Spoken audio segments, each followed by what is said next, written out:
Right, welcome back to another episode of the Stock Car Podcast. Today we have got two special guests, not just one, we've got two. We have got Mark and Finn Sargent. Go right. We need the encore.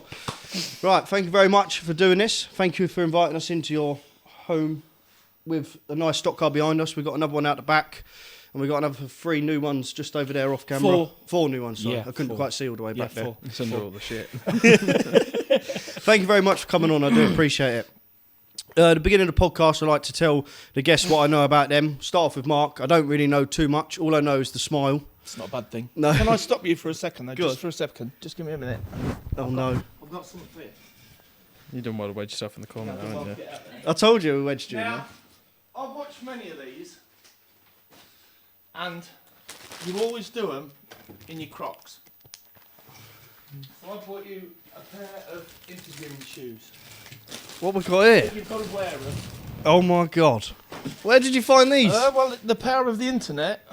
So you have to wear them. You've got to take your cheese shoes off. You don't have to wear Do you not approve of my Crocs? You do what you like, but nobody's picked up on it yet, and I wanted Go on then. to be a little bit different. You don't have to wear them. It's not like a forceful thing. No, And we'll it's do it. just a little something that you might remember us by. This is no You know what? I'm going to have to do the podcast and all of these now. Well, it's entirely up to We're you. podcast slippers. You know, but there could be, podcast slippers. And I could have got you some really weird ones, but I thought your toes might be similar. Can we see them in the camera? You are a helmet. So I just wanted to Thank you very much. show our It's the first appreciation present we've had on the podcast. for you, and we'll burn them on the way out. No, it's fine. It's just something, I should have got you a present now. You don't have No. to. You don't have to. We've got Anti-wrinkle shit. skin or something? I don't know. Oh, I need some of that. Nah. But no, I did mention it to him. It's, what's that? I went, I've just got a little present for You could have bought him a muzzle, that'd been good. Tebs. Or some duct tape, yeah. But that's from us. Right, thank you very much. It's from- I think it's just from I think it might be just from him, to be fair. So yeah, there you go. Right, cool. As we continue then with my nice new slippers, no my more. new Crocs. No more surprises No later more on. surprises. Right, I don't know too much about your career. Obviously, watching the F1s recently, I've seen you here and about on track, not much. Always got a smile on your face, always having banter with someone. Even when we come to see Carl Gray, all I could hear was Mark over in the lorry next to us. Turn round, and the big smile next to us. So, that's probably about as much as I know. So we're getting to your races. It's probably not a bad thing, no. And then Finn, obviously I know you've done the Ministox, moved up into the F1s and British champion. Yep. And I know that you won it in your own car as well, which is very, very impressive, which we will get on to all about that. And that's about as much as I know. So, we'll make a start. Mark, talk us through from the beginning. In the beginning. From the beginning. The beginning, the earliest you've... Racing memories. Yeah. About 1974. That's a long, long time ago, trust me. He wouldn't even thought of. You was wherever he was. I definitely weren't. We lived 10 miles from Boston Stadium, where it used to be. Dad used to go every week. Never missed. You know, Mum and Dad. Mum lives in there now, obviously. And he used to take me on a Friday night in his little red Mini. And it was, I can still see the sign now as you go in. Adults £5, under 5s, or OAPs. It was on a white board with red writing, and it was kids 50p. And, That's a long time kids ago. 50p. That is a long time ago, and everybody knows who raced at Boston or New Boston. Post and wires, but 2 foot behind the post and wires was the speedway boards, so they did come through. And then there was a white barrier that used to stand on and whatever. There's a picture I put on recently. Obviously, me and Dad stood at Boston near the start and finish line. And to be honest, I wasn't massively interested in the racing because there was banking where you used to stand. And I used to run up and down the hill making car noises thinking I was Jim Welsh. Just like the rest of us. Just like every kid has done. And Dad can have some money for some peas and mint sauce. And that's where that started. And obviously we kept going and going and going. Boston sadly shut. But when Boston shut, it was my first year on the stadium, 93. But Dad used to take us every week, but I've never ever been to Speedway. Never ever been. Boston had a team, whatever. You've got a few round here, haven't you? Yeah, Lynn and all locally might have Peterborough? been, but yeah, well that's gone now, I think. Right. But that's really my first memory of going. Me and Dad just going racing. Mum never used to go a lot, to be fair. But that was our thing. We did pretty much like. But obviously, this is totally different scale. It's just a bit. You're not watching anymore. No, well, I do. I watch him, yeah. But that's the sort of earliest memories. And then, see, my hero, the guy I used to look up to, was Jim Welsh in the Formula 2s. But then it was Briscoe and Speedway, or 3-star promotions as it was back in the day. What, Pete Briscoe? Baines, yeah, well, it wasn't Briscoe, it was 3-star promotions. Right. And Steve Markham, the starter, lives in a couple of villages away, Mr. Starter. And he used to stand, you never forget stuff like this, he used to stand in between the cars on the rolling lap, do his hands like the boys do, and walk in between them. Up to like the whites and yellows, and then go on his podium. But for the Helter Skelter, which is now the National, he used to stand on turn 1, clutch start, stand on turn 1, 1 foot on the speedway boards, and 1 foot on the fence. And he used to be there with his yellow and his green, and he used to drop it.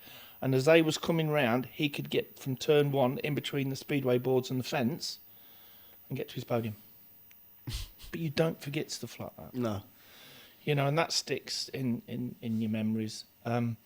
Making models of cars for Paul Cherry, Kevin Fitter, whose boys who used to race Formula 2s, GT yacht rods, balsa wood models, and giving them, and they think the world of it. I've got a scrapbook in the house. I should have got it really. We get some pictures of it. Of that era, of that era of me doing the drawings and getting the lads to sign it and everything. You know, but that's what you did as a kid because there's no social media, there's no nothing. As a kid, if you was lucky enough, you went racing, or you went fishing, or you played football. That's all there was. And that's it. And you used to bike 5 miles to go see your mates after school. But it's true. That's all there was. Now, you click, click, click, and you can talk to them. Oops.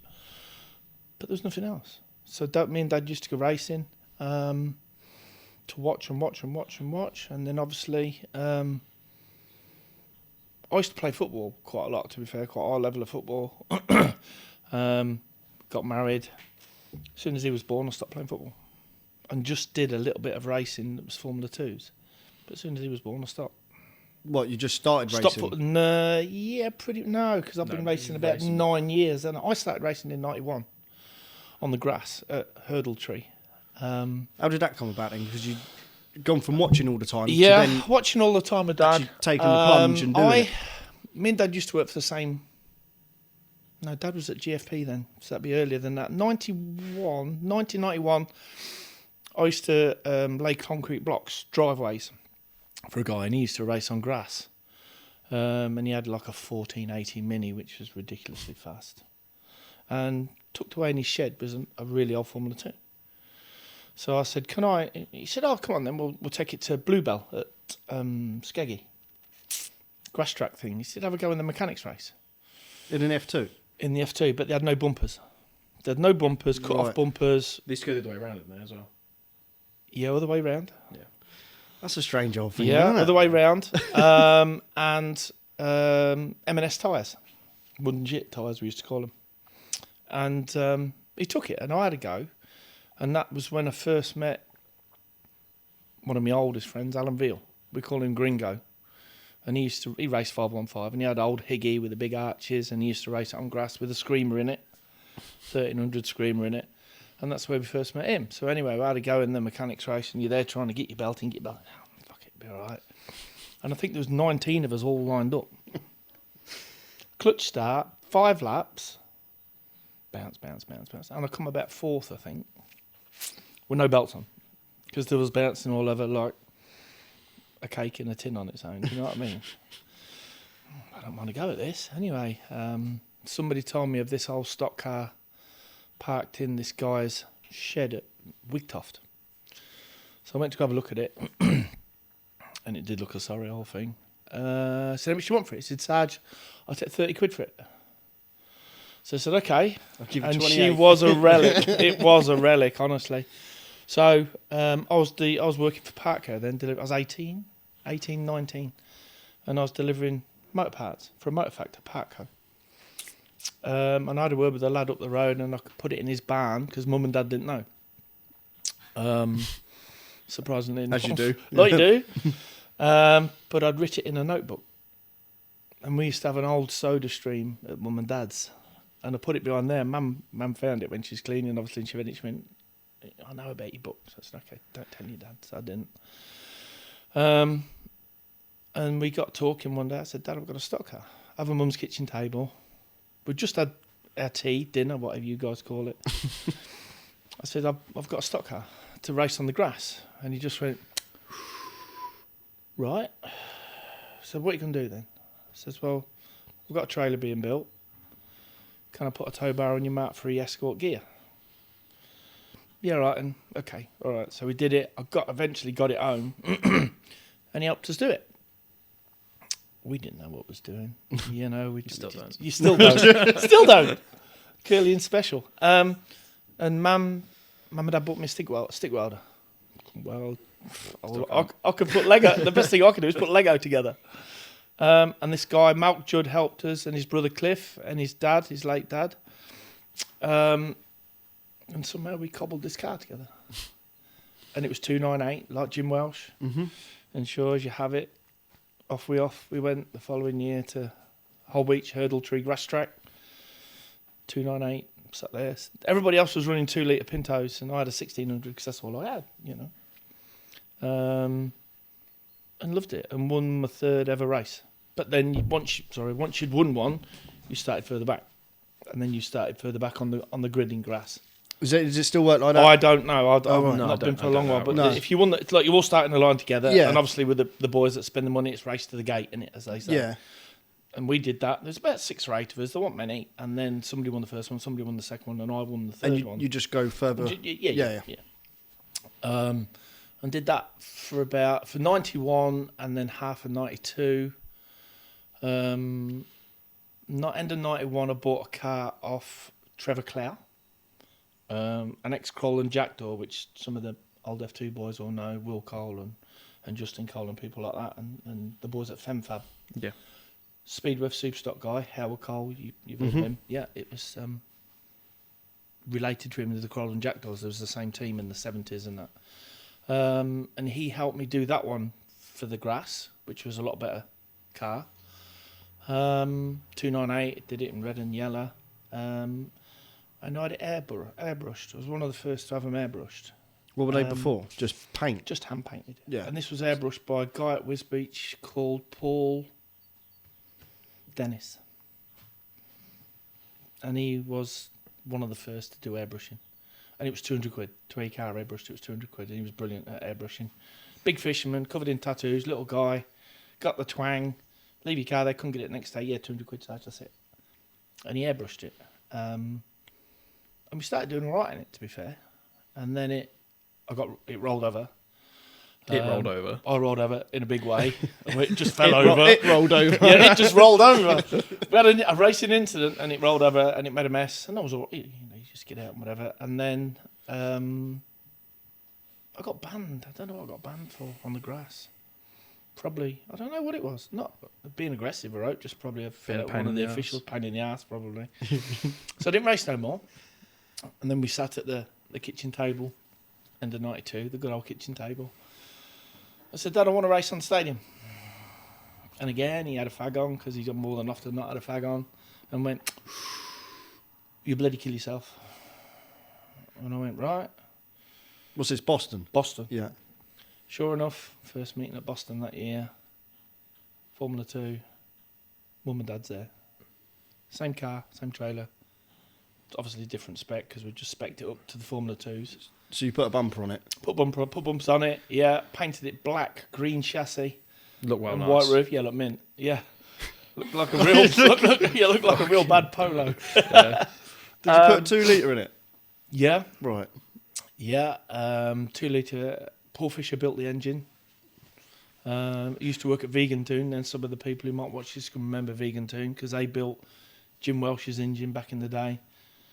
Not there anymore. I don't think Paul does engines anymore. And we went to Boston. And the person we parked next to was Steve Maidlow. And he was, how can I put it, shit hot around Boston in his Pete Hall car.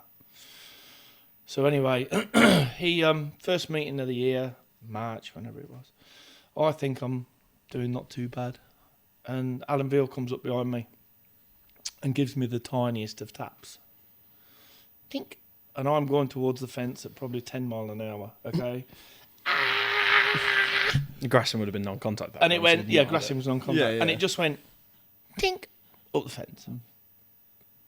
The slowest crash ever. Slowest crash ever, but it felt like your world had ended, because when you're going in, obviously that wasn't going in, but when you're going in, it's just slow motion, isn't it? And I hit the fence, and I'm sat there. You could get out your car then, but I decided to sit in it because I was shaking like a shitting dog. and they carted the car off, and I walked. This was on turn 1, and Boston Pitgate was there, and it was about here. And I walked off, helmet on, NFR overalls, piss pot, goggles, everything, and you're walking off thinking, what the fuck am I doing up here?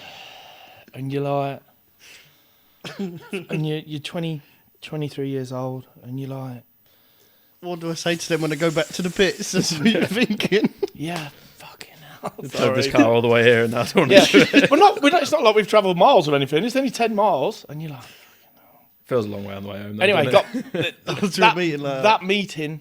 I went out again, obviously consolation and national. Didn't qualify, obviously, because I was shit. I'm going round, and Steve Maidlow comes by me as if I'm in reverse, drifting off the corner. No wheel guards, no nothing. Post and wires, puts his back wheel into the post. Oh no. Spins it round, No. and I can hear the crowd cheering because they hated him because he was that good. Yeah. Him and King, Ian King, bless him, he's a real good friend. We'll go on to that in a bit. But them two used to have some really good battles. And they, at that time, they hated each other. Now they get on really well because they come down here. Yeah. And I heard the crowd cheer when Steve took his back axle off. Pat next to him. We got no damage because obviously I've not gone faster than me. Or a little dink in the front bumper. Yeah. Steve's dad, Alec, bless him, is a lovely fella. He's revving like a 2-stroke chainsaw. And you don't forget it. And we're still, he's one of our best friends, isn't he? Yeah, Steve comes and helps us now. Steve comes and helps us mechanics. now. He's Nice. He's good. He's very good. He's technical. Slav's his mechanic. He comes and helps us. Yeah.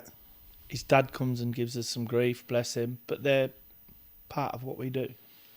Is that all sort of like the Boston boys? And that was from there. Well, they're from Newark. Right. Yeah. But that's built up for over 30 years. Slowly but surely, as you go on, I started my business in 93. 33. It looks like it. And yeah, thanks. Yeah, thanks for that. Does it do black and white? Yeah. Change it in black and white. Yeah, change this when bit to he's- black when and he's white. Yeah, talking, put him in colour. Yeah, just with a crayon or something. And you slowly, if you know yourself, if your kit is bigger, then you can buy better equipment. Yeah. And slowly, I then the next year I bought HCD off 80 Blackburn Blackie 684, and it was one of the budget dozer chassis, which is probably before your time as well. No, I know about them, yeah. HCD is what's his Chopper. name? Will's dad. Yeah, it is now, but it was Justin Cole Dibble. and Tim Cole, Dibble, and Gordon Randall, which I think Brooke did an interview with Gordon Randall a few weeks ago, and they was all together. And then obviously they separated and what have you, and went to move chopper work for Dibble. And I've known them for many a year. I've known Chopper since he was 16 when he first started at HCD, and He went to school with my mum, didn't he? yeah, went to school with Finn's mum. And if you'll never meet a nicer family, they'll always ring you. They'll always talk to you. Borrow your low loader. Yeah, they've used their low loader more than what we've used it. But the quality of that people like that, you can't buy that. Do you know what I mean? They are true friends. Even now, we speak weekly. I spoke to Tommy this week. You know the true honesty and generosity of certain people who you associate with, don't you? And they're certainly one of them. Yeah. Over the years. I've been there for them. They've been there for me. Yeah, you know and, that. and you get that, So anyway, I got one off Chop. We used to work in the fields then. So Chopper used to Get me some bent rose joints off other cars Out the scrap bin. at the scrap bin, and I used to give him a bag of veg in return. And he used to come and have tea at mum and dad's. Blackie used to come and have a cheese sandwich at mum and dad's back in the day. That was my dad's funeral last year. Mum stood there with Mum and Finn and everything, and this bloke, Blackie, stood next to in front of Mum. And Mum, obviously, bless her, she didn't know what was what that day. She went, I don't know you. I'm sorry, I don't know you. And I went, cheese sandwich. She went, Blackie. Straight away. And I was talking to him last week. His name's on the shower wing. Another old school lad from 30 years. So I bought that off him. There was a picture actually on the internet of it through the post and wires at Skeggy not so long ago, all the way up to the camshaft and the cage. That's first race, first lap of UK Speed Weekend. That was it, the end. And that was when the bar is where the workshop is now. Right, yeah. So that was early beer time. In there till 5 a.m. till the sun come up. And if you gauged it right, you could walk past the dike and not fall in it, because there were several people fell in the dike and they stayed there. And it was full of green shit. They'd been that pissed and fell in the dike. Oh. And it's full of green lurgy and that. But I've known people to fall in there and stay there and just fall asleep because they've been that pissed. And it used to get kicked out when it was daylight. But then, going back to Boston, when you lined up as a white top at Boston, Billy Storr used to do the watering. He's still racing there at Skeggy. 323 in a banger. He always used to have triumphs. And Billy did the watering. And he used to back up to the dike, suck the water through it. And you sat there as a white top. Oh, no. Open face, goggles, right? Pole white, because you wasn't told where to start, first come, first served. Pit lane racing for it. Pit lane racing, yeah. And you sat there. They'll show you. And but it's easier to pass him in the pits than what it is, especially with the ability I've got. He's a bit better than me, isn't he? And you sat there, you strapped in, your goggles on, your choppy helmet, and Billy backs up to you. And he's 2 foot off your bumper. Wave yellow, righto boys, off we go. And all of a sudden, the water comes out. Oh. Okay? But you can see all the green shit come out with it. And it's coming and coming and coming and coming and coming. That's what Dean's going to do at Northampton this year, isn't it? Yeah. But you never bothered. It was just part of being a white top. Part of being a white top. Do you know what I mean? And you just sat there thinking, you was more concerned that if you parked in the pits and somebody left it running, you'd carbon monoxide poison you. You weren't bothered about the green shit. And you pulled your goggles on and off you went. It was like that. Right, come Yeah, on. and it was green shit. It was literally plankton, do they call it? I don't know. But Algae. It was algae. But Algae, it was yeah. proper green, thick Well, it's been shit. sat there for Yeah. a while. But then the people who know Boston, I never went up the stairs to the box, but the stairs looked like you was going to the clouds. There must have been 200 rungs on that ladder to the box at Boston. Like Stoke was. Like the vertical line. Worse than Stoke. And it was up and up and up and up and up and up and up and up and up. It was like, what's that kid's story where it's... Jack and the Beanstalk. Yeah, that one. That's it, yeah. I told you I had a shit memory. It was like that. And everybody will relate to it. And they go, yes, Sadge is right. And you could see him getting cut. Right, you got to come to the box and I'm fucking going up there. Scared of heights. Yeah, and it was up there. But then once you got down there, there was your hamburgers, sausage, hot dogs, and your peas and cockles and whelks and all that lot. But 2 yards around there was your toilet, which was a concrete block with a drain in the floor that stunk of piss. And the toilet door never had a latch on it, and it never had no toilet roll. Oh. Ever. And you're like, that's the memories you have of Boston. But the pits was always flooded, and it always smelled of castrol. Always, religiously. And that was the hot rods. But then there's people still racing today. I can remember Diggy racing at Boston. To name one, as I was, say, 17, 18, 19. I don't know how old Diggy is. He's probably a smidge older than me.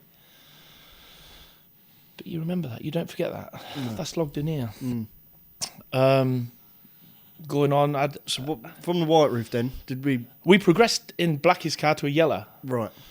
and then we dropped down to white again. Because that was the days when you used to get 90 cars at Northampton. Yeah. And there was It Sorda, was very, very busy. Batten, Morris, all them boys. And you used to have 25 red tops, 30 car heats, 40 car consolations. And then as it sort of That's mega, isn't it? progressed on, That's I remember mega. counting 51 in a consolation at Coventry. And I never counted them all. I'll wait for a gap. There is no gap. But that was when Formula 2s was at the height, I think, and Formula 1s was struggling. I never looked at a Formula 1 for years. I thought, fucking tractors. Never looked at them. Like never many looked. do. Never looked at them Yeah. because The thing is, your hero was an F2 driver. Well, yeah, in theory, you always knew of Frank and Andy and boys like that. Willie Harrison. Used to watch them, but I never used to be really interested in them. And then we had a few years on. We had a brand new HCD, my first ever brand new car. Chopper and Dibble built it, and it was a beautiful thing, wasn't it? Purple one. Purple one. Shower wing. Deep chassis. I know, But definitely It was tarmac we'll definitely cast get some pictures because I want to have a look. Yeah, at I'll these have as to- well. We'll have a look and Yeah, I'll we'll sort put them them out. over the top. But yeah, It was a beautiful thing, and what assholes go around on tarmac. So we tried and we didn't get it to go. was you doing tarmac and show? I was doing both You with was? one car. You Yeah, see, yeah. it was still at the one car sort of time. Skeg was on a Wednesday night, so you're looking. You was born, weren't you? So it must have been. Was you born when? I can't No. tell you. It might have been late 90s. I weren't born. He wasn't born. He was still living here. And then we had that, and then we put it on show because I was one of the first to have an RCE. I think my RCE was number 13, right. and now there's been 300 and... ridiculous Is that what it is? amount. I Yeah, don't yeah. think we went down one. The- I did ask and he doesn't. Yeah, doesn't know. I don't- the contrast back in the day was chalk and cheese. Yeah. The boys round Skeg, who was the fastest at that time, was the Greens. His father and son, bless him, Steve's not here no Yeah. more. But Steve Senior was, them boys were shit hot on a Wednesday night. You couldn't catch them. And then I think it was Chad sort of built one, didn't he? Chad Harris had Chad one. Harris sort of had one. Tim Pullen had And one. Tim They were the Pullen had first ones, one. weren't And then Thingy from RCE, Dave from RCE asked Gordon to go in Chad's, if that's the story correct, something like that. Yeah. they? Yeah. Everybody will know if it's wrong. Gordon had one that was just before yours, didn't he? Gordon had one. Gordon had the blue and silver one. You might be able to remember that, and it was really wide, Yes. Low and wide. and it was just untouchable I think for sort of like size comparison, it's as wide as what an F1 is now. On because tarmac. there was no width. Yeah. There was no width rule, and there was no inside rule, Yeah. and it was just Unbelievable. Ferrari to Mini. Yeah. Um, That was sort of the start of the RCs then, wasn't it? And yeah, they just took early off. 2000s, I think. They just took off. Like Mick was saying, he was late. He didn't jump he on. Didn't jump on the bandwagon, No, did he? no. Mick was more a Kitson boy. That's it. That's what he was saying. Yeah. Um, But you, I had number 13, and had it all painted up. Went to Skeg on a Wednesday night. I'm sure it was a Wednesday night. It's purple and yellow, red chassis, blah blah blah. And started at the back because you don't know. And the thing with the RCEs back then is you could go as fast as you like down the straights. You stood on the brakes and it turned 6 inches. did you get it built up, ready to go? It was ready. It was on the button. Right. We put the engine in Yeah. and all that lot, but you picked it up rolling. Yeah. Um, So you haven't got to mess about trying to sell it up or. no, he couldn't actually. They definitely Dave, wouldn't have done Dave, that. no, But I'm just thinking, like, you didn't get it as a rolling chassis. You got it as like a pretty- kit form. Yeah, Yeah. we put it together. It's and sign then written and everything there, would it was sign written and everything, yeah, and done. Oh, right. And then Dave come and set it up. Dave met us at the track and set it up. Yeah. Um, So you're in good hands there. and back in the day, he could do because he didn't. He's a very clever man, but he didn't dilute himself because there weren't so many. Obviously, Gordon was always be his favourite because he's winning everything, and Of you course. get that, and that's still is today. I get that. So we had that come to the track, practiced on the day, went at the night, started at the back beyond Superstars. Tom Smart was Superstar, Matt Simpson. I guess Gordon was there as well. I can't really remember. And I was a yellow top. And I kept up with Smarty all night and his Randall. I think he might have been European champ at the time. Mm. Anyway, the last race come, starting at the back thinking I'm having a good night, and Chaos 362 Dave Harley lost the wheel. And it come bouncing down the track. Oh, Straight in the fucking wing. brand new. Box fresh, Oh, straight in the wing. That's the look we tend to have, mate, isn't it? Yeah. And it's sort of continued. Chuffed to bits with the car. yeah. Wing didn't look great though. Wind it looked great. No, we could fix the wing. Didn't I damage think anything it got else. binned, actually. You had a good spell with wings on RCEs, didn't you? Yeah, we went through several at one point. 3 and 3 Borrowed meetings. Mickey Brennan's and rolled Yeah. it. Borrowed Mickey Brennan's and rolled it, same meeting. But That ain't. That's not clever. You'd be fuming. So wouldn't you? I took the wing off. This is no word of a lie. I took the wing off, took it back to Dave, and put a sticker on it, damaged in transit, and put it back in his van. called, Mickey was red, so it was alright. It was called, a blue called one. DPD, Oh, damaged it's in his old transit. blue one. Yeah. Right. But that's how it was back in the day. There was loads of us. It always used to be like it is to an extent now, father and son. Simo and his dad, Smarty and his dad, Parky and his dad, Steve Maydow and his dad, Shad Bolt and his dad, my best friend Johnny All and his dad. And we all did it. And we all did it with bits from the scrapyard. Fiesta calipers, Fiesta discs, Escort It's half not shaft, like that, Escort is it? discs. Jobs moved on. I get the evolution bit. But for me, they were the best times. And then you got paid from 1st to 10th. You got paid from You got first paid. to 10th. Yeah, you had Wow. 3 people getting for nothing, and you had prize money from 10 to 1. A bit like the F1s are now. I don't know what Yeah, what that you got is. 3 to get in. I think your license, I can't remember how much your license was back in the day. It's probably 10 bob and a meat voucher. I can't remember. It's that far back. But you got three in and the driver for free. And you got paid prize money all the way down. That's crazy. I mean, obviously the F1s, you say that's now, but to any of us Yeah. that raced, you didn't. See, people don't Never even heard of people that. don't- No, you Yeah. see, because it's that far back. Obviously, Yeah. this will be in I black think and it's a white. won't historic it? thing, but Historic. for the ones, it's a historic thing. I think they've always had start money, prize money, and things like that. That's as far as I know. But Yeah. And then they stopped it to 8th. And now I think it's first 3 in the final. Like the Dutch do I think that. you get like 50 quid if you're in the final, but that might be completely wrong. Yeah, I think the You Dutch get do. 60 at Speedworth, so it's probably something like that. Yeah, But now I Yeah. don't. I've not up to it. I've not. you don't do it for the money. You're not going to make any No, money out of stock cars. are you? don't. No. No, But now I think 100% not. It's do the Shale have to pay to race now? on I the think it's like twos? 25 quid or something to I race. don't yeah. know. I don't. I don't know if know. that's shale or blanket. I don't know. I'm not sure. You're not in the 2, so it don't matter. no more, well, does it? no, No. but it's still the racing family in it. But no, that's sort of where that went. So there was a Um, load of you all with sort of. Fathers and dads. Yeah. Johnny's my best mate. I'll talk to you about the number and that later. But we all just end up at the Chippy on the way and wherever he was. Yeah. Long Eaton Chippy, another good track used to be on the corner. Bellevue Chippy on the way. Grantham Chippy, such as life, stuff like that. You did pretty much stick with RCE until you finished, didn't you? Yeah, I was one of his. I had 4. You had 4 I had throughout the 4. years. You had that 4. first one, didn't you? I had that one. That was the best one. That was the right? best car we ever had. Yeah. Well, not ever had it. Was that the Best most RCE. successful you've done? That's Yeah. probably because nobody else didn't have them at the Because time. you had you an, know what I mean? yeah, because yeah. you had an advantage because his technology They were was that so in far. front. Yeah. Yeah, they did inboard years ago, but nobody probably had. Like Batten did it. Yeah. Bless his soul, he was miles ahead of his time.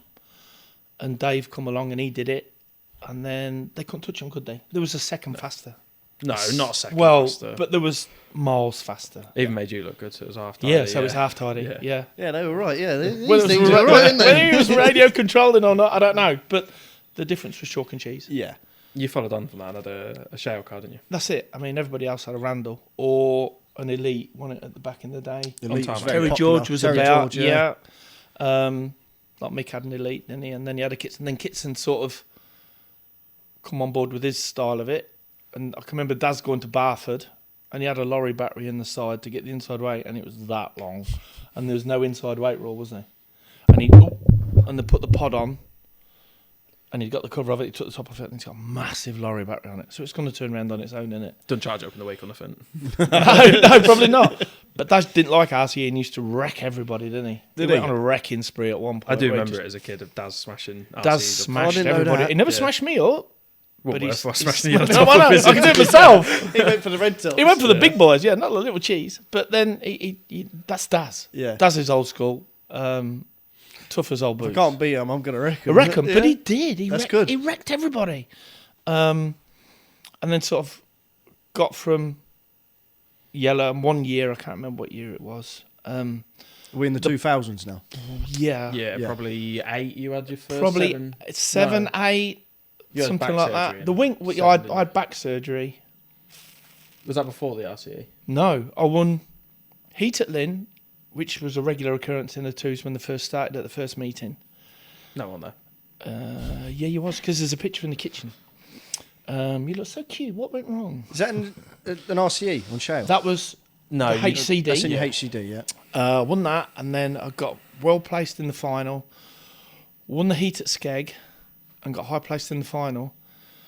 This is sort of 2007. Seven. It was Yeah. 7 because I was national points champ for a week. I've been that twice. Is that the beginning of the season? Yeah, and I had it on my car twice. Had sticker and everything, yeah. Sticker and everything, and he's got it. Nice. He had it on his Mini because he did it Yeah. in the last year. Your Minis, didn't you? I think, yeah. When you had the bread van, it's on the yeah. back down there somewhere. The bread van. The bread Oh, van, Bobby the yeah. bread van. That's Long story. Yeah, I hope you got your comfy because it could be long.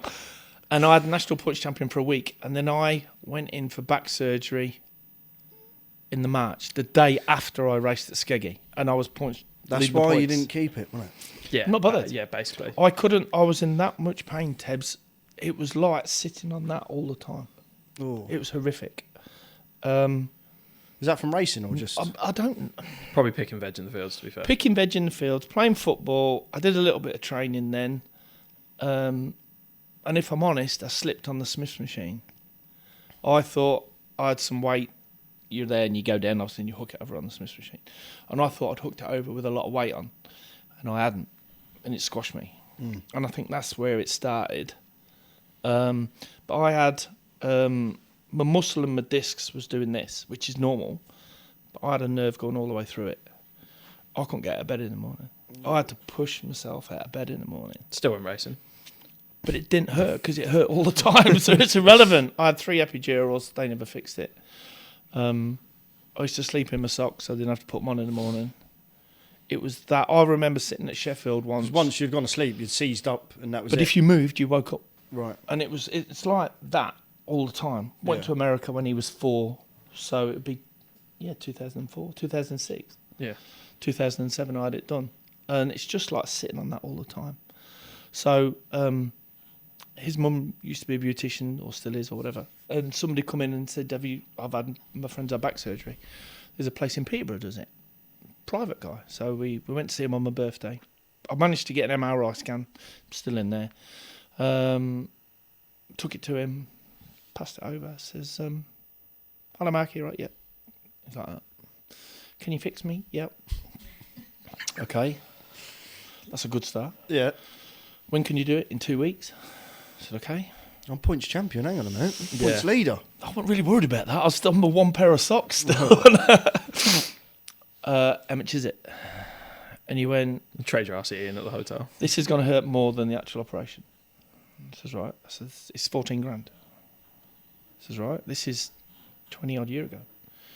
He said, you'll have 2 rods in your back, 18 inches long, and you'll have 6 screws. And your screws are 500 quid a piece, titanium.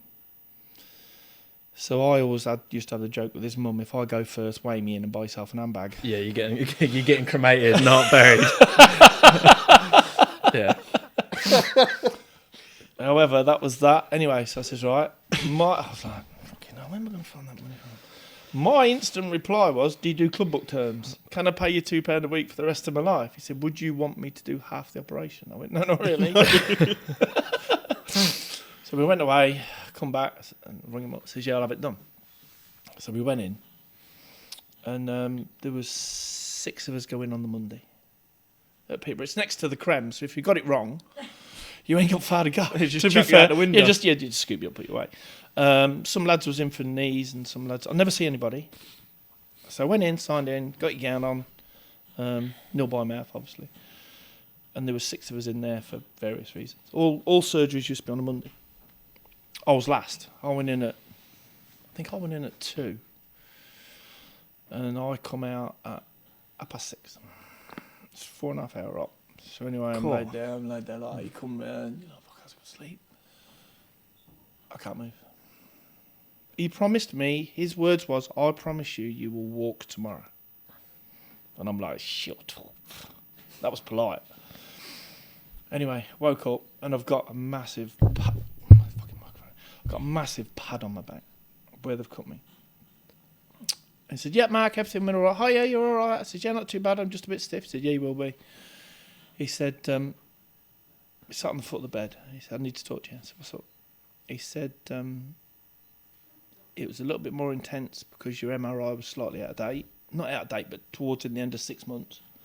He said, so the surgery was a bit more intense than what we thought. I said, you ain't took something off that you shouldn't have took off here. Like this, you didn't turn me over on the front and I ain't checked shit. turn me into Marie. And he said, no. He said, we took you in. I can remember distinctly going in on my back. Mark, count to 3. 1, 2, gone. Okay, so they turn me over and they scrunch you up like that. So you put your head in your knees. And he said, we just sliced you back like that. And we took your muscles and we put them on your back like that. It is a bit grim. Yeah, it's grim. Okay, we fixed you. 2 rods in. We fused you. Your bottom 2 are fused. 6 screws, blah, blah, blah. He said it took us nearly as long to match your tattoo up, which is somebody's name. He's cut it between the letters as well. He's done a good job, to be fair. Yeah. Than it He was could have been actually a right for the- fucker there, couldn't he? Why couldn't it be something short like Joe or something? It'd have been a lot easier, You wouldn't it? Not named me. Finley, yeah.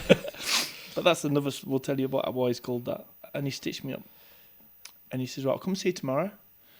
So I said, "Okay, fair enough." Sky TV, everything. Woke up Tuesday morning. There's me and another guy there. That's it. That's all that's left in this hospital. That guy's then gone home at 10 o'clock. This is me. 4 nurses, me, the anaesthetist, and the surgeon if he's about. So every 2 hours, the chef brought my food in, 3-course meals, every time. 3-course breakfast, 3-course dinner, 3-course. That's where your 14 grand's gone. There you go. Yeah. The anaesthetist was 5 It's a grand. mistake You got every 5 day. grand in your back, and I'm getting berries and yogurt. I'd have seen berries and yogurt. But while I was in there, old sunshine boy, yeah, he had a little hamster or guinea pig. Oh, it's a bit, yeah. You take the story then, if you can remember it. I had a hamster, and it's not No, really do you- relevant to racing. But No, but it was at that time. I was obviously upset because you'd gone in for back surgery, and I had a hamster. And during the time you've gone in, I've gone to school. Mum's come back. The hamster's died. Oh no. So This is serious. This is obviously like this. As a Life-threatening. kid, I obviously like Adored his see a little hamster. pet in it. You love it. So Mum's had to go out and basically thought, I don't know what to do. I can't tell him that the hamster's died, And his dad's in hospital. and his dad's in hospital. So Obviously, there's preference. they've gone out to buy, hamster. Gone out to buy a new hamster. Some love in But obviously, as a kid, you don't really understand. And this hamsters, I've come back home and looking at the hamsters all playing about in the cage, and it's gone to the tube, and I'm like, Mum, hamster's not very well. She's like, what do you mean? I was like, it's got chicken pox. She's like, what do you mean hamster's got chicken pox? And she's had a look and realised the hamster that had died was a male hamster, and she'd bought a female hamster. Same colour, same And everything. she took a picture of the hamster to the pet Vet, shop. yeah, she went running around. It's the quite pet funny shops. now I know about it, but obviously as a kid I thought this hamster's like seriously unwell because it's got all like little spots It's underneath got it. nipples. Yeah. It's obviously a female hamster. So I'm sat there thinking my hamster's ill, my dad's in hospital. My life's over. At She 4. made it worse. Yeah, it's going up the tube and you can see its tits. It'd have been better off just telling me it died, to be fair. But no. So that was the relevant story to that. But you did end up coming back racing after that, obviously. Yeah, I come home. I had 3 months off. He told me I'd walk the following day, and I did, like a penguin. And Yeah. he said, "Sit up in The old bed. waddle. Sit up in bed, and you push your fists through the mattress, and you waddle, and slowly you'll see the hallway when you go in the house." An ambition was to walk to the front door and back, and I could go for a wee. This is quite personal. I could go for a wee, but I never went for a poo for 3 weeks. Lovely note on the podcast. Well, because you couldn't sit down. Because I had no muscle reaction. Oh. Wow. It's not like I was blocked up or anything. I felt all right about it, but the muscles, obviously, they've been retracted and put back in. Mick had the same. Mick come to me years ago because he had back surgery. And I explained it to him. He went, you know what Mick's like. And he come back and went, you're right. I ain't shit in 3 weeks. I ain't shit 3 weeks. It's like stocking up for Lent. But and when I did, it was shut the lid, put tape on it, do not flush, new world record.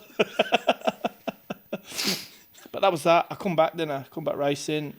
Got hurt at Skeggy. I'd sold my RCE by then and bought another one. And then one Saturday night of a speed weekend, it was wet. We stayed at the caravan park. Yeah, we stayed at Simo's Caravan Park where Mum's got the static now. And I got put in backwards. I think Polly put me in, but I ended up... Polly hit me and it was wet. And I ended up going in backwards. And... Knocked out. No, yeah, and then... Backwards is the worst. Backwards is not funny. And the second RCE I had wasn't as comfortable as the first one. Because I like to sit laid down. I mean, you'll sit in that in a bit and you'll see, you're like, fucking, it's like an armchair. It's disgusting. And I got hit in the side. I think Justin Fisher, Fortune tried to kill Justin Fisher, I think, or the other way round, and hit me straight in the side, flat out, just as I've gone in backwards.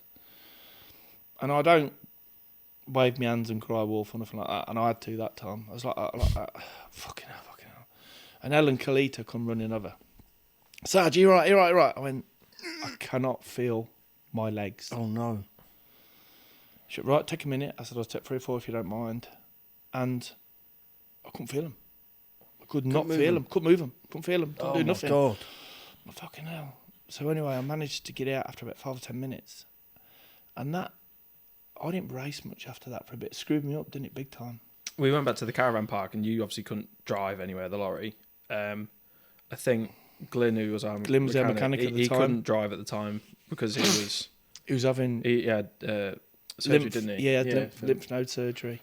And then I don't know whether Jay drove the lorry back. Jay Wilkinson, one of my old he must have dropped friends. it off and then drove it back. Yeah, because I was thinking I was the only one who was sort of fit to drive. But obviously, I was 8 or whatever, so I'm not going to be piloting the wagon to the caravan park. Even the 7.5 tonner, and that sort of hammered me mentally for a long time. How long till they come back then? You're feeling in your legs? 15 minutes. You sat in the car for 15 minutes? 15 minutes, yeah. The front was going to cut it off, and I said, no, whoa. And you just felt like a warm sensation come down your legs. So I managed to get out, and I had a massive bruise on my knee. Helen walked off for me. Helen helped me walk off. Bless her. And that sort of mentally made me feel as if I didn't want to get in one for a long time. I was scared to death to get in a race car. 100%. Still are. And Dave got Gordon Moody to come to Skeg to try and help me. Gordon took his car. Dave told me to take my car. I don't know whether you come with me or not. You want it? I still remember it, but I think I probably would have been at school. Or not. And Dave tried to help me sort of gain your mojo back. Do you know what I mean? Get back on the horse. Because it's sort of... I know they say you had a bad crash, you should get in it straight away. I was scared to death. Absolutely petrified of getting in it. Thing is, it's mental. it's having one crash, but then having the fact that you've actually generally lost feeling in your legs, thinking this could be me and I was forever. only, what would I be? You'd have been mid late 30s. Yeah, late 30s. Yeah, thinking this could be me forever. That's going to The operation that's going to set you back massively. Exactly. The operation was, I was 37 when I had me up, so it's 18 years ago now. Didn't really do much for the rest of the year because didn't want to. I think at that time you was just sort of, was you going into ninjas or was it after that? I probably would have just started. Just started ninjas because I had the first RCE shale car with a radiator at the front like they all run them now. Me and Dave sort of devised one, and it was at the NEC because your Ninja was at the NEC. Yeah, same colours and which everything. Would have been 2009. You'd have been 7. Yeah, 2009. And then obviously you started, so I sort of dacked off a little bit then. So it sort of happened at the same time then? Yeah, probably a year before. I had a shell car RCE, then a tarmac car RCE. Then later on sold the shell car to Kev's lad. Steve North. He had it. And you had another one?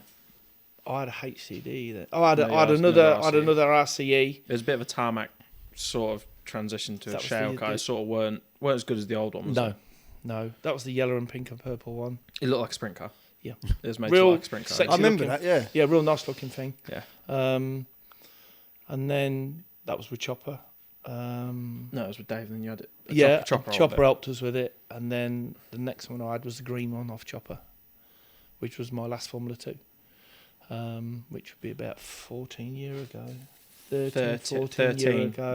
You had a 2 and a 1 at the same time. Yeah, I had the green one. Didn't race the 2. Chopper built the 2, which was a green with a gold livery on it.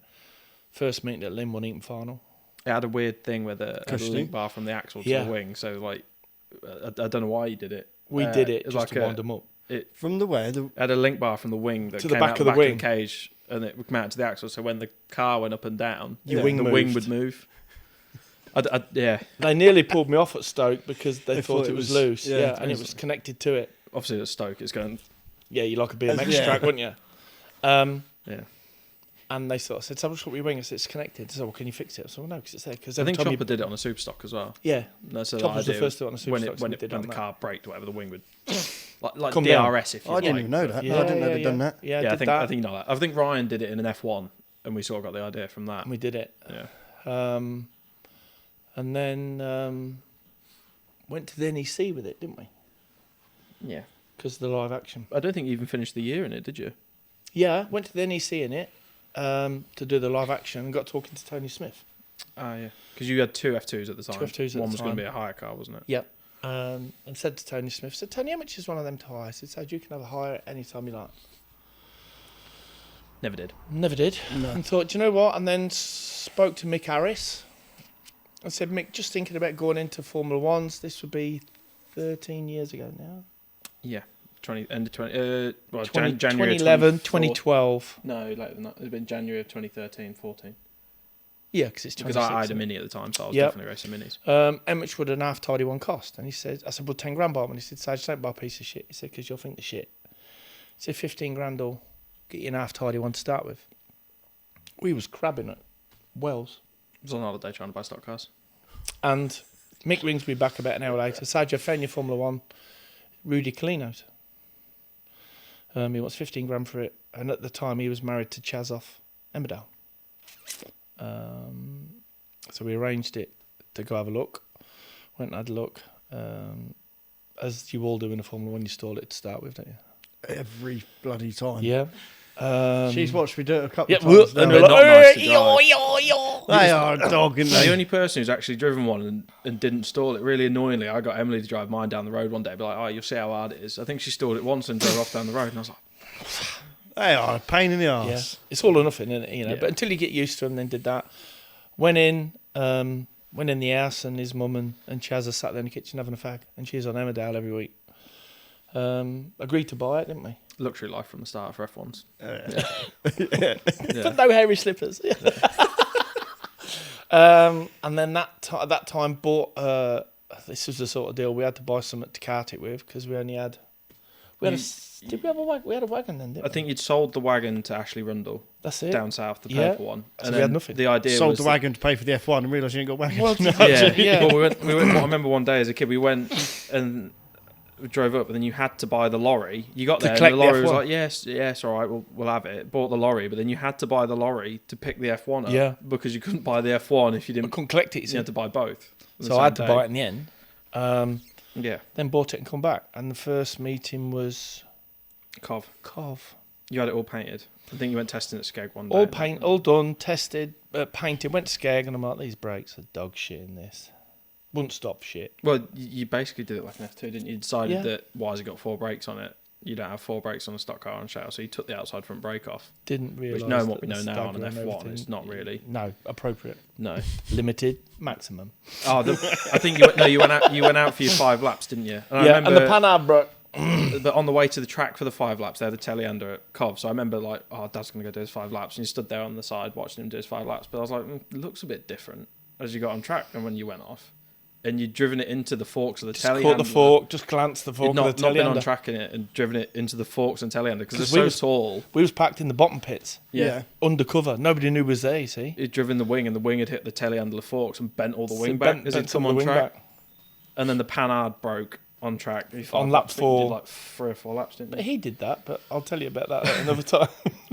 Well, with it. So the wings, they don't happen here. So No, if not we very could good have a wing wings. sponsor, it'd be great because it'd Yeah. help us. Not very good wings. Went to Cov, started off yellow. Yeah, you was yellow. Mick Sauder was, I think he was European champion at the time, or I've known Mick years since these kids. He was was in- definitely top of the game, wasn't he was top of the game. These kids used to do Especially ninjas. around he? Yeah. Yeah, commentary. there was like in the ninjas there was Finn, Ginch, Young Rootsy, and Sauder. I mean, he'll come into that more. And Mick come up to me. I'm lined up there, and I'm thinking, fucking hell. We. Mick come went. Go enjoy yourself, mate. Don't kill yourself. Cheers, Mick. Nice work, dickhead. Didn't qualify for the heat. final. Didn't qualify in the consolation. Probably wouldn't have qualified for Well, the I heat, was just I going to was say, didn't qualify for anything really. Didn't qualify for the heat. And that's the Well days allowed of Speaky. Johnson. Oh yes. All the boys, Oh, the yes. proper lot. You Yeah. know, I'm not saying Proper lot. not lot this lot where you get some, not the, you know, but Like that. them lot. Then He's getting should I buried, say? did he? He's getting tired. Them lot. Then should I say? Yeah. It was the height of F1s, I think, in the recent times. Get Yeah. flicked round going into turn 3, and I'm sat up the fence watching everybody coming this way. Head on. Yeah, and I'm sat there watching them. It's like, just come on. Back And I'm up sat on there start. like that, and you're thinking, please don't hit me, please don't hit me, please don't hit me, please don't hit me. And survived. And we've done it. I think Ever it's quite since. funny. We got locked in the pits that night because we'd had the transporter and it's got an oven in it. It's like, oh, this is nice. And sat there Having food, didn't having we? food in the pits before we went home, and then we went to leave and was locked in. Yeah, we was. I think we had to ring him, like, you let us out, please. Because Your last one's in there. Yeah, we started eating chili and rice. I'm making the most of this transporter. so happy that we got an F1 and you got locked in the pits at Yeah. Cov because you didn't realise. You're smiling from here Yeah. to here at the But- end of that. You know, it was the start of something else. You never look back. No, No, I don't think you ever go. No, I I don't no, think you ever had to go in a 2 again, did you? no, never had to go on a 2 again. I've raced the 1300 Nova many years ago. Done the odd bangers at Skeggy, Boxing Day and stuff like that. Mm-hmm. Got given a Ford Consul many years ago. You weren't Yeah, very old. I do and remember it. it was a piece of shit. But we put a You raced a brand. few things. Yeah, we put a brand new East Links 2 litre in it. Put a Cortina back axle on it, and she was tender. So we put some 40x40 in the sills and plated over the sills, and did a Halloween night at Lynn. Passed it scrutineering. It had 2 working brakes on it. That was it. And would it stop for shit? Got picked up by 2 trummies, got put in the fence, and I think that's the hardest I've hit the fence, by 2 trummies and a console, and squashed all the front of her. And I think Dad's words was, it parked next to the edge where the scrap bin is, and then he parked next to the edge. He went, if that's your effing bangers, you're effing bangers, right? And that was the last time I raced a banger. Went into it. No. No. This was a bit before 2014. Like, Yeah, yeah. Yeah, pretty much, yeah. You painted it with a brush. Yeah. And that was about it, really. Obviously, there's many stories I can tell you with the F1s. I will say that we've got some really good friends and some really close friends with the F1s. Pascal and his brother and all the crew at Texel, phenomenal people. Mm-hmm. That year we got the F1. It was the first year we got the F1. And it just popped up on Facebook. Texel Speed Weekend, July 2021 or whatever it was, many years ago. So I put on Facebook to Dale Seneschal, do you fancy having a go at this? And he put, yeah, let's have a go, right? So we went. Anyway, half hour later gets this phone call. Sat on the settee watching telly with his mum. I don't know where he was. Mark, yeah, Pascal from Holland. And he spoke like we do. Sounds like it's from Birmingham. It's quite That's weird. a strange one, isn't it? Yeah. Hello? Yeah, blah, blah, blah. You come to Texel. Yeah, you do realise you can't stay at the track, don't you? I went, no. He went, right, okay. Blah, blah, blah, blah, blah, blah, blah. Sort your ferry out. He said, you have to then catch a ferry to go to the island. I'll meet you at the port. Come stop at the farm, where my mum and dad's farm is. We'll Look go to after the you, track basically. and look after us. No problem at all. So off we pop. Me, you come with us. Yeah, I went to the first one. You went to the first one. You, me, and Dale. Off we went. Drives up to the port. There's this 6'6", long-haired Dutch bloke. No wooden shoes, so I wasn't sure whether he was Dutch or not. With a Brummie accent. With a Brummie accent. Hello. And that was it. Right, hello, mate. Pascal, blah, blah, blah, blah, blah. Follow me. Yeah. Off we went. Over the little boat to his mum and dad's farm. Beautiful, wasn't it? Yeah, lovely. It's a lovely island. And then went to Texel. There was 114 Formula Ones at Texel that year. Their racing over there is mad, for especially like that sort of time. And 114. And one English. Yeah. Yeah. They didn't know who we was, but do you know what? They all come, they all help, they all come and had a chat. Yeah. Beer, you know what it's like. Mm-hmm. Oh, you look thirsty. There's one. And Oh, you ain't got nothing in your hand. There's yeah, one. there you go. Yeah, or a barmy or a frikandel or chips and mayonnaise or whatever. And they were all so welcoming. They are. And that's how the Texel started. Obviously, Pascal's one of my best friends now, and his brother Jerome. Good lads, aren't they? Really. He sadly lost his dad 3 years ago. Me, Craig, and Woody. Rob going. Went to the funeral, drove to the port, did it in one day, did the funeral, come back. Made us very welcome. He then come to Dad's funeral last year, and I asked him if he would carry Dad in, and he did. You know, it's that mutual respect. You can't buy Tebs. You know, you have it with your people. And he messaged me. Obviously, it's just recently since Dad had gone and everything. He messaged me on that day and everything and that, and you can't buy that. No. That's true friendship. Same as Chopper, same as Jay Wilkinson, same as Johnny, same as Steve Maidlow and Loads of Slavs. people. They're great people. And Matt Warren, and they're there for you, you know, and you need people like that. Otherwise, it's very, very tough. It's tough anyway. I feel like your character, you allow people to be like that as well. You need you to know let what I mean? people in your life who are like that. Yeah, but the right people, and you seem to find. Yeah, the you right try people. to. You attract the right yeah, people. well, I'd like to think. Yeah. I'd like to think that I'm fairly easygoing, fairly laid back, and stuff like that. But you learn who people are very quickly. You can spot a bad egg a mile away. Yeah. But you need them people in your life to help you survive, and then when they need you, you return it. Mm-hmm. I've always raced for fun. I've never bothered whether I've won or come off with 4 wheels off. I don't care because, one, I never had the money, and 2, I never had the talent. And that's being brutally honest. I'll never be any good. Never have been, never will be. I don't care. The thing is, you've never done it for that. You've done it for the I've friendships. done it for the friendships and the fun. Social. Yeah, I raced F2s once and come second by an inch in the English English at Championship at Mildenhall. By an inch. Now, I always thought an inch was that. Done well. That's an inch. At Mildenhall, I come second by an inch. But you know what? Did I care? No. Do I care? Shit. No. You had a good race. I borrowed Mark Simpson's car once and nearly won F2 challenge in it. Yeah, Seems like a common thing. Something like that. Yeah. Because Sorda borrowed He it. needs to stop lending his car out. Same car. It was. Yeah, same He had car. like a rant like Old Faithful. Was it Yeah. Randall? Yeah. Yeah. And it was. Yeah. And everyone's he just kept it. doing wonders in it. Yeah. It was a good car, I think. So easy to drive, you know. And Oh no, you borrowed the one that he built himself. that was, Yeah, different car. But like I say, you need people like that. Mm-hmm. Pascal was coming over for the first Lynn, I think, and he stops here. I remember once he come over for the first Lynn or for a meeting or something, and I'd gone to work. He'd gone to school. His mum had gone to work. Pascal's all here. Knock on the door. Some guy to deliver some oil. Hello, mate. Is Mark here? No. Is Emery here? No. Is Finn? No. And the oil man went, "Who the fuck are you?" And he went, "I'm Pascal from Holland." I'm from Birmingham. Or Birmingham. Yeah. And he just filled it up. But I let him in my house and leave him the keys. And that's how they are over there. Yeah. No, they are good You people know, over there. They are and really good we people. have many friends over there, don't we? Joey and Loads of people. Wendy. Loads And of people. that's just naming a couple. You know, the guys who we do the show for in Leeuwarden, fabulous people. So I'm not getting robbed. But they want you to go. They look after you to go. They can't do enough for you. Like, we're doing the show in 2 weeks. We've done it 4 or 5 times now. I think I've been twice. You've been twice, haven't you? We're doing the Leeuwarden show.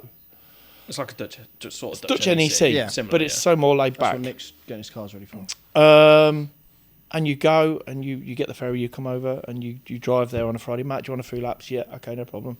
Blah blah blah blah. He Yeah, I binned do. it. He binned it on the practice. I will tell you that. You think everybody yeah. everybody thinks the sun shines out of his ass, but he does have like His moments. he does crash. That's someone you know who's just put stand down. That's And they've probably just Matt or somebody. That's a good time to go for a week. Let me just see who that is. Is that Yeah, right? go on. Sorry. Yeah, so recently, we're moving on to now more recent times. That's a No, we couple of was years. in Holland. Did you do any other racing in We Holland? do. other We've than- always done Texel. We've done Texel for probably Is that not the furthest one away? Yeah. yeah. There's more closer, Yeah, Mark. there is. Yeah. We used to go over. We went to Blauhaus when it was just a dike down the back straight in the 2s. It still is, isn't it? No, it's Nah, a put proper fence up track now. Oh, right. We used, Scotch-Brite ended up me with and Joe Wilkinson went with Andy Palmer, Oil Light, and Alan Cooper. in the 7.5 tonner, and that was when All F2 boys. all F2 boys, height of the F2s. They all went individually. We all went individually, and that was when Blair House had a dike down the back straight, and it was full of frogs. Me and Jay went, and we stayed at the. We got there on the Thursday night. Went with Andy Palmer and Cooper. Went to the French way. I never had a tom-tom, and you get off in Calais, and all the roads are like a figure of 8, aren't they? And they all drive on the wrong side of the road. And you get off the ferry, and you just caught. Was lucky. We just caught a glimpse of Coop, Alan Coop, one up there. Follow him. Don't lose him. 7 hours later, you're at Blair House. Thank fuck. Parks up.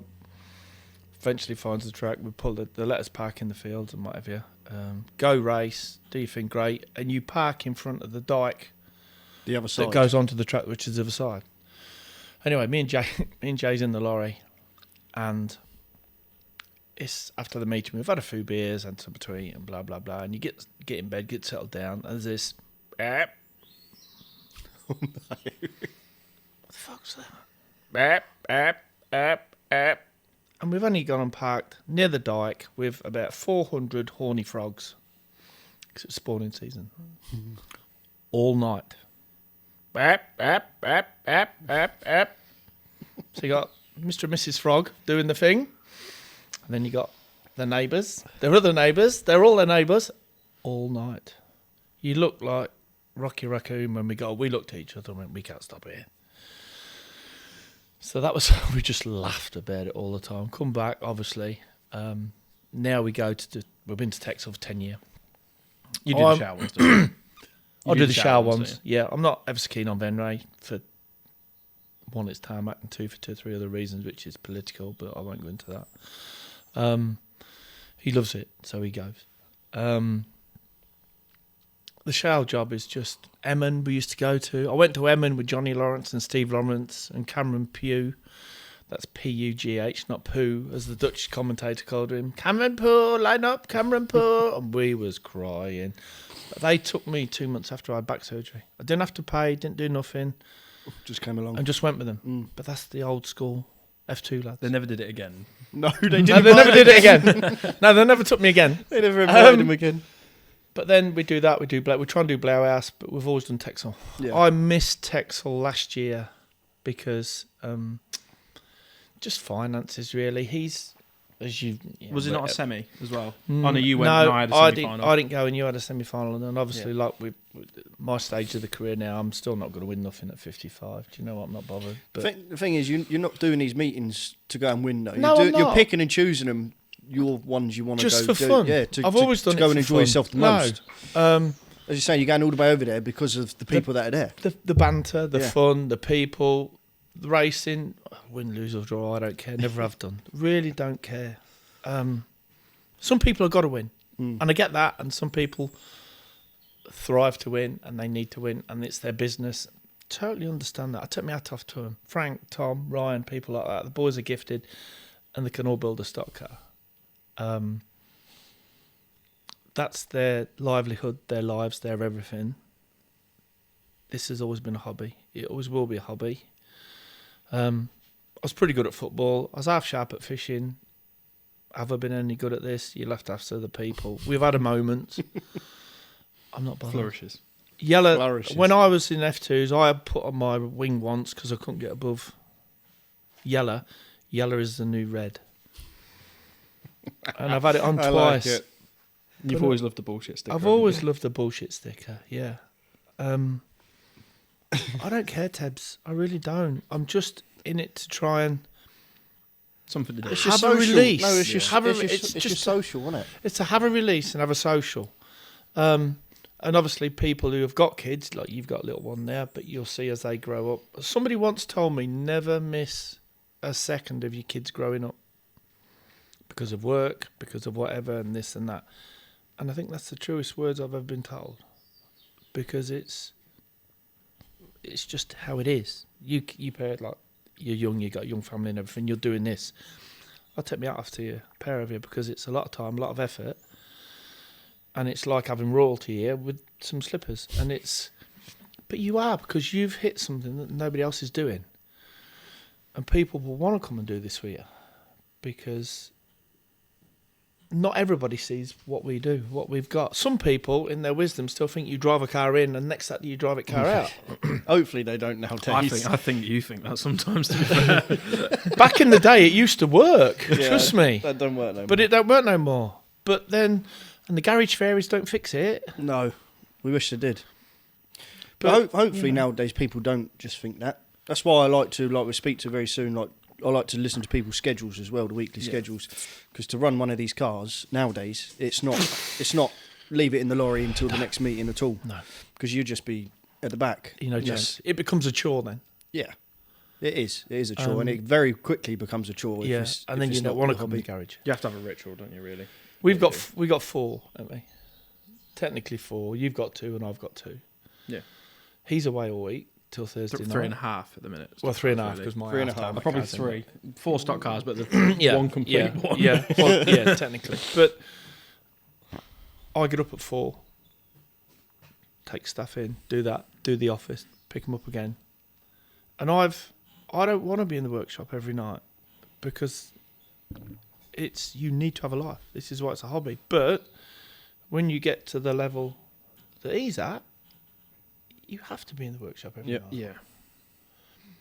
And I'm Sort not of knocking him for getting up there. It's Sort of where we because struggle now, isn't it? it's because he's really, really good at it. So he must. I'll show you the birth certificate. He is adopted because there's no way he can be mine and be that good. It's as simple as that. Because I ain't got it in me. Well, obviously I ain't because I met him. But Mum must have been a fucking exceptional. she must have driver. been an exceptional. You should have tried to see what she had.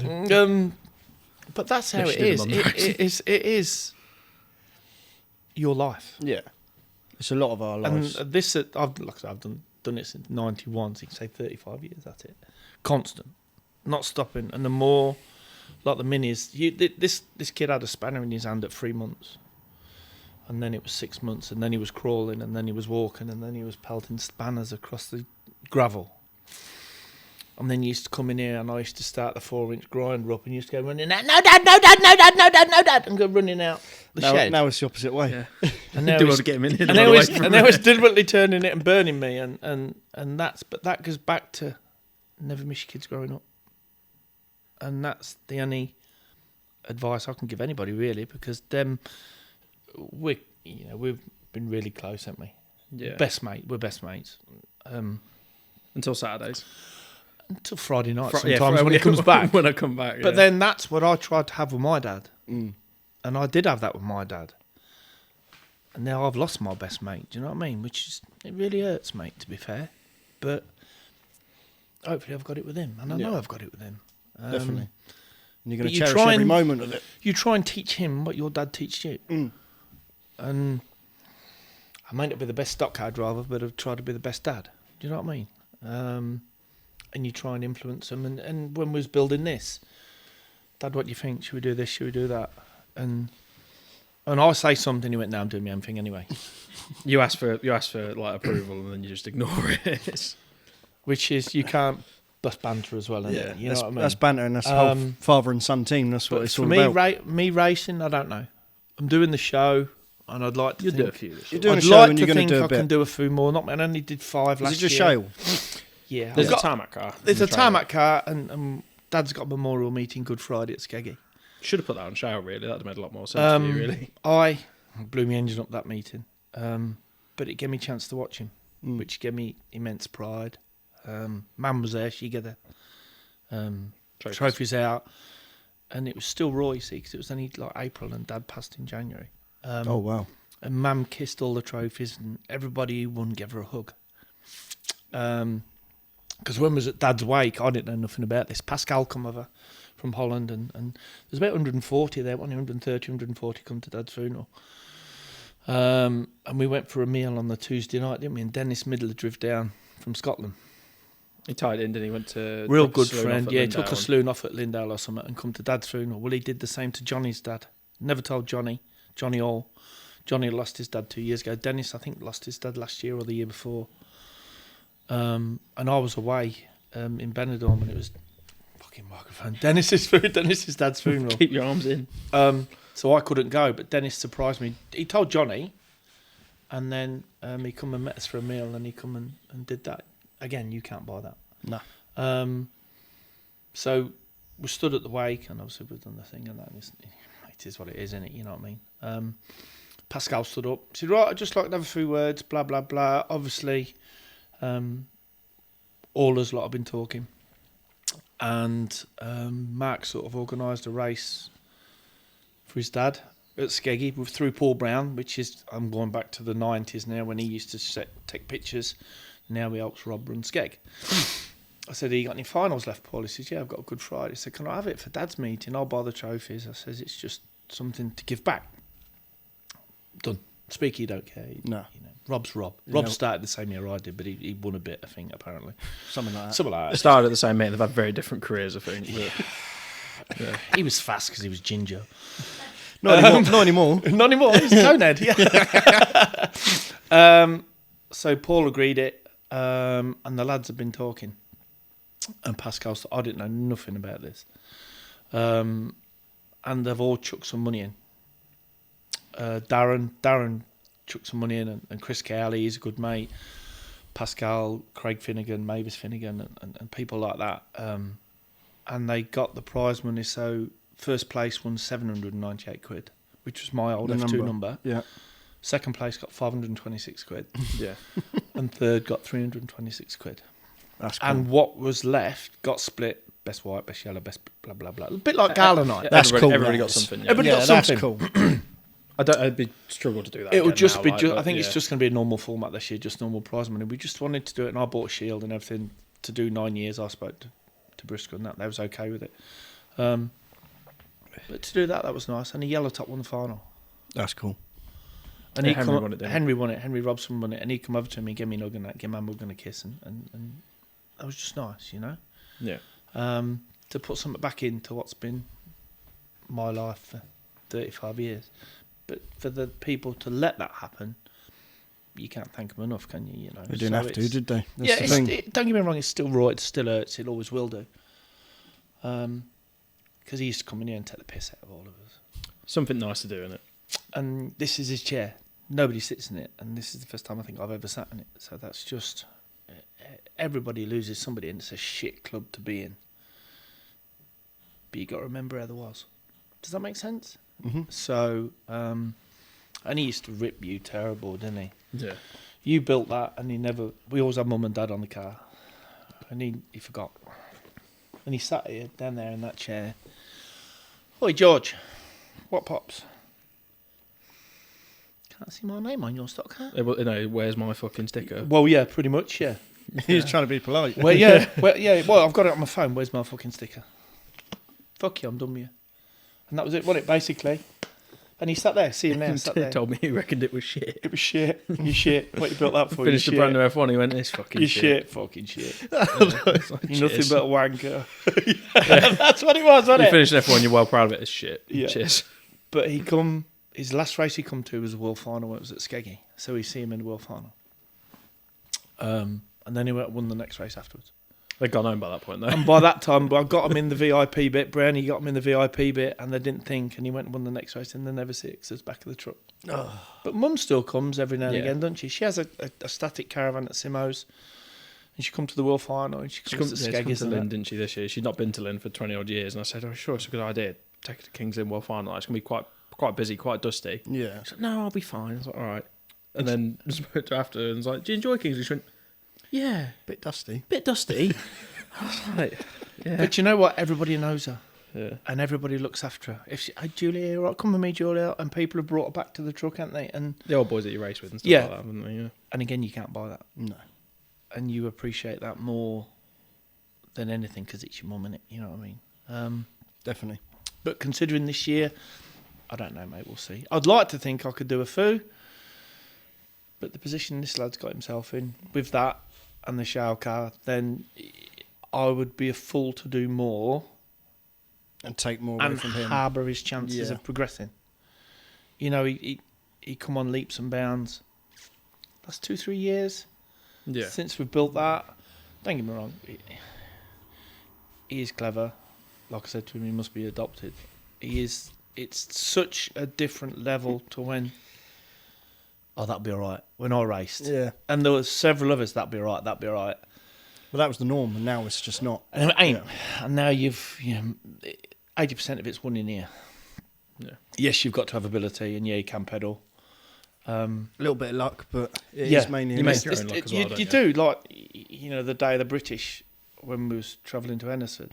I did make my own luck that day. That was just sort of luck, really. Well, you look back at it, and we was driving to the British. Hang on, we'll get onto that. Okay, then we'll leave that then. But then we don't have a lot of luck generally, do we? We ain't done. I certainly ain't. You do make your own luck, though. You look back at it and you think, oh, I'm unlucky. And then you think, oh, probably wasn't that unlucky. I probably should have done this or that. But, yeah. But for me, I love watching him.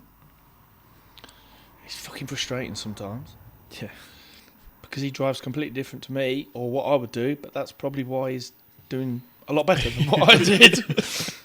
But that's it, mate, really. I'm getting towards the end, shall we say. He'd probably want me to pack up tomorrow so I can see up. You're the only one with a finished car. I am, yeah. But I enjoy doing the shows. I enjoyed that side of it, and you prefer the social. Yeah. You'd be happy to take the car to the meeting, unload it, sit on the front of it all night, and then load it back up rather than take it out and just talk to That's people. what I got at Hennisford anyway when I come. That's what I was thinking. So you're learning quicker. You're shut up. Which is nice, but it's really frustrating when you're trying to get really into got it damage, and do something. Yeah. You sat there chin wagging and you got front corner. But you can't, like I said to you before, you can't. From a very early age, I've said to you, like we said earlier, always be polite in the pits, always be sociable, because they think they know you, but they do know you to an extent. The fans do, and without them, you've got nothing. But one fan might come up to you and go, "Hey, Finn, you all right? Can I buy you a tyre?" Mm-hmm. And if you'd have gone, "Hi, Finn, you all right?" You go, "No," and walk off. That's not the attitude. That's not what to do. No. That's manners cost nothing. You got to get everything done, but you got to have time for everyone. Yeah. Rule number one when you're brought up, manners cost nothing. Yeah, 100%. And that's what I've tried to explain to him, and he's grasped it. Don't get me wrong, everybody goes in moods because it's not going where you want it to go. You or have a what's few happening. moments where you chuck the toys out there, but Yeah, we have words. However, generally it's gone by the time you get to the kebab shop on the way home. we don't actually travel home together a lot of the time now, so it's actually Not a bad thing. On a good meeting, though, you'd be on the phone. On a bad meeting, you just go your separate ways. That's it. Prick. I talk to you on Wednesday or something. Yeah, don't talk till Wednesday. So you're right. Not bad. Yeah. But that's general. That's normal, I think. Yeah, 100%. If you've had a bad meeting, you just pray the radio don't pack up on the way home because it's a long ride. Yeah. But I enjoy it, but it's not. I haven't got a race every weekend, and I can't race every weekend. It's as simple as that, purely because of the finances. Yeah. Sort of sums the question. It wasn't. You don't do it seriously as a. I never have done. No, you do it as a bit of fun. That's it. And that's. So now the more bit serious then, we're moving on to Finn. Obviously, you mentioned the Ninja Karts. So it weren't even the Ministox. You've been racing probably not even longer than me. I started when I was 7. Wow. Yeah. 17 year. Yeah, Yeah. if you do the maths, yeah. That's crazy, isn't it? No, yeah, it's 17 years. How old are you now? 20. I'll be 24 next month. So 24 and you've been racing 17 years. Yeah. It's a long time. That is Well, mental. He's had a race car 17 years. I didn't probably start racing until I was about maybe 14, 15. No, I 'cause went. he was shit. Yeah, I went, but I weren't very good at it. He was shit. In a Mini. He was shit. You was only as good as you taught, though, aren't you? Meow. So No. Ninja Kart then. Well, you probably remember a few things with your Yeah. dad before that anyway. Yeah, briefly. Sort of first memories is going racing and watching Dad. Bit weird, really. Obviously, we've got Skeg and Lynn really local, but I sort of remember Mildenhall more than anything. Your first meeting was Mildenhall. You got bottle fed. Yeah, I sort of remember Mildenhall more than anything. Watching Dad in the 2s and growing up and things like that, and obviously UK weekends and stuff. But Shit. I think I went to every meeting as a kid, and I've been to nearly every meeting ever since. Really, there's not many that we missed. It's a proper family affair. Always going. He was being bottle fed at Mildenhall at 3 months old or 2, because when he was born I had 3 months off because his mum wasn't very well, and I had 3 months off, and then we took him to Mildenhall in the caravan with mum and dad, and he was being bottle fed by his mum while I won the consolation at Mildenhall. Nice. Yeah. So that's my first sort of memory of him going out of me, should we say? but you know what I mean. Yeah. And it carried on from there. And then when did the Ninja come about? Was it a Christmas present or? something like that. I've never really. I like being in the garage, Ginch but I never started really it wanted off, it. didn't he? Ginch started going to Arena in a Ninja. Then Charlie had So that was one. early doors of the, Or was it of the Rootsy? Ninjas, wasn't it? So Yeah. the Ninja carts were at Arena, and I think On the Rolling Thunder show. Yeah. yeah. So I think Ginch sort of had one, and obviously you knew Mark through the F2s, and then Charlie had one. So it seemed like a good idea. Obviously, you race with Mick and Mark. So for me to have one, it made sense. I think Chopper built it at HCD, and I raced that until I was obviously 10. 10. You could But I race was never- minis at 10. I was never really very good in it. I don't know whether. Well, we didn't go practicing or anything. Even though Skeg Sound, we didn't go practice. Just took it for a bit of fun. Really. Was it just Arena? We just did Arena. So Ninjas weren't very big then. No. And then we No. sort of. I think me and Charlie did a thing at Skeg. I think it might have been the first time I'd ever driven it. Was at Skeg, and like it was in front of a crowd at a UK weekend or something. was Yeah, a like UK an weekend. exhibition race. You and Charlie Yeah, done, yeah. wasn't But Charlie had been doing it for maybe a year or whatever, and I'd never driven it, and I'd trundle him around Skeg in this Ninja car, and I was like, it? Do you remember it? yeah, I You do do? really, Me and yeah. Mick, they got me and Mick out on some mobility scooters and we had a race. Yeah. Trying to push the Ninja carts around. No, it Yeah. was a separate race. Me and Mick had a separate Oh, race. And then the end, both of us abandoned the Had a run, didn't you? mobility scooters and both run across the line, and we crossed the line at the same time. It's brilliant. I have some pictures. They had a bit of somewhere. a. It's like, was it pre-meeting? It's the middle end, yes, pre-meeting like entertainment. the gold roof thing now. Yeah. So they did that, and I had me and Charlie had a race, and I think afterwards me and Charlie got out and Did the commentary. did the commentary, but then That's it, Mickey I heard Brennan that, and Nigel Green. Green went out in the Ninja carts Because they fitted. because they weren't not necessarily No. very tall. So Nigel Green and Mickey Brennan I know went Nigel out in Green's- our Ninja carts, and Wow. they got in, They got in. They got Because the in. roof's lifted off. Yeah. and so they had a race around in our Ninja carts. That's brilliant. Because that they're both is. dwarfs. You'd probably be able to do it again now. To be, I don't know, like someone like Tom Bennett would probably. Fit. He's not very Yeah. tall, so he'd probably be able to do that That's now. It'd be nice 2011. to do something like that again. It's a good laugh for the crowd Yeah. and things like that, isn't it? So. That would be quite They funny. loved it. Me and Mick are going down the back straight on mobility scooters, and I've got hold of Mick's ear, and I'm twisting it and twisting it and twisting it, and I haven't let go. And we get ready to turn 3 and 4, and he gets off and starts running, and me and him just run and run and run across the line at the same time. Richard Kalita would know more, but I think I've got a DVD with some footage on somewhere. Yeah. So yeah, no, it was Ninja Karts then for sort of 3 years, and then I went testing at Skeg in a mini. So Jacob Downey had a Ministox at the time, Yeah. and he was nearing retirement age. So we went testing at Skeg in that to see if I liked it. And I think like I did my first lap around Skeg, and he was sat. Obviously, you sit in the middle of the mini, but he was sat in the bar work next to me, doing the clutch for me because I couldn't drive. So I went round, and I think my first lap time or something was like 24 seconds around Skeg in a mini. It was a lot more than that. It wasn't very fast. It was a lot more than that. So minis sort of started from there. It was to see if I liked it. I didn't necessarily like it, but it was sort of you're having a mini. You liked it good enough to not cry about it, basically. No, I did a bit of crying. Oh, you to be did? fair, yeah. And we'd come home, and then I remember seeing Dad pass the money over the table, and it was like, what, $2 Oh grand? no, Two- Dad, two- don't do two it. grand- $2 grand for a mini grand. at the time, which now $2 is like, grand. Don't do it, Dad. yeah. So then, No, you're having it, son. then we had a mini, and I painted up and everything like that, and it looked quite nice.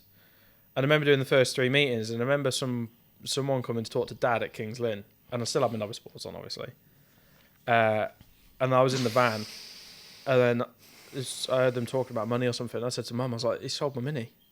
I didn't really necessarily want it, but I was like, Upset that he'd sold it. I was like, Dad's selling my mini, and I'm like crying. I was like, he sold my mini, and Mum's like, he's not sold your mini.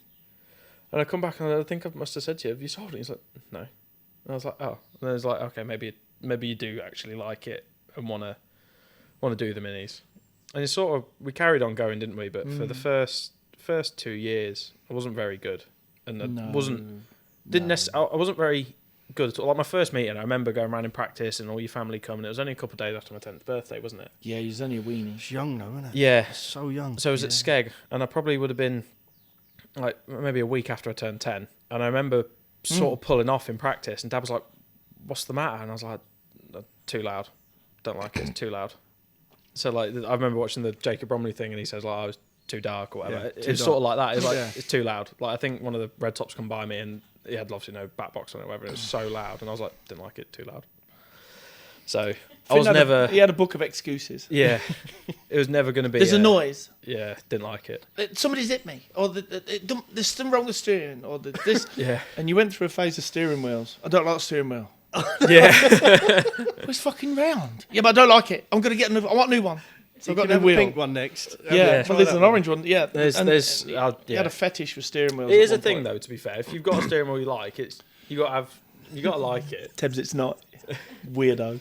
Yeah. So I never had that. No, I've never. You get I've in it never and go, heard don't of you? that. Yeah. Yeah. But it was too noisy. It was the track was too wet, or it was too grey, or the wheels were Didn't too like round, it. or I just didn't didn't want like to it, do it, really, or did and what? Excuse number 357. So Dad's just constantly changing stuff to try and suit you, and then there's another thing. You're like, what? All right, let's change that. Probably would have been better off sacking it off until I was about 12, wouldn't it? 21. Yeah. Yeah. But I'll give him his due. He's in the garage all the time with it. I would go in the garage and do it, then we'd just get to Yeah. the weekend and be like, don't want to do it. So you was preferring early doors, the garage work, I still do now, really. does. rather than racing it. You come to the weekend, you're like, nah, we leave this one, Dad. We race Yeah. next week. But he instead." doesn't know. He doesn't. Back when I started, I probably enjoyed the garage and being in here, but I think I probably enjoy it more now, like the fabricating. Well, things like because you that. actually know what you're doing. Well, Well, yeah. Dad would probably say otherwise. No, he does. But Way in more the- than I do. say, like, I was speaking to Charlie Sauder, and we was more like into the Xbox. Was you not? Was you out here? So yeah, I did really. I like Charlie said the R Factor thing and things Yeah. like that. So I always used to do the R Factor with Ginch and Charlie and Yeah. everybody like that. And that was sort of from Ninja Karts and Minis. But I think I sort of got to the age of about 12 where I think we had an Xbox, but that was it. I think it just We didn't do a lot on it, did we? Really, in the front turned it room. off one day and Yeah, so that's and then that bother. was it. More out here I'll instead. come out here. And then It's definitely the yeah. better way to do it. 100%. And then- He's certainly in here from an early age, and I've taught some. You teach him some things, but some things I can't teach him. Yeah. We had a lad come with us then who was a fabricator by trade, one he called Paul. Paul you taught me how to weld. But I taught you how to sort weld, and Paul taught you how to weld properly. Yeah, so I remember sitting down there, we had a lift down Pretty there much, at the point, and yeah. Paul Your taught Dad me how walks to out weld the garage and properly. he goes, don't listen to what he said. This is what you do. No, because I've never been a fabricator. No. It's self-taught. You know, I had a stick welder when I started, and Yeah. Paul taught Finn Yeah, how quite to fabricate. He's grateful clever, for that, clever guy. because you don't not every spares time. Like you hear a lot of the stories with Frank and that, they don't spare time for the kids with the minis. It was sort of the other way around, really. Paul sort of spared his time for me in the mini. I think he'd done a bit of racing before as well, when Grass, he had minis on yeah, grass and grass. stuff like Yeah. that. So you had a knowledge of racing and was into racing. Yeah, Yeah. a couple of years. Yeah. No, not a lot. A couple of So years. he sort of gave me the Heads the up. skills that I needed to learn how to weld and things like that. And you don't do it that way. Like it might take longer, but you do it once, you do it right. Yeah. And that's sort of That's his bench, actually. yeah. That is his And I think bench. I think there's a few bits in there that still pulls. Probably, that is his bench. From when he used So- to fabricate the place down the road. Paul sort of showed me the ropes with that, didn't he? Mm. And then I enjoyed the garage side, obviously. But after probably sort of 12, I had a bit of a crash when I was about 10 at Barford. And I think I was winning the race as a little white top and going round, and I was sort of getting the grips of it. And the car had stopped down the straight. But obviously, like, as the older you get, the more experience, you look further ahead. Yeah, Well, I was only looking reaction at the times on as quick back Didn't then. see no, it. I was looking at the end of my Just not bonnet, looking to it. and I Didn't see it. just drove straight at the back of it, like flat out. Ministox World Final weekend. Yeah, and She got I still get airlifted. on with the Brett and everybody, Brent, sorry, and it's all a good. Like you laugh about it afterwards, but I think Hazel, bless her, she went off with an air ambulance, get air and I was ambulance. I was only 10, and that like scared the life out of me in minis. Watching one of your other Yeah. drivers getting air ambulanced away, that's not never funny. going to be good, is it, at that That's age? not No. funny. No. Well, Which I sort definitely of- probably didn't help either. No, I sort of probably around the age of 12 was sort of picking it up a bit. We bought a different mini, and You was I picking got on up better a with bit that. better Yeah. equipment. Yeah. Yeah. we got on a bit better with that, but still, That was when the bread van started. yeah. So it was the estate Traveller mini that Nobody it was ever raced nobody'd one. done one. had Nobody they? done one. But It's the one Yeah. with the doors on the back. Yeah, that the open that estate. way. Yeah, Yeah. the estate. yeah, I we've still remember got seeing bits a- of it. Still, there's some Yeah. bits down there. I remember a picture Yeah. of it. Like a thinking, mini what hearse. is that? Yeah. Yeah. Bobby the bread van.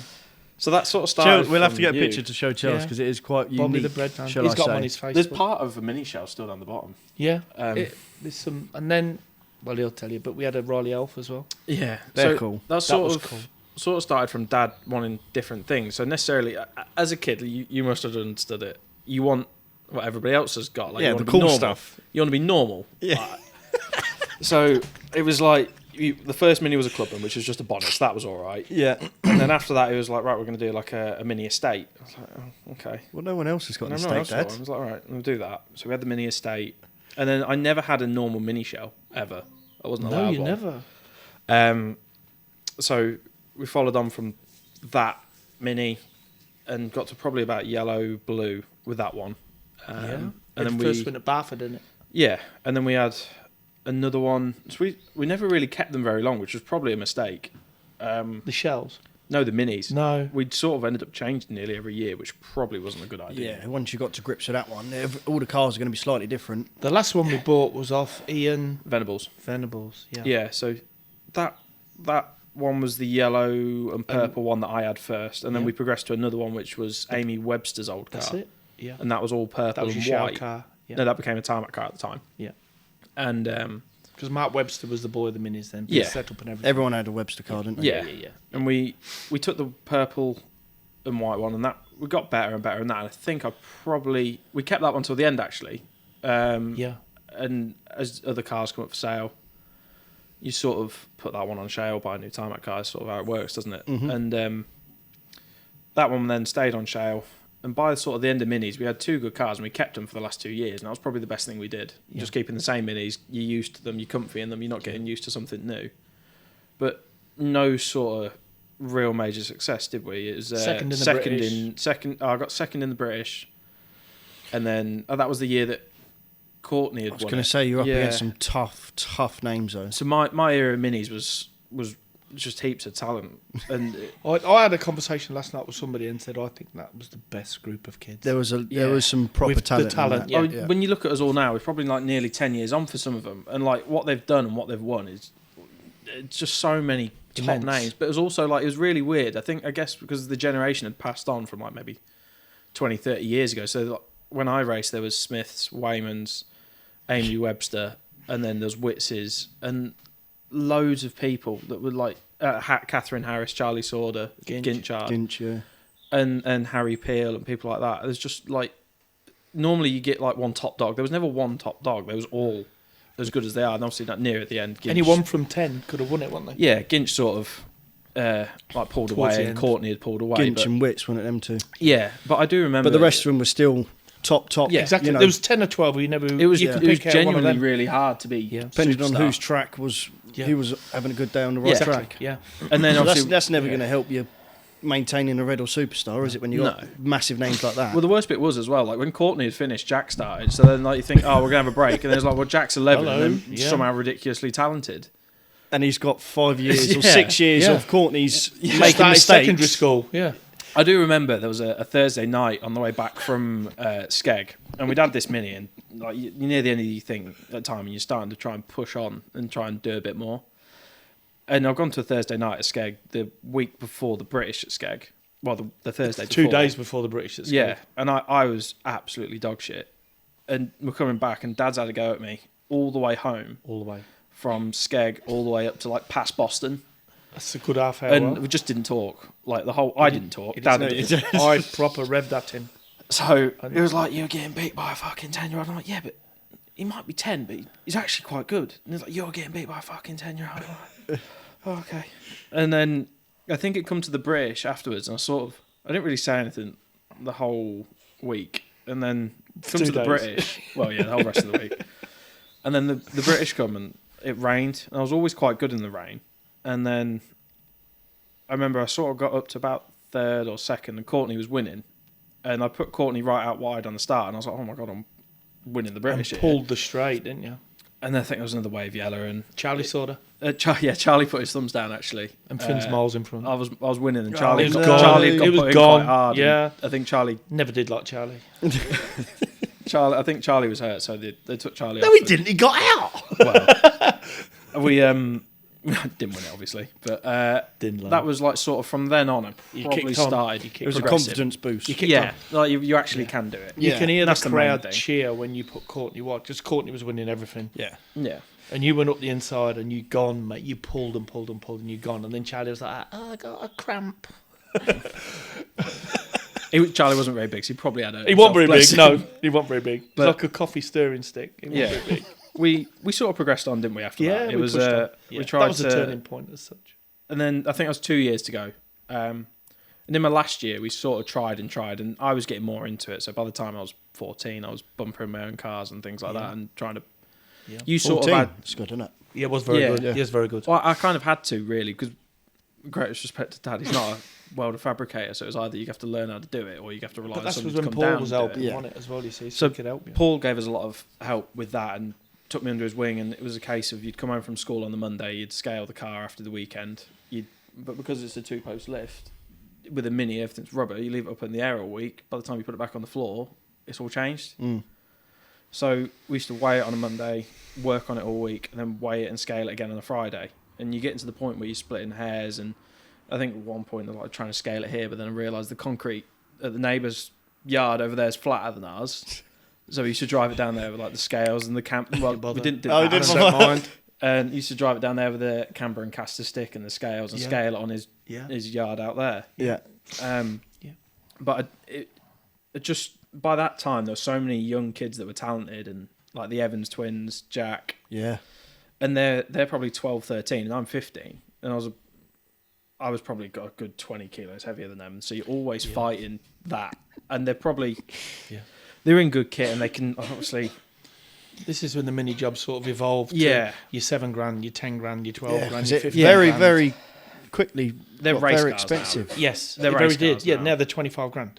Oh, I wouldn't know. I don't know if they're that bad. But I've what I heard got to it. 15s I anyway. had Yeah. 25s last year for a mini. I think people have bought them for that. We paid I don't eight. know. We but- paid $8 for your last tarmac car. Yeah, but it was in the school holidays. I obviously enjoyed being in here, so I'd come out in here and I'd basically do a full-time job in here. And I remember by the end Just of my, prepping your car. You're just prepping Just your mini. fabricating. just all prepping day. my mini, All day fabricating, fabricating. prepping the mini. Yeah. And I remember sort of by the end of my mini career, obviously school holidays in Vemray was coming up for the European, so I'd had all the suspension off, new poly bushes and 4 new set of dyno chockers and things like that, and valved all special whatever. And Is this you doing all this? So I'd rebuilt all the car, but the chockers were done by a good friend of ours who lives close. Yeah, but you putting them all on the Yeah, Oh, car. God, yeah. That's what it- Oh, yeah. I put it all Yeah. back Yeah. on and set it all up and whatnot, and Yeah.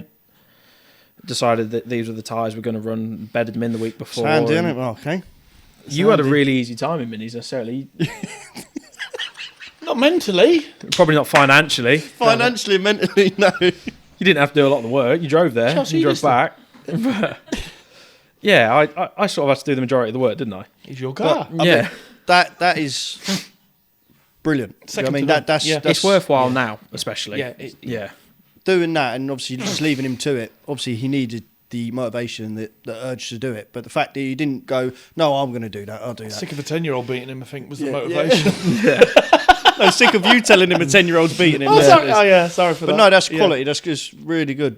It's always been like that, really. It's, Isn't it?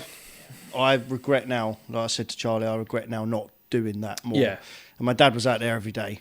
And I was like, he would have to force me to get out there for a few times. Otherwise, we're not going. We'd always go, But no there's matter a lot what. but there's a lot of people like that. Yeah. Yeah. A lot of people are not technical.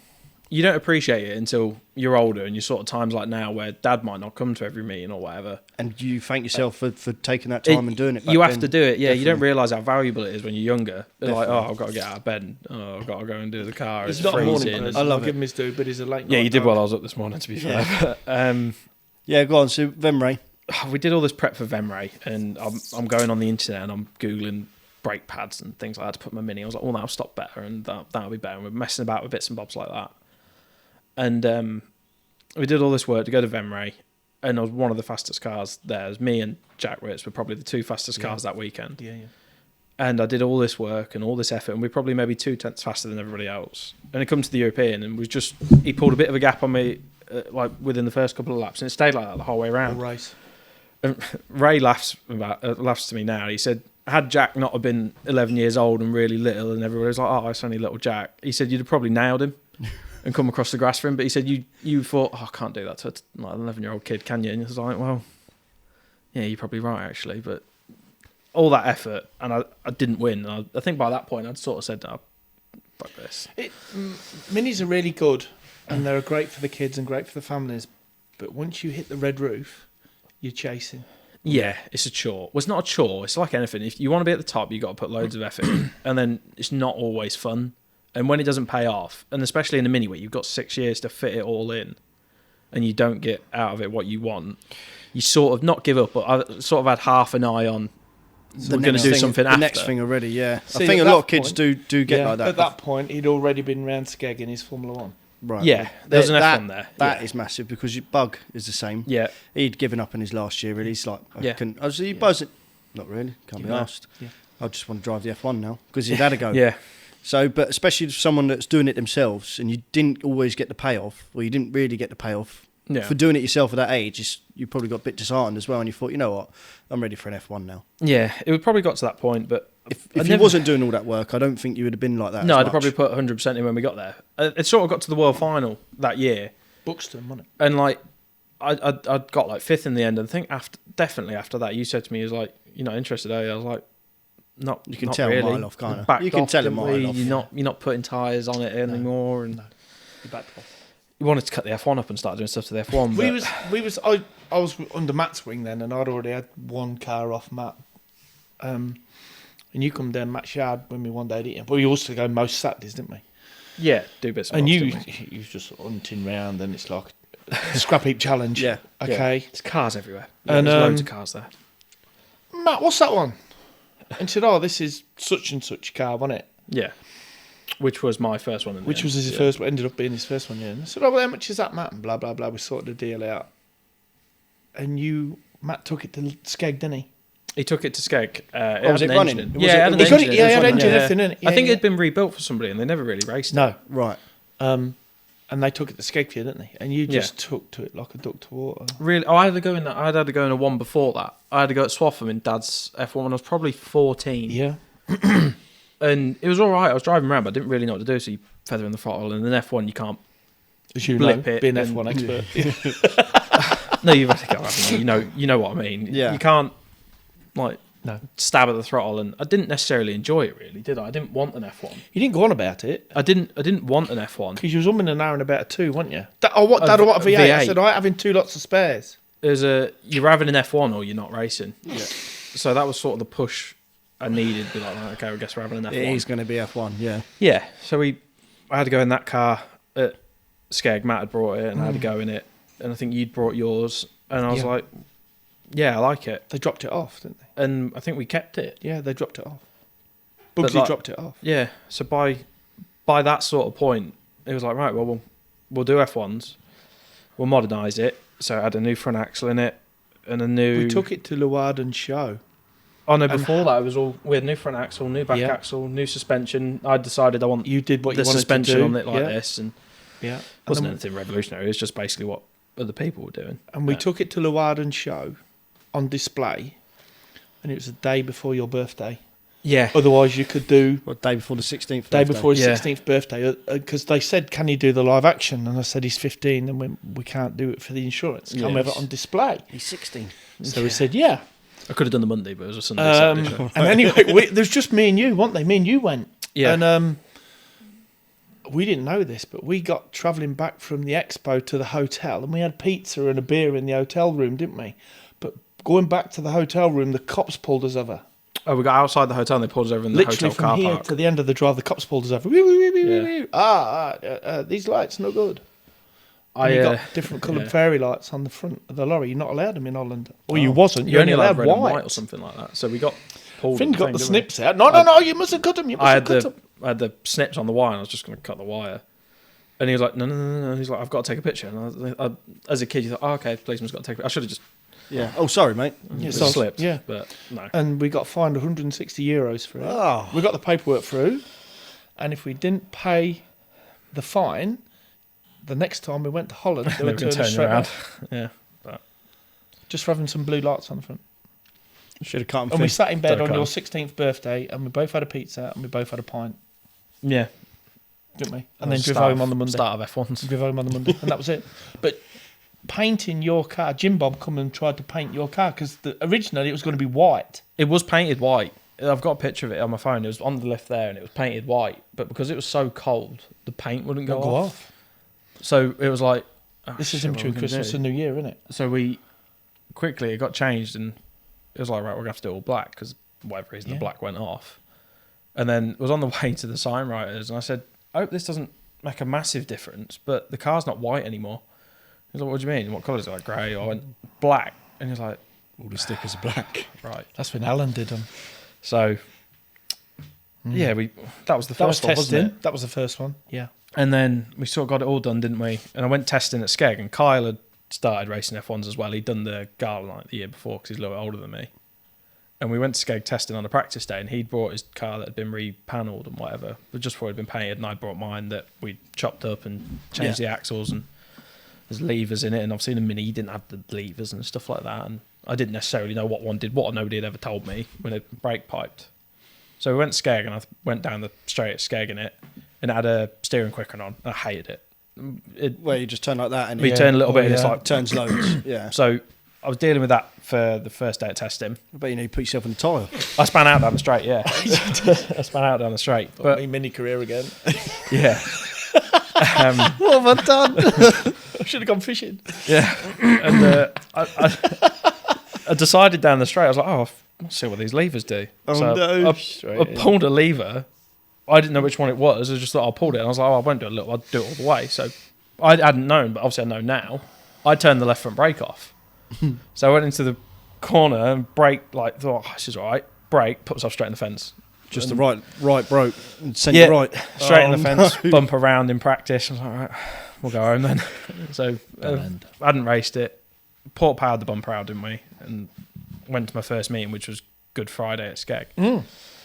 And I went off the back, and it was a rainy meeting again. And I always enjoy racing in the rain. I don't know why. I'm the same. I love the rain, but I hate everything else in the rain. Yeah, I like being in it, going round. I like that's about racing, it. but I don't like the pit and stuff like that. No. Strange, isn't it? People are different. But I love the rain. I always used to love wet showering or two. Yeah. Yeah. Really good in a wet showering. Well, average. So we did the Good Friday meeting. I managed to qualify from the final at the back of the Superstars. And that was good. Did the final, did the national, but I didn't want to take my boards off. Thought I'd need a bit more track time. You're not learning a massive amount at the back. So I went to Birmingham. It was Birmingham Hansford weekend, and we did that. And I did the heat off the back. Didn't qualify, and thought, right, I'm going to take my boards off. So I've got front of the Constellation. This would be a good idea. And I lined up with the front of the Constellation. There was probably about 10 white tops. Oh no. I was like, this You do This is- without this that, to isn't be good. fair. And then I think I crashed straight away. Or was it? Oh no! Did I do the Constellation off the back and took the boards off for the national? Boards off for the national. Took if the I boards off for the remember. national, and obviously there was like 10 white tops to the front, straight in the fence, nothing. So I was like, okay, boards are off. We're going to Hennisford. And I went to Hennisford, and Hennisford for me in a Mini as a kid, I hated Hennisford. Like, quite ironic now, but it I is hated ironic, it. Yeah. You US Ray Witts.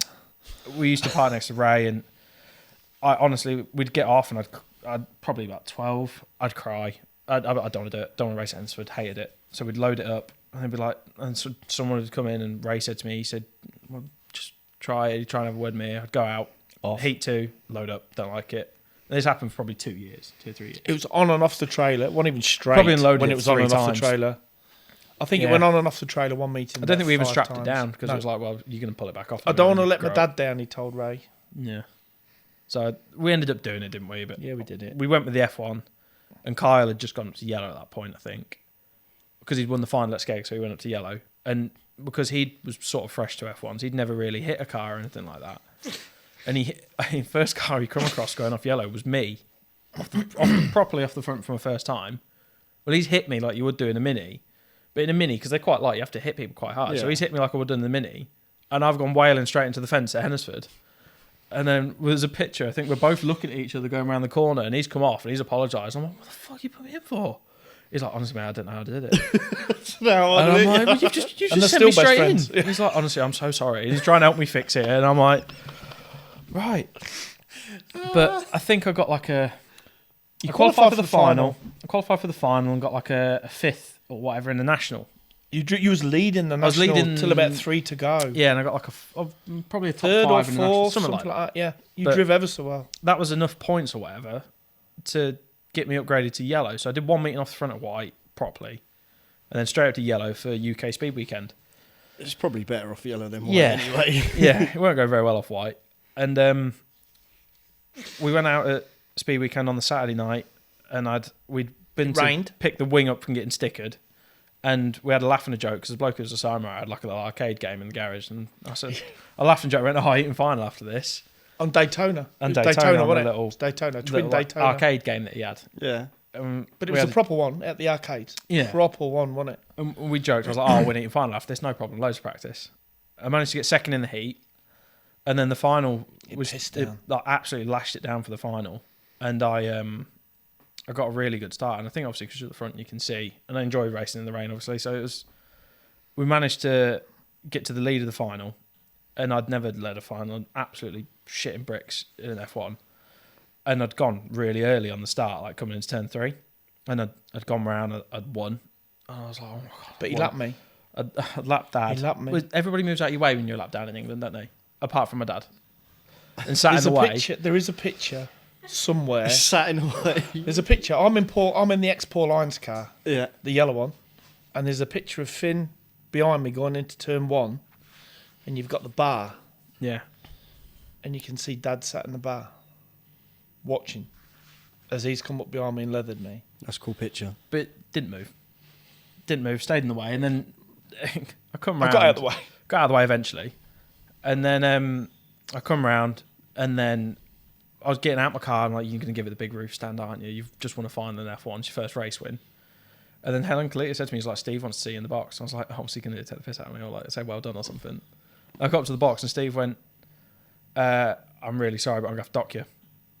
And I looked, and I was like, "Oh, this is a joke." Oh isn't it?" yeah, that went down a I was tree. like, I can I assure was like, you. "This is a joke, isn't it? It's a good wind up." And he's like, "No, you're docked. Oh, You're third." mate. I was like, Mate, "You are joking." but they took so long to deliberate it.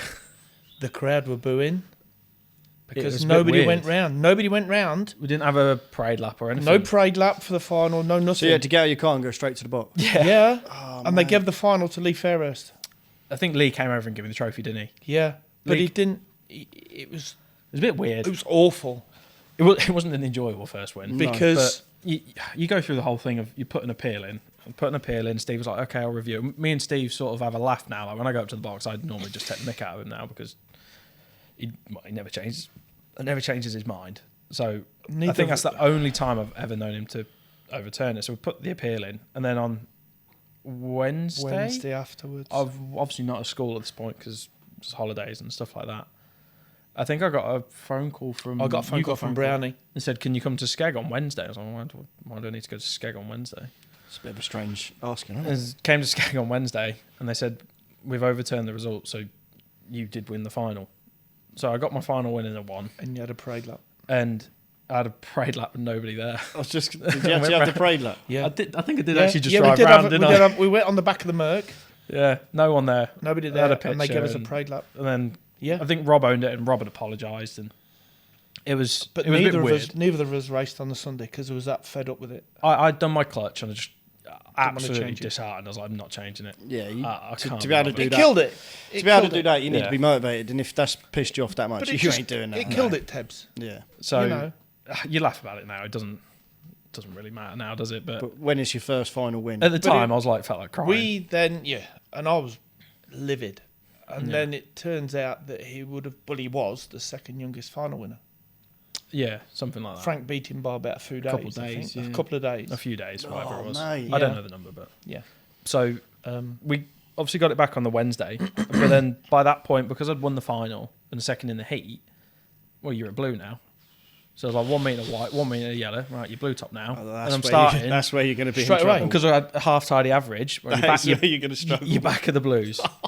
Oh, And do they, do, 16 do they and- do it like that? In Yeah, Yeah. 16 and 3 Ah. weeks. Well, Yeah. it's your grading points in the surface. So I'm starting like mid blue, back blue, and then behind me is like Luke Davison. In front of me is someone who's just come down from red, and I'm like, oh my god, I am. I'm well only out of my 16. depth. I've only done Big 2 jump, meetings. Massive jump. Yeah, That's so hard work. it's a lot better now. They do look after the younger lads a lot better now. So like people like Tom Holcroft, Lewis Hunter, they held them at yellow. You get your track time, and like they're more than good enough to be blue. Them lads, and Lewis is blue now, and I think that both of them are blue. Yeah, but they it's don't better just now. chuck them straight You're No. not straight in the deep end now. No. So because that'd dishearten you very quickly. Yeah, it did. I was crap off blue, and realistically, Well, the you're car gonna be probably though, wasn't. aren't you? The car probably wasn't good enough to run off blue top and get to the front. It was a good white, yellow, maybe blue top The car. thing is, it's you as well, though. It's not just the Yeah, car. I was nowhere near ready for it. Nowhere near. 8 races in and you blew. Yeah. Against, there's some top Exactly. reds. Oh, yeah, and there's- even yeah. the blues. The Yeah. blues ain't missing about. No, a lot no, of them no, have been no. racing 20 No, years, no. some of them, that have just had a bad month. Yeah, exactly. And you got to try and beat them. Yeah, so that was... Nothing else sort of really happened for that year. Oh, I qualified for a semi after one qualifying round, I think, didn't I? Because I managed to hit second in the heat, won the final. That's Yeah. loads of qualifying points. Put me What- the last car on the grid for a semi. What year is that, dude? 2018. 2018. 2018. That was your first season. Yeah, and we was going to take that car on shale for the semi, and we asked Matt, and he was like, wouldn't even bother.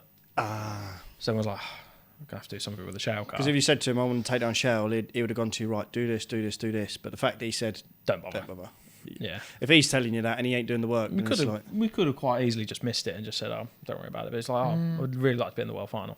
My first year. of course, yeah. So we bought a shale car, put an engine in it, and my first Finnegan one? Yeah, my first meeting was Texel because it Was? timed up right and it was good practice. Practice I think- before the semi. well, because it was Put off Tony Smith. so Sean Blakemore had it built new. I think he did one meeting in it. Then Josh Smith had it, and he'd done 2 meetings in it maybe, and then we bought it off Tony. Oh, so it's a pretty new It Finnegan was like car. a nearly new car, yeah. but we cut it because I'm not very tall, like mega tall, and I've got quite short legs, so I couldn't get my legs on the floor of it. Round, although it's built for Sean Blakemore, who's not mega tall, I couldn't get my legs around all the suspension that comes through the cab in them. So we had to move the steering box, move the suspension, change this, change that, and eventually we went to Texel and there's like 100 cars there, and they're like, right, you're pole blue. I'm like, I am not. And he's like, you're pole blue, you're not racing. I was like, I'm definitely not racing off pole blue. I've never raced shale in my life. I went around Swaffham with it for like 25 laps. And then Never done Shell other than that. never done shale. Oh, no. So Texel. I managed to get off the back, and I basically just used it as a bit of practice, really, didn't we? For the I was semi? red then, by the way. Yeah, Was you racing? Yeah, I was Yeah. red. Oh, right, I was yeah. red. blew the engine up. I think actually didn't. Matt was using it because I broke my arm. I was really poorly with my Yeah. arm, wasn't I? Yeah, Yeah, because I had sepsis, and I had a really poorly arm, so I didn't race a lot for 2 years, did I? Because Matt used the car and nearly won the British in it. yeah. Yeah, That's when Stuart Matt Smith nearly had won that the lunge British from at Bellevue. Yeah, Bellevue, that was your 'cause car, Matt wasn't was it? using my car. Yeah, I was off. But no, we went to Lynn, didn't we, for the semi-final? Never. How was never your qualified. practice? Was it right? I was like 100 on car. I was all right. I think the best I went was like on the Sunday morning. They'd take, because I was 16 or whatever. The lads who were racing like Bobby Griffin, they took me out when we went out for a beer. And I was absolutely like hanging. Oh, no. I was only 16. You obviously can't You can't handle 2 beers handle at 2 16, beers. can you? I was absolutely written off on Sunday morning, like being sick down the lorry steps and everything. yeah, you was. Yeah, because I said you better get out of bed. So like you need We're to get racing in a minute. Somebody else took it to scrutineering for me. We was. Yeah, couldn't get out of bed. I was absolutely hanging. we went out with Bobby Griffin, Daz, Growler, Bowser. Bowser. Yeah, because we stopped at Texel, and there was a pond when we used to stop at the hostel, didn't we? Yeah. And Bobby Griffin pushed Bowser in the pond, and it was thick black Algae. algae. Awful. So Bowser got out the pond. Bobby got his power washer out. No, Daz got his power washer out. Power and washed power him. washed him down. But we all went to this club after Texel, and it's rammed, right? And Bobby Griffin had sliders on, didn't he? It's chucking sliders about. And I got somewhere. hold of his slider and threw it into the dance floor, right? And he's like, "You wanker, blah, blah, blah." We're all having a drink. Bowser goes, "I'll get it." And all of a sudden, Bowser's gone through the crowd, and it was like a shrine. All you could see was this slider come out the top, like a golden slider. Oh, it's And we was like, "He's fucking found it like this." And it was 5-6 o'clock in the morning, wasn't it? Because the island's wonderful and brilliant, but the taxi service is wank. It's shit, innit? There's like one taxi for the whole of the island. Oh, no. we obviously got up in the morning. Everybody's fine because they're adults. Well, they're And used he's to hanging it. Yeah. Yeah. And I was trying to get strapped in for this heat, and I was like, I'm gonna puke. And I kept ratcheting We it got up more. the ratchet belt, so you click Yeah, it. it did. click It was. Yeah. But it went all right. You actually. drove really well on the Yeah, Sunday. I think most people tend to do better when you're hanging. over when you're racing. Yeah, you but- drove ever so well. You got out of the car, went straight in bed. Got straight out, went back to bed, went to sleep, got out because the racing's so spread out. I did the first heat. I was like heat 2 hours, 2, yeah.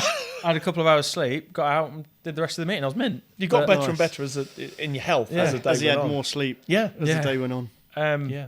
But that was sort of I bet that was an experience though, wasn't it? It was a good laugh, yeah. And then we had the Kings Lynn semi, and I think I hit a tyre and it broke one of the Ali link arms on the front, and I managed to limp home like 11th. I think they take 10. Yeah. And that's sort of my semi-finals, like all over really. Yeah. I've only ever qualified through one semi-final. I've only ever qualified for 2 world finals, but That's one more than me. yeah. No, yeah. I've never qualified for a world final in a 2. Never. 20 odd years at trying. Never qualified for a world final in a 2. And I qualified for Ipswich World Final. It was my first World Final. When he towed me around on that little when car, Charlie I won. was- When the one Charlie Charlie won, the newer yeah. one, When not he the towed me around. 2009 one. No. Yeah. Yeah. When I because I had that fun with John Lund and Frank at Bradford Yeah, line When on I the wore world the final cape grid and that. wasn't even in the world final. because we played the game because Bradford had just come back Yeah. and to get John Lund back at Bradford because we had the semi-final where Frank won it, John was second and I was third. Oh, Because you let him through, didn't you? No, No? I couldn't catch him. Oh, Pair of old fuckers, I couldn't catch him. I hated Sheffield, even in a 2. I remember hearing about this though. Yeah. John got it in, didn't he? John got Frank second. won and John was second, and Yeah. all You were three of third. us, and I was third, and all 3 of us were on the start and finish line. Yeah.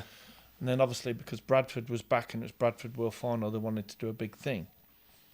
And we kept it all undercover that somebody had got the marquee car, The gold one. the gold one, like the iconic and they'd one, yeah. undercover it, they'd hide it until we World played final. this out. So they said John pulled up to the pit gate, lifted his bonnet, made out there was a problem with the car.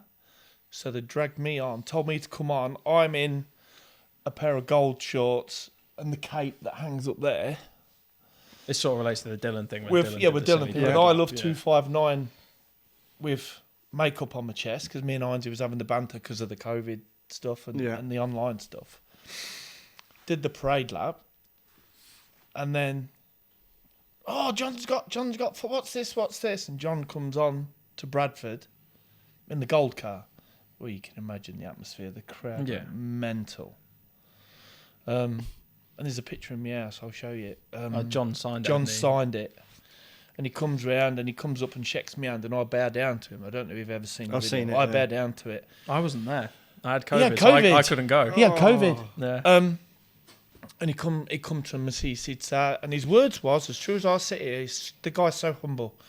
He shook me and he said, Sarge, I'm so sorry. I said, what for? He said, I've took your space. And I said, John, I said, go out there and enjoy yourself, my friend. And shook his hand. And off he went. And that, to be a part of that was as close as I'd ever got. And obviously the following year I Qualified at Bradford. qualified at Bradford for the first time ever. Yeah. My wheel fell off. Same semi-final, like a row behind each other, yeah. and then I clipped a tyre. I got eight I don't know what happened. Wheel just came straight off.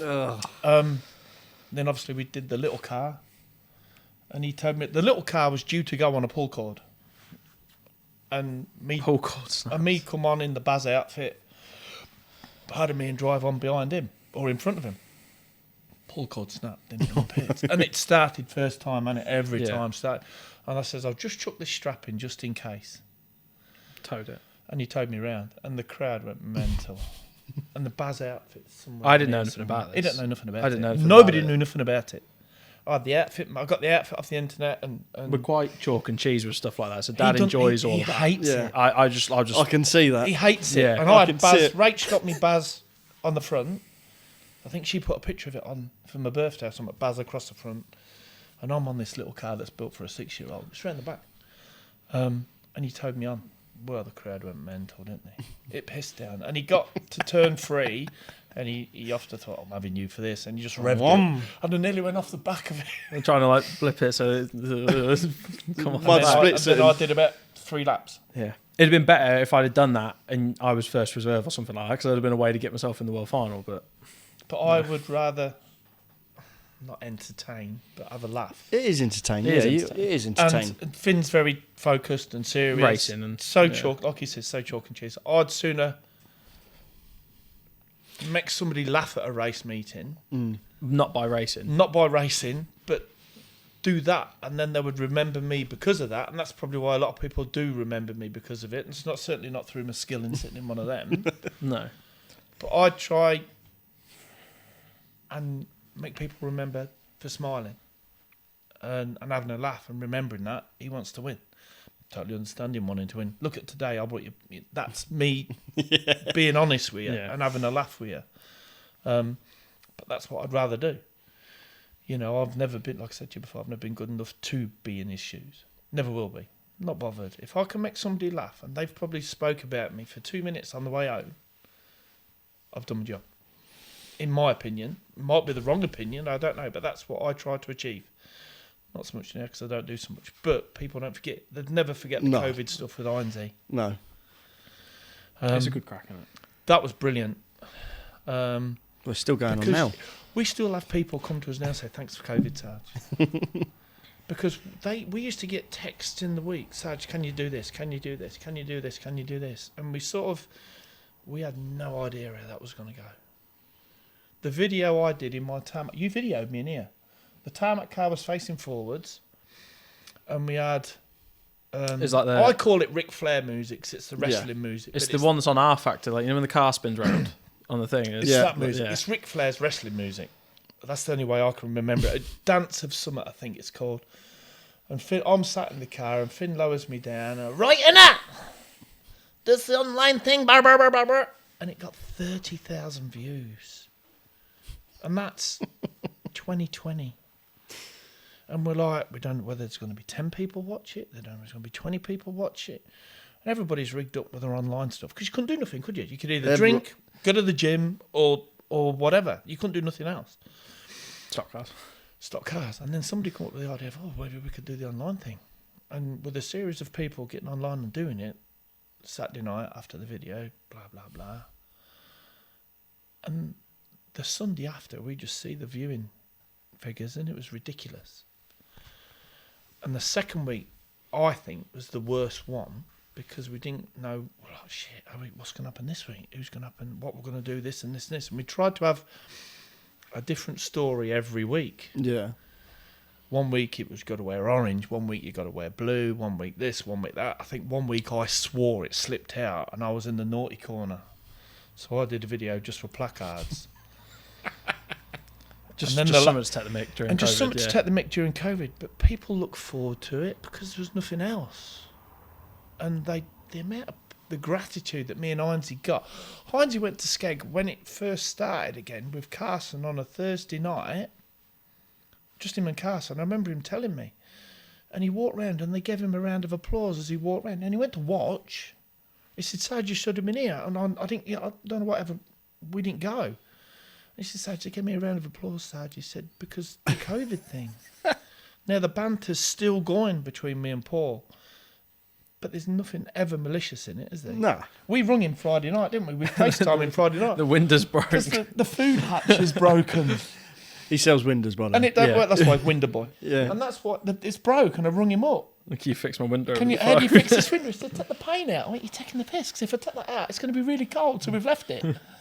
That's normally where the tea comes through. Oh, right. That's why I have to walk round. But that is the kitchen window. That is the kitchen window. That is, not a bathroom. Kitchen window. No. We can use the bathroom. It's just smaller. But that's evolved. You know, he sent me a message on Wednesday because it was obviously Dad's funeral and I'm thinking of you, mate, and blah, blah, blah. And that's the respect. But the banter was brilliant during It's the always COVID good to see stuff. And looking from the outside in, it's good to see. Sarge, do this. You got to bury him with this, and it's all 5 head and stuff. And I've wrapped his car up at the NEC before, and he's like cling film. Filmed it. Took a picture of me having a poo or something like that, and he starts, and it's sort of.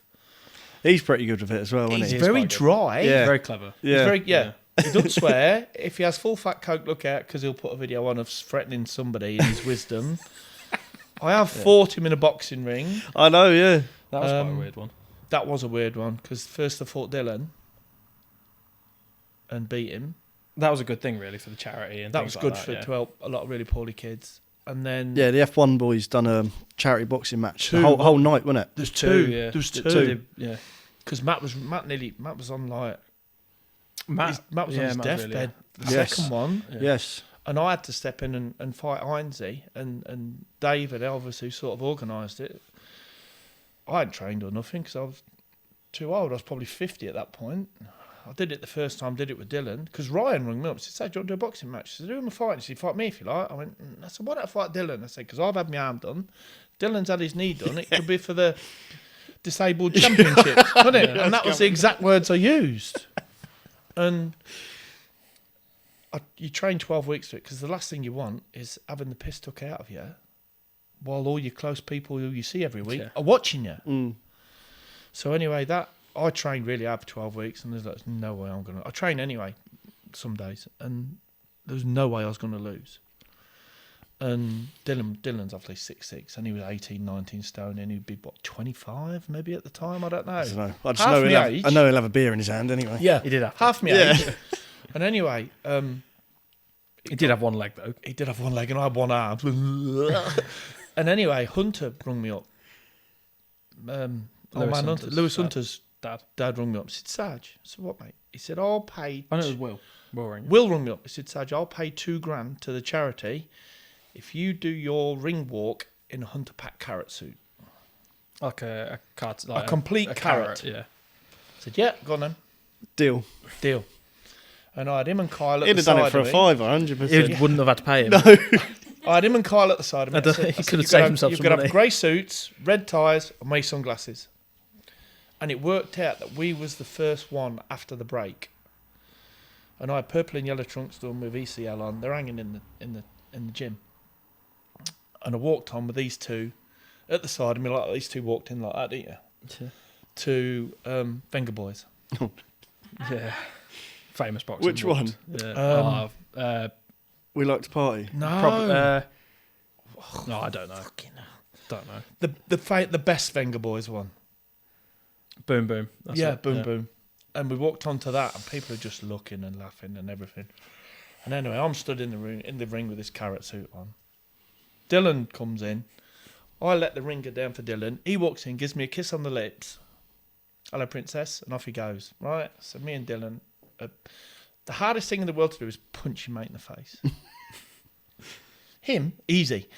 But, not that I have done, but to punch your mate in the face is so difficult. But because you're doing it for a charity, and the kids, I don't know whether some of them made it or not, bless them. But we raised about $15,000, I think. They're punching each other in the face and saying sorry as they're doing Well, it and stuff like that. Who not? Rick did Chris Ben Cowley knocked Ben Erdman out. Yeah, I think it was that. Yeah. I think Chris knocked Ben Erdman out. Literally knocked him out. And there was a bit concerned at the time. I stopped Dylan after halfway through the second round. And we had a pint afterwards, and that was done and sorted. But the following year, Matt was really poorly. And we went to see him afterwards, didn't we? Dave Duran said to me, "It's not a pretty sight," because he got some viral thing. And he had pneumonia. Yeah. And we went to see him, and he had a machine for every organ on him. And we was really, really good friends with Matt. And He was having a new Bugsy at the tarmac time. car built at the time as well. Yeah. And we went to see him, and he come with me. And he just come out, Scary, and he innit? went, "Fucking hell, Dad." And I went, he had a pipe for every organ. Oh, mate. He was in a proper mess. And anyway, He come back that year and nearly won the British, didn't he? Yeah, he did. Yeah, in my car. Yeah. No, that was a different time. Oh, and then Dave says, "Will you fight?" I said, "Yeah." He said, "I'll stand." "Do you stand?" So I said, "Who am I fighting?" He said, "Heinzie." I said, I'll do it. Don't worry about it. So I ain't trained enough, and he got some gloves and shorts and whatever. And Dave went to tell Heinzie, and he just went white. "I ain't fighting him. I'm not fighting him. He'll kill me." And I went, I said, "You want to do it?" And the words I said to him, I said, "You want to do it? Let's do it. Let's have a play for 3 rounds. And if you ask him, he will genuinely tell you that was the words. I didn't want to hit him. I didn't want to hurt Paul him." does actually go to the boxing gym and Paul stuff like that now. Paul rings me on a Monday and says, "I've just thought about you. I've just come out of the boxing gym." Every Monday or Tuesday. Is that since then? Yeah. Yeah. And we did it, and we raised some money, and he wanted to do it, so I did it. And that was it. But how Matt recovered from that, I don't know, because he was in a mess. He was really, really poorly, mate, wasn't he? Recovered better than ever, isn't he? He's probably won more since as Yeah. well, yeah. He has. Yeah. But when he borrowed my car, probably before that, I think the lowest place he got was a 5th, wasn't it? That's the one that's outside. That's the one. That's Yeah. the one that's outside. When it was black, because I had sepsis in my arm and I had to have an operation and whatever. And he Arm wrestling like a dick in Benidorm. Yeah, dicking about in Benidorm and tore my bicep. Oh, no. And then he was racing at Coventry one night, and my arm started to go black, swell up, and started to go black. Because Glyn took you, Yeah. Glyn took Finn racing because I didn't feel very well. I laid on the settee and his mum come home. What's the matter? I said, I don't feel so good. I said, come on, we'll go. And Speaky was world champ. And I walked through the pits and Rob went, oh, you're all right. I went, Rob, don't touch me arm. I said, because look, he said, Sarge, that it was as black as his top. He said, Sarge, that ain't right. You've got to get yourself off. You need to go to hospital. So I said, I'll watch him, it'll be all right. So my arm was that size all the way down, Tebs. And it was black. And anyway, we come on, we fed, Mum says, oh, let's feed the dogs. I was like, great. So we fed the dogs. Went to Pilgrim. And this woman, bless her, I'll never forget it. She sat me down. She goes, you sit down there, I'll be back in a minute. And she went, you don't look very well, Dot. And she put her hand on my shoulder like that. And I went, I don't feel very well, Dot. Right, let's get you an x-ray. We think you got pneumonia. Comes back from x-ray. There's a bed waiting. Get on that bed. Jip. So what's the matter? She went, you got sepsis. She goes, you are in the shit, basically. Plugged me in. I was in there 4 days, wasn't I? Yeah. Jesus. And she said when they did the surgery, there was 180 millilitre blood clot in my arm. So they reattached my bicep. We did loads of mini racing though. You did what? Did loads of mini racing. Because I couldn't do nothing, could I? And I had it across there for 4 weeks. And when they took the cast off, my bicep was as big as my wrist. And I couldn't take the tag off the bread. I had no strength in that. And that's a 3-year-old can do that. Yeah. And I couldn't take the tag off the bread. But he obviously went racing for minis months and months. Loads I of didn't mini do racing. it. But that was, you had the elf then, I think. Yeah, that was a good idea, wasn't it? We had the elf shell that was like, oh, that'd be cool. It was like that. Apart from it was like a 40-kilogram mini shell, and most of We it went, was like went 20. to Scotch Corner to fetch Oh, wow. that. Oh, terrible idea. But sexy as hell, that car was. No, I loved it. I do like the elves. He I hated didn't it. He like hated it. Definitely. But that's Didn't you. like it. Minis. Formula 1s? Formula 1 still. Formula Ones. Shower car. We did the shower, didn't we? And then we kept that car for... It's out of sync now, isn't it? But we kept that car for a bit, didn't we? And I'll try and remember where it was. Yeah. Were you doing Texel? I did Yeah, semi-final, finished Texel semi-final. Yeah. yeah, that was sort of... Obviously, coming 10th, 11th in the semi was sort of the That thing was it, yeah. happened. And from then on, I've never really done any good in semi-finals. After that, I think the year after in the semi-final... Qualified for everyone. Yeah, Qualified for a semi-final every Yeah. year race, yeah. Sheffield was the but next one, wasn't it? the semi-final the year after at Sheffield, I think 11th. I got 11th or something like that again, or Ugh. and then one year they took 12, I think, because it was COVID, and then I got 13th that year, and then I think that's sort of the first one I qualified for was 2024 World Final, and we had I just lost the British at Bradford the week before. And then we did the Lynn semi, and I was probably the most nervous I'd ever been because I thought, I've had a shit year as British champion. I really need to qualify for the World Finals, sort of save it. So I started like 8th row outside, and I was like I was so nervous about it. And I'd put a tyre on and was sat like gridding up to go on the track. You asked me about I the was tyre, like, didn't you? I've got the wrong tyre on, like because we've got different compounds and things like that. Just thinking and I've overthinking. got the wrong tyre on. It's too soft. It's not going to last. You asked me, didn't you? Dad, what do you reckon? That's how you knew I was getting desperate. And Last then chance saloon, that was. Yeah. Everybody else was busy. he probably went, yes, mate. It's round and black, it'd be all right. And I managed to get up to second. I think Charlie had knocked a shocker top off or whatever, Early and doors. Lee Ferris, his car had died, and I managed to get up to second. And Tom had won it, and I obviously couldn't see Tom, but I was like, "How have I managed to get second in this?" And I'd never obviously qualified. And then like, right, second row of the World Final at Skeg, and I was like, oh, fuck. And then we did quite a bit of prep to the tarmac car, things like that. I went to because of going to New Zealand earlier that year. I had no holidays for work, so I couldn't go testing or anything before World Final. Hang on, we'll bring it back then. We'll bring it back because we've skipped past the main. Oh, yeah, we have, yeah. We've skipped past it. So 23. 23, leading up to that. When did you build this car? Because what car did you have before that? So I had My what Heinz is car. the ex-Heinz car. The ex-Heinz That was car. my second Which is in tarmac the car. trailer. Yeah, And, which for you've still sale, by got. the way. Yeah. For sale, yeah. For sale. For sale. Please buy it. And I got approached by a man called Ivan Bedford, and I was sort of getting to the point of that Heinz car where I was cutting bits off it, welding shock mounts, panhard brackets, things like that. Where it's been And it was altered working so many times. Yeah, Yeah. and the Trying stuff stuff. was working. I'd come to the following meeting, and I think Matt had welded a bracket on, and I was like, "Where'd you get that idea from?" And I'd welded this panhard bracket on, and then he'd done it the same, and things like that. 2 or 3 of us did it. And then Ivan approached me and said, "We'd like to get into F1s." And I was like, "Right." And he said, "But we don't want to buy a car." I was like, "Okay." He went, "We'd like to build one. If we build one, will you help us?" And I said, "Yeah." And he said, "In return, we'll build one with you, like a sponsorship deal." Mm. But he said, "You tell us how you want it, come down and help us, and we'll do it." And so that started when I was 19. 18 or 9, 2021 I started it, so I'd have been 19, just 19 that year. So we was at Skeg, I'd come back from work, and We'd go every Saturday, wouldn't we?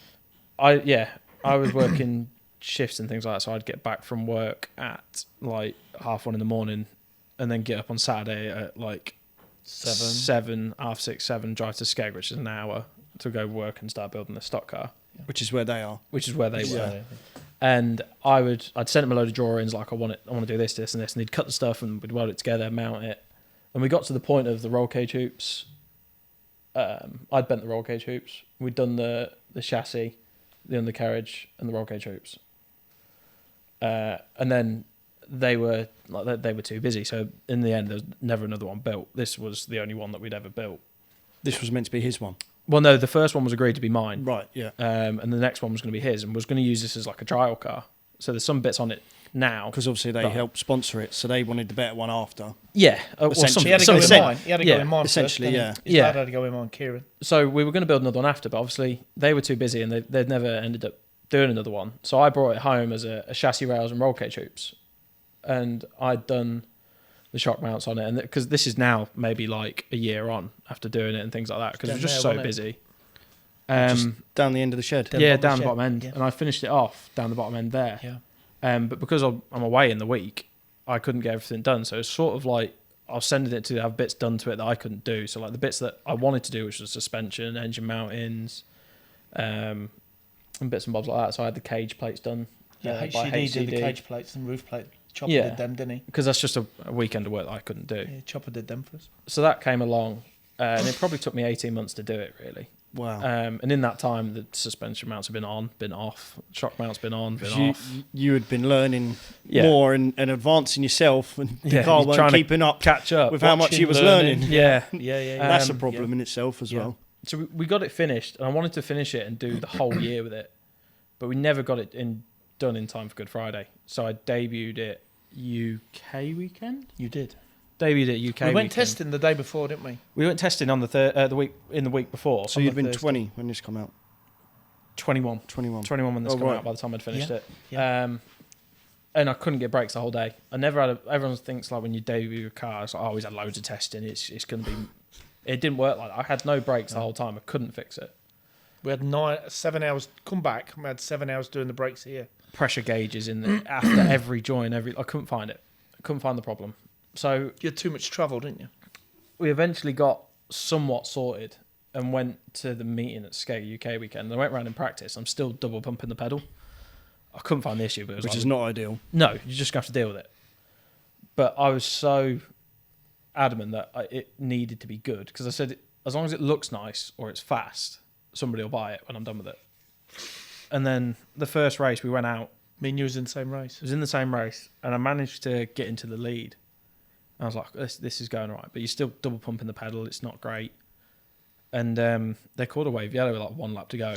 And There was 2 actually, it was wasn't there? 2 or something like that. 2 wave A yellows. wave yellow about 4 to go, and then they stopped, and I thought, we're in here. And then there was another wave yellow and 1 lap to go, and I don't normally get that stroppy, but I'd like There was- waving your arms about. You was winning, then it was Webster, then it was Carl Hawkins, then it was me. There's some red tops as well, I think, behind us. Yeah. So it was like it was a relatively difficult grade to come Yeah. off as well, like blue. And I managed to win the first race out in it. So that was a big achievement for me. Massive. Like, there's a picture of me when I collect the trophy, and it's like just a massive sigh of relief that it's not a turd. I Like, 'cause- tried really hard for second, didn't I? Yeah. And got 4th in the end. I said I just really wanted to win a race in it by the end of the year. And you done it in the first No, meeting. the first race. First race. Yeah. Yeah. And then the rest of the weekend didn't really go very well. There was a bit of a noise coming from the engine and things like that. So we sort of parked it up, and then we did Ipswich. But I hadn't had a chance to prep the car all week because it'd been Matt had it to fix something on the engine, so it had not been prepped. I think we put the gears in at the track. Yeah, we did. And then I went out in the first heat, got span out, whatever, and damaged all the nerf rail. Next heat, probably like a fifth or something, I think. And then put some good tyres on for the final. And it was like, this feels really good. And I think my transponder was playing up, but I managed to win the final. But when I won the final, I think the lap time in it was like 2 tenths faster than everybody else in that race that day. And I had like an intermittent transponder, and I was like, this is really good. And I was buzzing with it. But at that point, the engine was like really rattly. Like it didn't sound great at all. She was loose. Yeah. She was loose. I tried to spin the wheels. The bottom end rattle. No, I tried to spin the wheels like afterwards and do a load of tyre smoke because nothing. I couldn't smoke the tyres because it just seemed to be so far down at power. And you were still 2 tenths quicker. I think that's probably why it was so quick because you couldn't spin. No, It's like having traction control. Yeah, putting it through it. You had the perfect amount of acceleration. So the following weekend was with June, and I couldn't race it because I had no engine for it. So we raced the other car, but then we decided I was like, I need to take that to the British. I was like, I really want to take that to the British. I don't want to race the other car. So we swapped an engine, raced it at the British, and then we got there in the first race, and the left front caliper was sticking on, so that was no good. Not going to get many points for a qualifying spot for that. Radiator had a hole in it. I was like, this is really not going very well. Who parked next to us and told us about the radiator? Somebody's parked. I'm sat on the wheel. I think Emily told me. Jack France was parked next to us, and his dad said, "Sad, your rad's leaking," and we changed it. We did change the rad. We did change it. We But changed it. I just wasn't getting on very well. I didn't drive very well, and I had one more heat because at the British you normally get like 3 heats. Yeah. And that's And- points accumulated, ready for the grid That's for the it. final. Yeah, that's it. I had a bit of a Talking to Emily's mum, Sarah, gave me a bit of talking to and was like, you need to sort yourself out. That car's really good and you're not driving it very good, basically. I was like, That's and I'll get you a That's bollock. Hennesford as well, wasn't Dad it? gave me a I'll give bollock him a in, proper and I was bollock like, okay, yeah, maybe they're right. And I got 4th in the last heat. I think I managed to maybe come home behind Tom in the heat. So that put me like 8th row inside, and I was like, oh, this is... You come to me with a grid, didn't you? I was like, 8th row inside, this is a waste of It's time. about mid-pack. He said, Yeah. Dad, you took a picture on your phone, didn't you? And you said, Dad, look at this.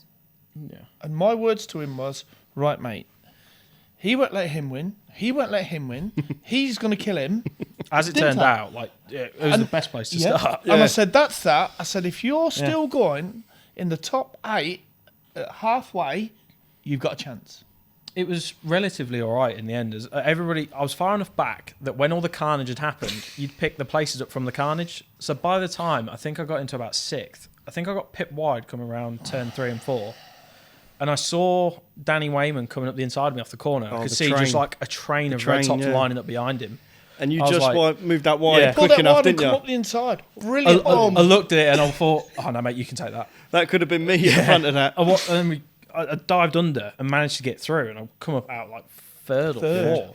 And we come around on the way down, and Danny's like, wheels gone, end of the axle's gone. I'm like, Yeah. See, Anton Eels was killing Tom. Yeah. yeah, Matt had already been put in by Rubber. Rubber Yeah. and Tom, yeah. And So they there- were slowly there was- depreciating the there was car. Ryan. Your plan was working, so Yeah. It was Ryan and then Catherine and then me. And I'd raced with Catherine since I was like 11. So I knew she was never going to like give it up or back down She from ain't. it. No, she ain't old second, enough. was she? no, she never was. No. Not with Tom as your brother and all. You know what I mean? I- No chance. He would He's not Tom's let you. brother. Yeah. And I was sort of like, I saw it and I saw Ryan's tyres were going off. He'd been in the whole race at the front, a pair of them had. So your tyres are sort of spent up, and I thought I'll just back off a little bit, save my tyres for the last Oh, few you did laps. back off I backed off for a little bit, yeah. And because you lost a bit of ground, but that Yeah. was you. Yeah. I backed off and I saw the 5 lap boards come out after that, and I was like, right, I'll try and catch up. I reckon I can get to them.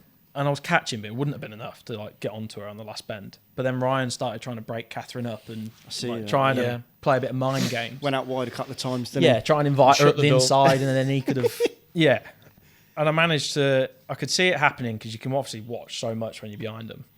You're not even driving your No. own race. You're watching them just doing it like, right, Yeah. when's my spot? You're just trying to think, oh, maybe. I was like, I'm in for a podium here. This is amazing.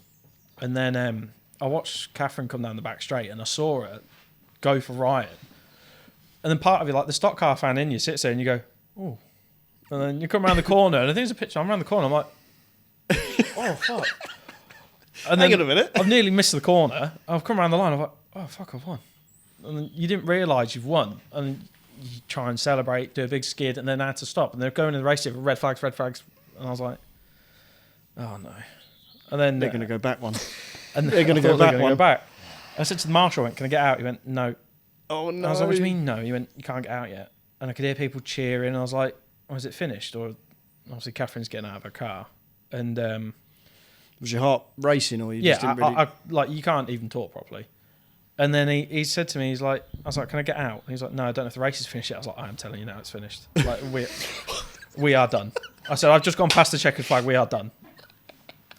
And he's like, I'm not It's sure. the first race win all over again, isn't it? I was like, the we're first done. final. Yeah. Here we go again. I was like, we're done. We're not doing another lap.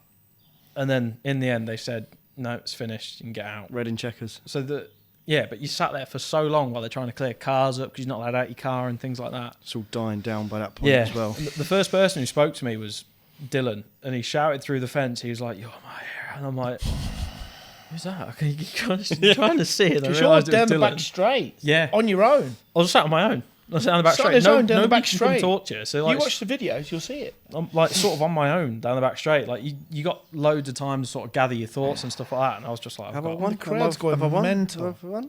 well, they weren't. I don't think they were going mental for me. I think they were going for mental because Catherine somebody and had just Ryan. drilled Ryan. But you watched, somebody videoed it out the stand, yeah. and they're all cheering because Catherine's done Ryan, and one bloke goes, fucking Finn's won, Finn's British champ. Yeah. It was a bit of a mental And first 3 meetings. now for it, it's really. like, but we were stood just past the start and finish line. And you're like, go on, mate, go on, mate, go on, mate. And 5 to go. And You're I still said, there. I You're said still to there. Matt, You're still there. I said to Matt, I said, he's eased off because you could hear the engine tone. And I said, he's eased off. Now look, still.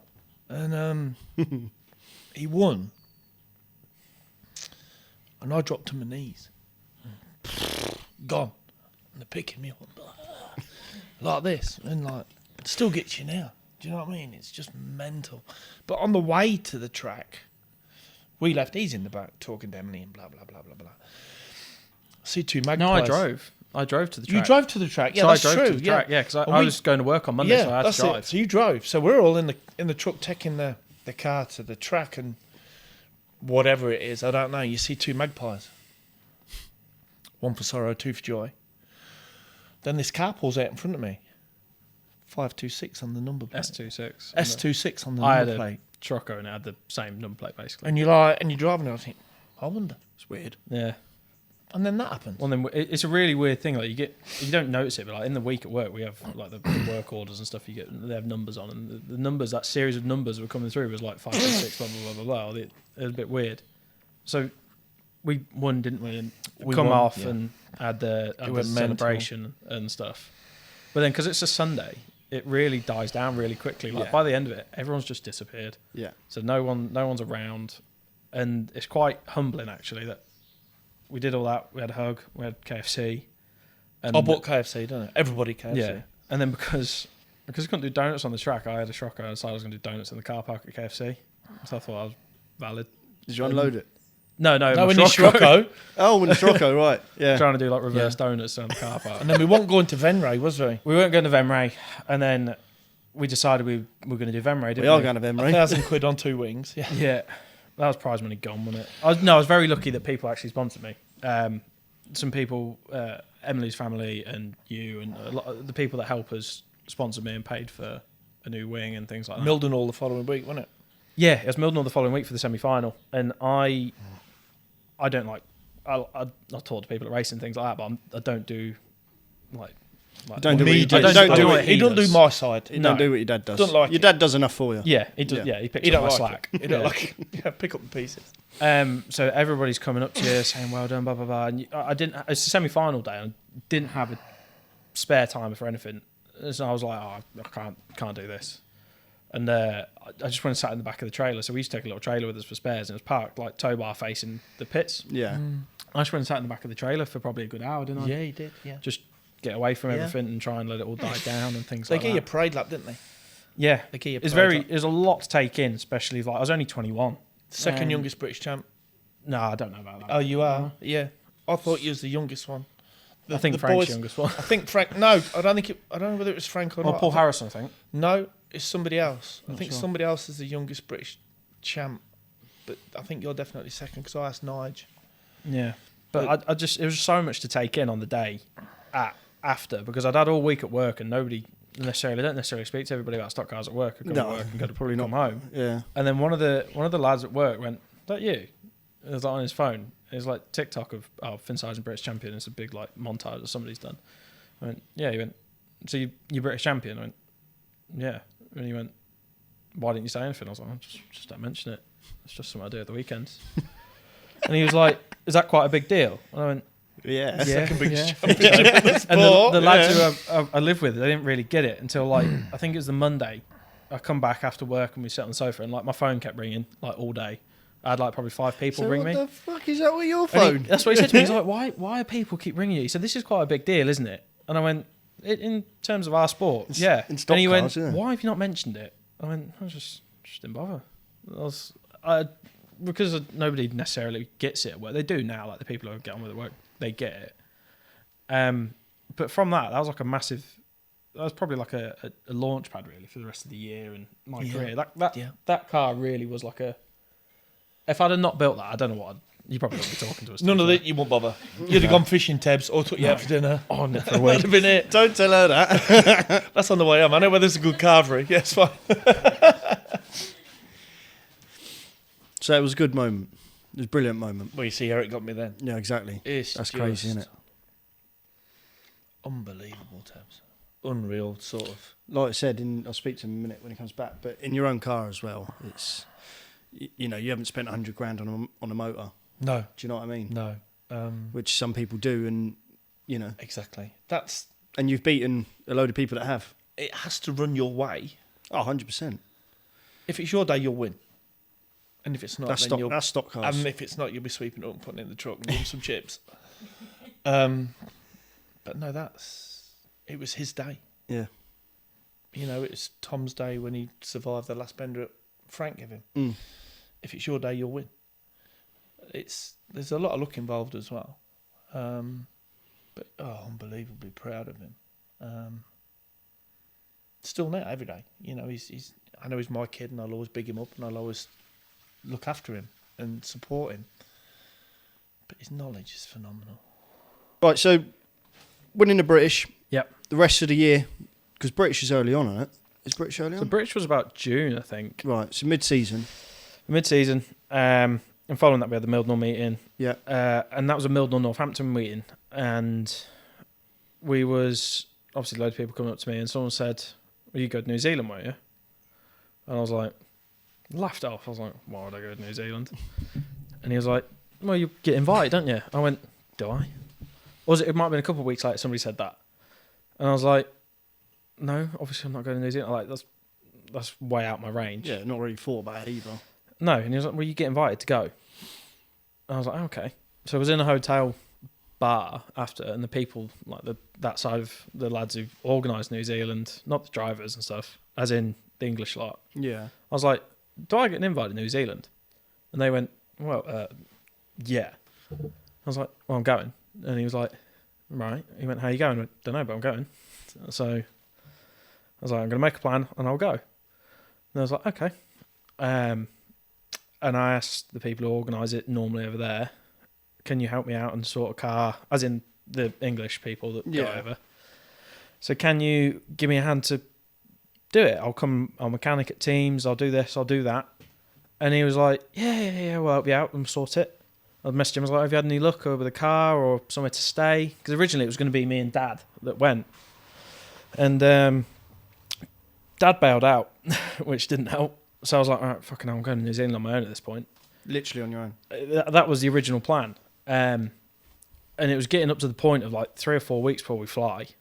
And I was like, I haven't got a flight booked, or when I was meant to fly. I didn't have a flight booked. I had the time booked off work, but I didn't have a flight booked.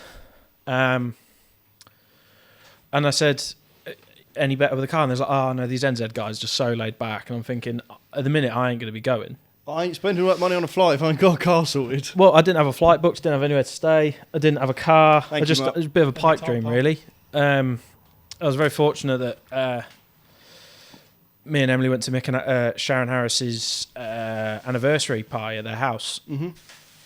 And Mick said, well, you got yourself sorted for New Zealand? And I was like, nope. I said, so-and-so's not really done a lot. I said, yeah, no, basically. I said, I've got absolutely nothing sorted. So this is what I've tried. This is who I spoke to. And he was like, yeah. He went, I'll sort it out. And I was like, oh, yeah. I thought he was just having a laugh or whatever. Yeah. I was like, all right. And then he went, no, he'd had a few beers or whatever. And I bet I was rustling straight down the mic, innit? And he said to me, I'll sort it out. So Mick said, come here. Dragged me off into another room at his house. And he went, this is Russell Joblin. He's on the phone to Russell Joblin. He said, this is Russell Joblin. Russell, this is our British champion. I was like, all right. And he went, I'm just like, hi. And he's like, he's got an invite, but he's got nowhere to go, nowhere to stay, blah, blah, blah. And Russell's like, yeah, that's right, you come stay with me. Like, I'd never met him, just over the phone. And then probably Mick was like, well, I'll sort you out a car. I've got somewhere to stay. He said, I'll help you out. He said, I'll come with you. So me... What, Mick's coming with you? Yeah. Wow.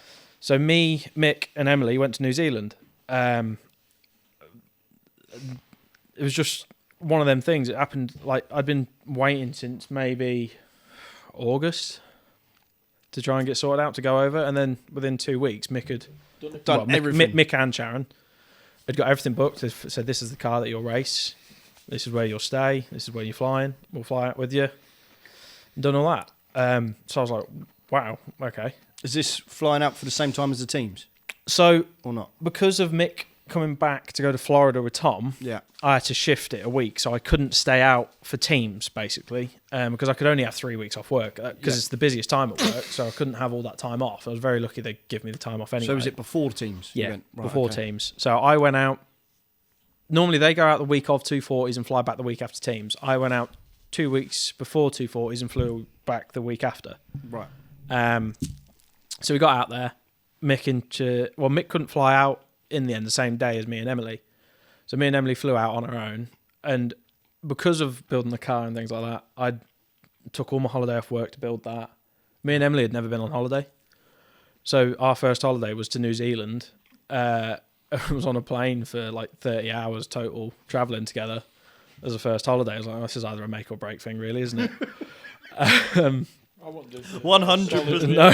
100%. That is like, a make yeah. or break. There and there. To be fair, hours. she Good luck with the ride home. she's That's got the all I rough end can of the say. stick, really. The first drivers do. I asked her on the morning of drivers do you want to come drivers do with me? Oh, right. And I was in Sheffield. She's like, well, I haven't got a dress. 4 years down the line, she's still stuck with it. Yeah, poor Emily. Yeah. You've done all right so far. We spoke about going, didn't we? You said, Dad, I said that you couldn't come in the end. I couldn't come in the end purely because we was having engines done. You We couldn't was have just what going done? through a period. Engines. We was We just said going through a Indians. period No. where we was having engines Right. rebuilt. That and year stuff was like the that. year we blew about 5 engines up, or 4 engines up. And I said to him, yeah, I'll go with you. I said, but the money I was spending, I'd love to have gone, trust me. But the money, it's either go to New Zealand or have another engine built. So have 2 engines, one for his shell car, one for his tarmac car. Yeah.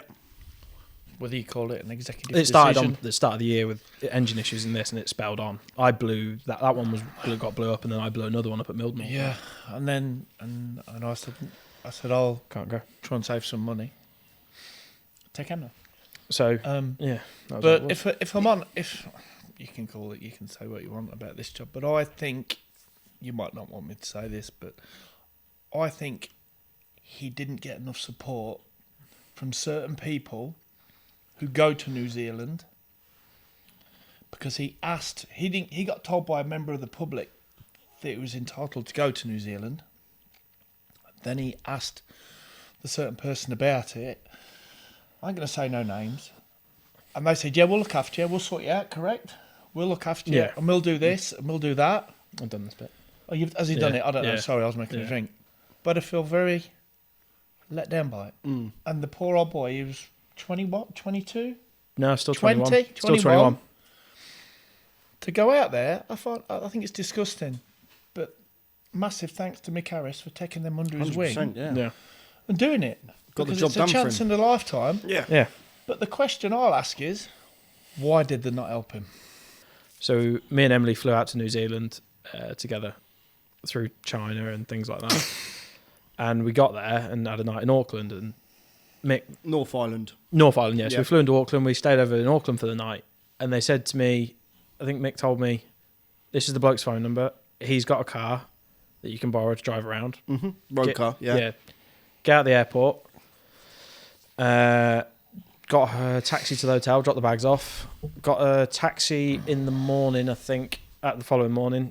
Picked this road car up. He said, go meet this bloke here. He'll give you a road car. So I knocked on this guy's house. I was like, "Are you all right?" Random. Hi, mate. I was like, "Hi, mate. I'm in for the car. I'm Finn." And he went, "Yep." I went, "I'm here to pick the car up." And he was like, "Yeah, right, there it is." I'm giving the car, and I was like, "All right, do I need to do?" And he went, "No, you don't do anything." I was like, "What?" And he was like, "No, there's no insurance over here. You don't need insurance." I was like, "Oh, okay." So I'm driving around this like V6 thing, like saloon Holden thing, not Nice. Holden, Ford or something. Yeah.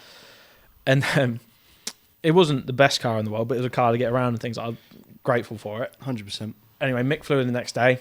I come around the airport bit, like, you know, the drive bit. So I can't be late. Oh, no, sorry. Before that, I'd been told by Lloyd, who was borrowing the car off, you go to Cardwell's, which is like a race parts shop, bit like Speedworth's one, but it's like the main one, I think. I'd been and picked up 6 tyres, 2 rims, a brake disc, something else, and I was buying bits for here. And I'd shoved it all in this saloon car with my bags. So 2 big my bag, Emily's bag, another bag, and then like your hand luggage. And this car is like rammed. And we've gone round to the airport, picked Mick up, and as I've come round to pick Mick up, I've gone over a speed bump and I'd not shut the boot properly. So the boot's giving it that in the airport, and mate boy said, "Oh, you're staying too long. I have to go do a UE and do a loop again." We picked Mick up, and he told me it's not a long drive from Auckland to Taranaki, where you're staying. I was like, "All right, I'll drive it. Don't worry." He just got off the plane. He says about 3.5 hours. I was like, "All right." So I started driving. I put the sat nav in. I said, "Mick, this is 5.5 hours," and he was like, "Oh yeah, it's a bit longer actually than what I said." So the 5.5 hours, this car full of bags and stock car parts and things like that, and we're going down hills, and it's going down the hills. And Mick said he was absolutely knackered, but he said, "I was so scared of you driving this car, I couldn't sleep going to Joblin's house." Worse. So we pulled up at Joblin's house, and they're very grateful for them. They took us in and looked after us basically. And the week before, or the day after we got there, went up to the garage and met Logan, Regan, and everybody who was looking after the car, and give them a hand to put it together. Regan's girlfriend, Kayla, like, very kindly took Emily off, and so she got to actually have a bit of a holiday. Yeah, not stuck in a workshop. I did have a D sticker and a wing and a body ready for it to get painted, so I could have. Well, that's a good got to have thing, some isn't it? input. Yeah. So she was pulling stickers off, and then I think Regan's girlfriend was like, "Emily, you don't have to do that." And then I was like, "I do need it, 100%. So Kayla took Emily to like go a bit of sightseeing, a bit of a holiday, and things like that. While I did the car for the week, and stayed at the Joblins and things like that. I've not really got a great sense of direction. So their yard, like where I was staying at Joblin's house, and Logan's yard was probably like a 10-minute drive max. And I had to ask him for the postcode like most days. I was like, "Mate, I'm lost." He's like, "You literally turn left out of Joblin's, keep going straight, and then you turn right." And I was like, they were following me one day, and they was like, "You're indicating here." He's like, "Why are you indicating?" I went, "Mate, I've got no idea where I'm going." So that became a bit of a joke of me getting lost like on a 10-minute journey every day. Yeah. But no, we got sorted out, and then eventually got the car somewhere near Relly, and me and Emily headed off to Taupo. And we had a bit of a holiday, a couple of days before 240s, and things like that. The lads brought the car up, and then we got there for the first night, and it was rained off, so nobody raced on the first That's a night. bummer over there, isn't it? Yeah. Well, if the way it happened this year is only got pushed back to the Friday, I wouldn't have made it. So we went to race the next night, and had a lad who does the interviews and stuff come over there and said to me, was like, "I, you know how to do an interview?" I was like, "Yeah, of course I can. More than happy." So I sat there doing an interview, and then suddenly I heard a load of cars. So what's going on? And there was all the British lads going around on their practice, and I was sat there. I was like, "Am I meant to be in that?" And he was like, "Yeah, I think so, actually, mate. Yeah, Yeah, you should probably get going, mate. yeah." So got in the car, missed the first practice. Said to the bloke who runs the track, "Can I get in for like just 10 laps? Like you've opened the..." And he went, "No." Okay, so they went out for the second practice, and I went out in it, and I'm trying to drive it like my shell car, like you're backing it in on the right rear all the time, trying to make it work. But their right rears are only like half as wide as ours, so you're not getting all the grip out of it like that. And I come back, and I've got a front wheel over the curb, trying to hold it in, and things like that. And I come back, and Mick said to me, he's like, "What are you doing?" And I'm like, "What?" And he went, "What?" And Mick said, "Mate," he said, "I've had the fucking Sonia, who runs the track, saying, 'Mick, you better tell him he can't be on the pole.'" And because I've hooked the wheel over the curb, and you're not allowed to do that's a big no-no there. And he's like, "What Trying are you his own doing?" racing line. He was like, "What are you doing? You can't do that." Direction, right? Yeah. No, he's like, you can't do that. And Asher Reeves was parked a little bit further down. He went, "Go talk to Asher on how to drive a car." I talked to Asher, and I was like, "Do you not need all the brakes on the back then?" He went, "No." I was like, "Oh." I'm like getting the brake winder and clicking it all the way the back. And yeah, and he's like, "No, drive it nice and steady." And I was like, "Okay." So that was my 10 laps or whatever I got in this car. I'd never driven it all week, apart from until then. Yeah. Never been strapped in it or anything. I had to move all the seat. The guys made me comfy in it, which was good. Couldn't see anything out of it because I'm not very tall. And we went up, and Mick was like, "Right, you got to do grid draws." And so you went up there, they pull your number, you pull your sash with your numbers on. Mm-hmm. And you want a nice rear grid draw for your first race, just get you settled into it. I'd done one clutch start, which was in practice and things like that. I'd never done anything like that before. And I come back, and he went, "What did you draw?" And I went, 6, 10 and 18. He went, "Oh no." "Oh, for fuck's sake." I was like, "What do you mean?" He went, "You row 3 outside for the first race." I was like, "Oh." He went, "What do you reckon?" He went, "Nah, not good." I was like, "Brilliant." Min. Yeah, min. Cheers. So you do the parade, you line up, you got strapped in. And then I was like, "You all right?" And he went, "Yeah." Someone strapped me in. I think it was the guys who were in the car. I went, "Can you please just put another click on the ratchet?" I was like, "Please make sure I'm tight in this." And then you pull from the back straight to the home straight. And then they're coming here. Nobody had explained a lot to me. Well, a couple of people had, and I'd either just completely forgot at the time. Or you got too much going on. Just too much going on. And I'm sat there, and I'm Directional. going, "What?" And I'm thinking, and they're just about to drop the green flag. I'm like, "I've not even got in first." And I was like, went to drop it in first, got it in first, like after they dropped the green flag, but I was way too hesitant, and got shoved out wide. And then I come around the first corner in the big turn, I right up the fence, and then just got shoved way out wide. And they told me all week, I was like, "You will not bend this car. This car is like ridiculously strong. It's like a team's built car." I was like, "Okay." And I'd hit a post down the back straight, like gone up the concrete, and I think I'd like hit a post or whatever. And then the bumper's round, and I was like, "Oh, fuck this." I was like, "This is absolutely fucked." And then the lads got it fixed, and Mick said to me, I think there's a picture somewhere, Mick's like, there's a picture of Mick talking to me, and he's like that. And he said, "Just turn left off the start and don't do anything else. Don't change gear, just turn left before you've even gone." It's like, "Okay, got it." So they've come around with the portal power. The portal power's that big on the thing. It's got its own crane to move the portal power. I can imagine, because them bumpers ain't like them. Yeah. No. I mean, I weren't very good, but I did the next start, and I've turned like nearly 4 lot left off the start and gone. And it was all right in the end, to be fair. I got a bit faster and faster, but it's just seat time. Like the English lads have been out there, they'd all done it before, or they'd had a bit of practice and whatnot. And this car had just been put back together. It went really well, to be fair to them. And I probably just needed more seat time in it. Yeah. But it was one of them once in a lifetime trips. I was like, if I don't do it now, I don't know if I'll ever do it. But it took all my work holidays, so I had like worked every bank holiday. I think I had 2 days off for the rest of the year. Yeah. Wow. And things like that. That was the downside to it, mate. Yeah, but that was my year with being the British as well. But I was like, I'd give up that to go to New Zealand rather than have a great year here, because I don't know if I'll ever do it Because again. you wasted like 3 weeks chance or of their whatever. life, It was. Yeah. wasn't it? So 3 or 4 weeks, whatever it is, just away. Yeah, so I didn't get loads of time off here. And the way my shifts worked at the time, I was earlys and late. So on a good day, I'd be back here at 5 o'clock on a Friday. On a bad day, I'd be back here at like 1:30 on a Saturday morning. Mm. So just ruined it really. But I think the whole New Zealand thing, I'm so pleased I did it because 100%, they're all so much appreciation for what Sharon, Mick, and everybody did for me to get there. Well, like your dad always says, you never forget that. No, you never You're forget it. never We gonna watched the forget that. teams before you come, and I said, "Would you go again?" He said, "Dad, I'd love to." Yeah. I'd go again. No, I'd go love tomorrow. to go and say I've been once. Yeah. It's an amazing, Just to go it's an watch. amazing experience. I'm sure You you'll know. you'll find that out. But Yeah. I'd go again in a heartbeat. But it's just, I Time, wanted to go this money. year and things It's like money that. and time, It's it's just the main costs thing, yeah. so much money to go. Yeah. But yeah, we come back and the Did you only do the 240s in this? only did the 240s. Right, I okay. only raced the 240s. So- I went and watched the stock car NZs. Yeah. This was a nice like insight to it. The lad's garage I was working with the car from, the stock car NZ number 1, Josh Walsh was racing at that garage, so he worked there and saw him and he was like, "Oh yeah, blah blah, I'm defending my 1NZ."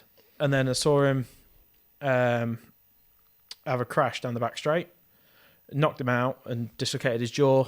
And this was the first meeting I'd watched over there. And I come back and see him the next day and he's hobbling around and he's got like his jaws swollen. I was like, "You're right." He went, "Yeah, I've just done about 20 paracetamol. I'm okay." I'm sat there thinking, "Oh fuck." That could be me. I was like, "Oh, this is gonna be nice." But no, it was a relatively tame year, I think, that year for them. Yeah. But no, it was a great experience. I'd definitely go again. But it just hammered my season over here. Yeah. I didn't have any holiday to take to sort the car out. No. The shifts weren't like friendly for working here. And just engines. We just didn't have engines back. Like these things take a while to get rebuilt and things like that. And when they go wrong, they normally go wrong pretty big. We came sort of across our current engine builder, John, by chance. It's just massive stroke of luck, really. Wasn't I have the utmost. We both do. We have the utmost respect for this fella. it? Yeah. And it was pure by chance, to be fair. He put a thing on Facebook asking if for a young driver to help and benefit him because he wanted to get his name out there into F1 engines. He wanted to help a young driver out. So I sent him an email or a message. I'm British champ. I said, Well, there's a story behind that. I sent him a message and said, "Hi, I'm Finn." You said to me I've what just you won- reckon, didn't you? I tried to make it quite CV. professional, like CV basically. I said, "I'm Finn. I've won the British last year." Blah blah blah. And he went, "Yeah, I know you are." I was like, "Oh, okay." He went, "You're probably a bit too qualified for what I'm looking for." And I thought, He was there when Finn He was there when debuted I his won. car. He was there when I won at the British. And he said, Well, he "Yeah, was- I know you've built your own car. I know you've Yeah. won the British. I was there at Hennesford." I was like, "Oh, okay," because he lives nearby to Hennesford. He said, "You're probably a bit overqualified for what I'm thinking." I'm thinking, I'm definitely not. Well, he was there. I'm not, I swear. But he was there at Skeggy when you debuted it. Yes, yeah. He was there when I debuted at Skeg, and he was there when I won the British. So we had two engines and like 2 bits worth of engines and 1 block, and we took everything to him, and he basically made 1 engine out of the 2, which is that one. That one. And all these parts, we were just sort of, we didn't think they were any good or anything like that. And he basically rebuilt this engine, like resurrected it, because I guess most of it probably would have been not very good or gone in the scrap. And I think it's probably the best engine I've ever driven. And it by far, so much more power than what I had before, and the way it delivers it and things like that. It's an amazing engine to drive. The man is very precise what he does. Rare Developments. Yeah. He's got a page on Facebook, Rare Developments. Yeah. And we've had several drivers come to us and ask us, who does that, who does that? I'm not going to mention any names, but they've come to us, and now he has probably another 6 he's currently doing. I think he's probably done 6 or 7 now. Yeah. that he's currently doing now. There you go. So you wasn't overqualified, was you? But he's not. You've done He what said you to needed me, to do. he said to me, do us keep putting stuff on Facebook? He said it to you as well. Just get his name out there. To get his name out there. And I said, yes, John, because nobody else is doing it like you with these. Nobody else is doing these. People will watch yours because they A, they like watching you, and B, there's nobody else doing it. So John's then putting the pictures on what he's doing. So sometimes I think people take it the wrong way, as in that he's slagging off other engine builders, but he's not. He's not slagging off other engine builders. It's sort of It's his way of working. He's sort of trying to say, do you know what's in your engine, basically? Yeah. Because some of the things that like you see, like of people's blown up bits of engine and stuff like that, you think, oh my god, what has happened there? Like we had a crank let go, and there's bits of block here and a bit of crank there. Yeah. So he's been a massive help for Unbelievable us. fella. Would definitely not be where it is now. Absolutely John. not. No. Very clever guy, very down to earth guy. Don't give him too many Henry Westerns. Don't give anyone too many Henry Westerns. No, He loves a drop of Henry Weston. Jesus Christ. Yeah, He's so honest and so good at what he does. yeah, he's a good Yeah. bloke. really nice guy, and he's got a Facebook page if anybody. Yeah, is looking. Rare But he- Development. Rare developments. He doesn't just do V8s. The other things he's done stock does rod engine and everything things like else, that. yeah. V8. Get onto them. So anything Yeah. road car stuff. Yeah, but he's such a great. down to earth, honest guy, and we'd be Yeah. lost without him as So- a friend and an engine builder. To be So honest. did he come on board after the New Zealand? So he come on board. I missed the start of the year as my British champion, as in the first couple of March. Yeah. You did the nothing meetings, as in nothing missing. I did a Lynn, didn't I? You did, and then You we had it took the all. engine You out had of it Dad's all. car and put it in mine to race the qualifying rounds and stuff Yeah. like that. Yeah. So you were just doing the ones that you could really. Yeah, Dad went on holiday. What was that? Dad went on holiday and left me to go race him, and I took his engine, obviously, and put it in my car. We went to Northampton, and I rang him. I said, "You all right?" He went, "Yeah." "How you getting on?" I went, "You sat down?" He went, "Yeah." "Why?" I went, "Just snap your crank." Oh no! That was He at went, Milden. He went, "You are?" I went, "No, it's at Northampton." I Oh. went, "I've just snapped your crank," and he was like, "Right."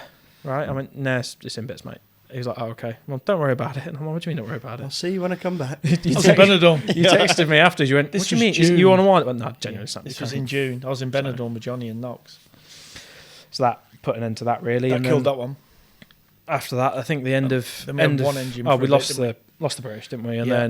then got very close to coming on the podium and defending it at Bradford. I'd only raced the shale car a couple of times, and Was I'd it a moved big back- thing to you to defend it, or was you Yeah, because of the start of the season you wasn't yeah. No, as into it?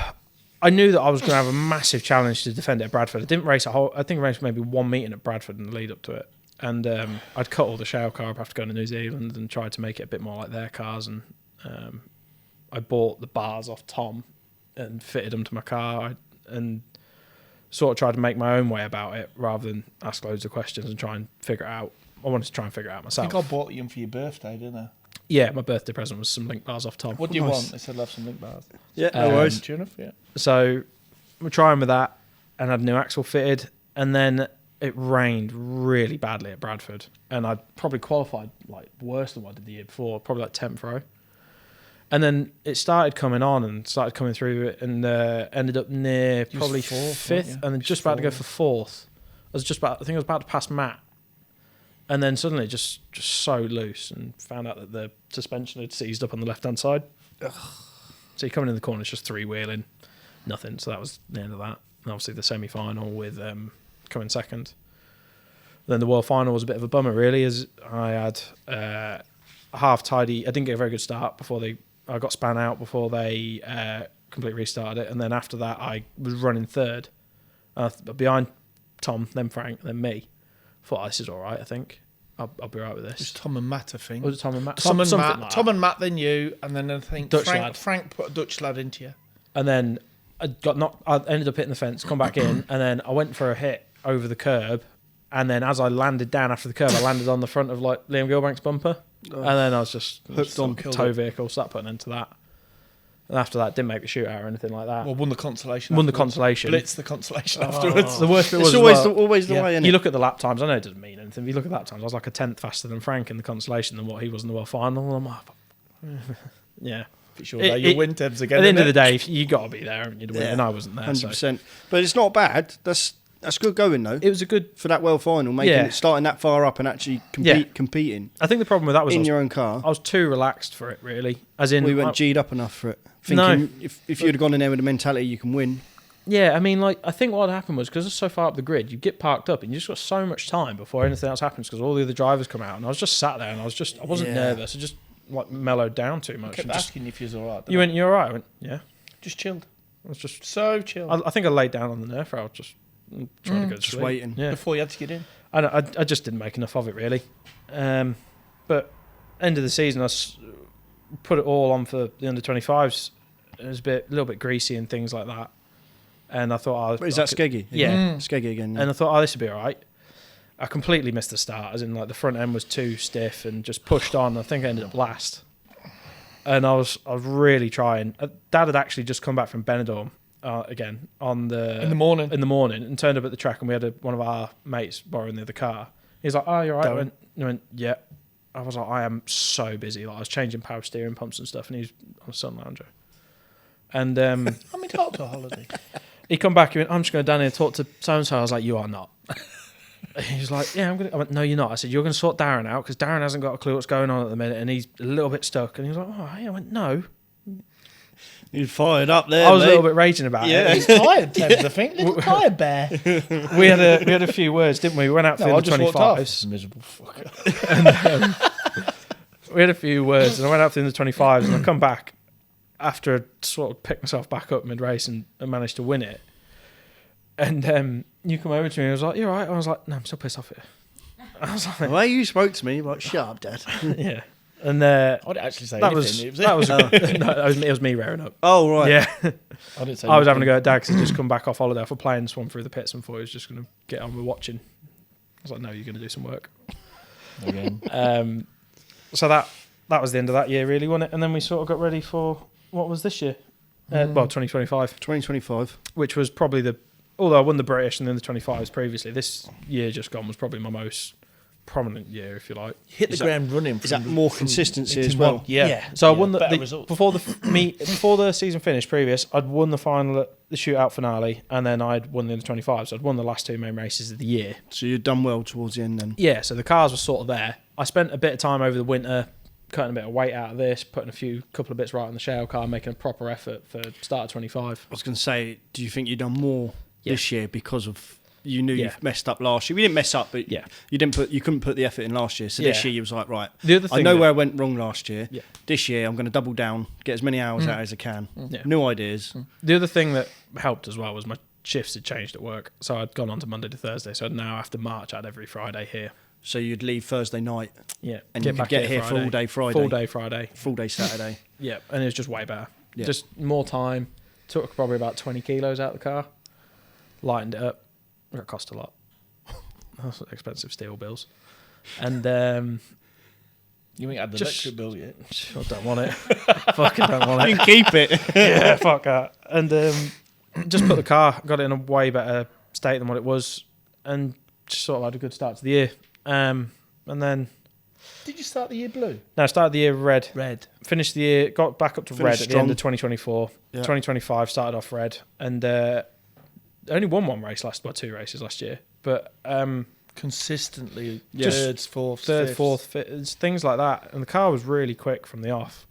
Just managed to get to Superstar, held it for the majority of the way until Did you?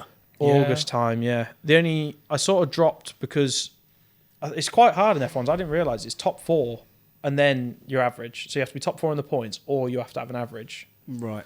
Or To hold top Superstar. five if world champions in it or something like that. I don't know the full details, but I dropped out of fourth. I dropped to fifth, which was about sort of time the shootout started. So basically it made no difference. I started off red, Superstar anyway. Yeah, because you was in the But you was- shootout. yeah. Yeah.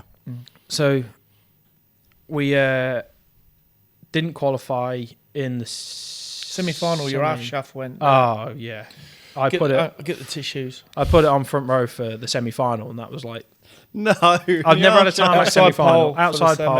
And it was no. good in practice, wasn't it? I'd never had a tarmac semi-final. Thought if there's ever going to be a one, this is probably going to be it. Another good top end start for the world final, and it was good in practice. And then he's like, "Do you want to do another practice session?" I went, "No, car's meant. Leave it." And I set off. That's when you know you're well, when you're like, nope, no more practice. No more practice. I'm ready. However, I set off for the thing. I got the jump from the outside because I knew at Buxton I needed to lead into the first corner because the fence is a long way now. And you'll be all right. Yeah. So set off and I got the jump on Frank and then it just went. I was like, what the fuck is that? And then ton shaft. half shaft split. So that was the end of that. And I come back, had a paddy, tried to put half shaft in it, couldn't get the half shaft back in, had another paddy, went and sat down. It pissed down then. And then that left it until Constellation Semi, and I was probably too cautious in the Conti Semi and didn't get on it enough, but managed to get myself in. I knew how to keep my wheels safe, which is what I was trying to do, and stop a puncher, because I think I'd had like 5 outside front punchers this year on shale. Right. So I tried to protect them. Got Great second. race. It was a great race to watch. Got in and qualified for the world, and went testing for the world. Car was good. Come back. Did some engine maintenance, like check the plug leads over, tappets and things like that. And somewhere within there, 2 of the plug leads got switched the wrong way around. Because the cam's a different ratio on different engines. No, Is it? no, it was just genuinely just like Oh. 5 and 7 were then the wrong way around. 2 of them, when you took them out and checked Yeah. them? No, so our mechanic who did the plug leads put 5 and 7 on the wrong way around. I think because the cam had a different firing order, he got confused somewhere. But 5 and 7 had the wrong way. Anyway, so that I said to him, I said, "Oh, it doesn't sound right," and he said, "Oh, I think it's just some shit coming up from the bottom of the tank." So we drained the fuel right out to go scrutineering and things like that. But then obviously realised later on that the plug lead's the wrong way around. Anyway, too late. World finals bin, moment's gone. And it was all in the shootout, really. Just put absolutely everything into the shootout. Put a lot of money in it. So that's the main thing people say is the money Yeah. with the shootout. That's the third shootout you've been in, isn't it? Yeah, the problem is with the shootout, it's a great tournament, but if you're good enough, you can sort of take it easy in the first 2 stages, like your Tom and people like that, because he knows he's going to get through. Whereas I didn't know I was going to get through, so I was all at it. Yeah, I did all the first... From the get-go, you are... But the groups you had, nobody expected you to. No, I didn't expect to get through. So the first 4 rounds, you didn't come to any of them. I went on my own. So it was me, and Kyle was taking me racing at the time. And I did the first Bradford, and I come away with 24 points. I think Tom had a bit of a stinker, and he had 25. So I was like, I'm second in the group here, so there's only 2 go through. So this will be all right. Craig had a stinker, didn't he? And then the next Bradford, it absolutely lashed down, and I didn't bother. And a few of the others didn't. Craig didn't get any points. So it's like, I'm still 25 points on Craig. Well, he decided he wasn't going to Buxton. So I was like, this is even better. And I come away from Buxton with 40-odd points, won the national. I was like, perfect, absolutely. So you're in. Sorry. I was basically in. Second on the Second right. on the right. Cut. Yeah, second door on the right. If you do the first one, you see his bed's not bed because he's not the bed. Only today? No, we don't make it anyway. I didn't stay in it last night, so it should be right. All right. Yeah, so you're through that round. Through that round, and then went to Scunthorpe and just used it to... Never raced at Scunthorpe before, so just basically tried to figure out a little bit about Scunthorpe and had a pretty poor meeting. He was crap. I was crap. And then they did the next draw. My draw for the next round was Frank, Fairhurst, Newson and me, and I was sat there and I'm like... as if I've not just had a bad enough draw with Tom, Craig, me. I was like, oh, brilliant. So I managed to get a really good skeg. I was just behind Fairhurst on points after the first skeg on the Saturday.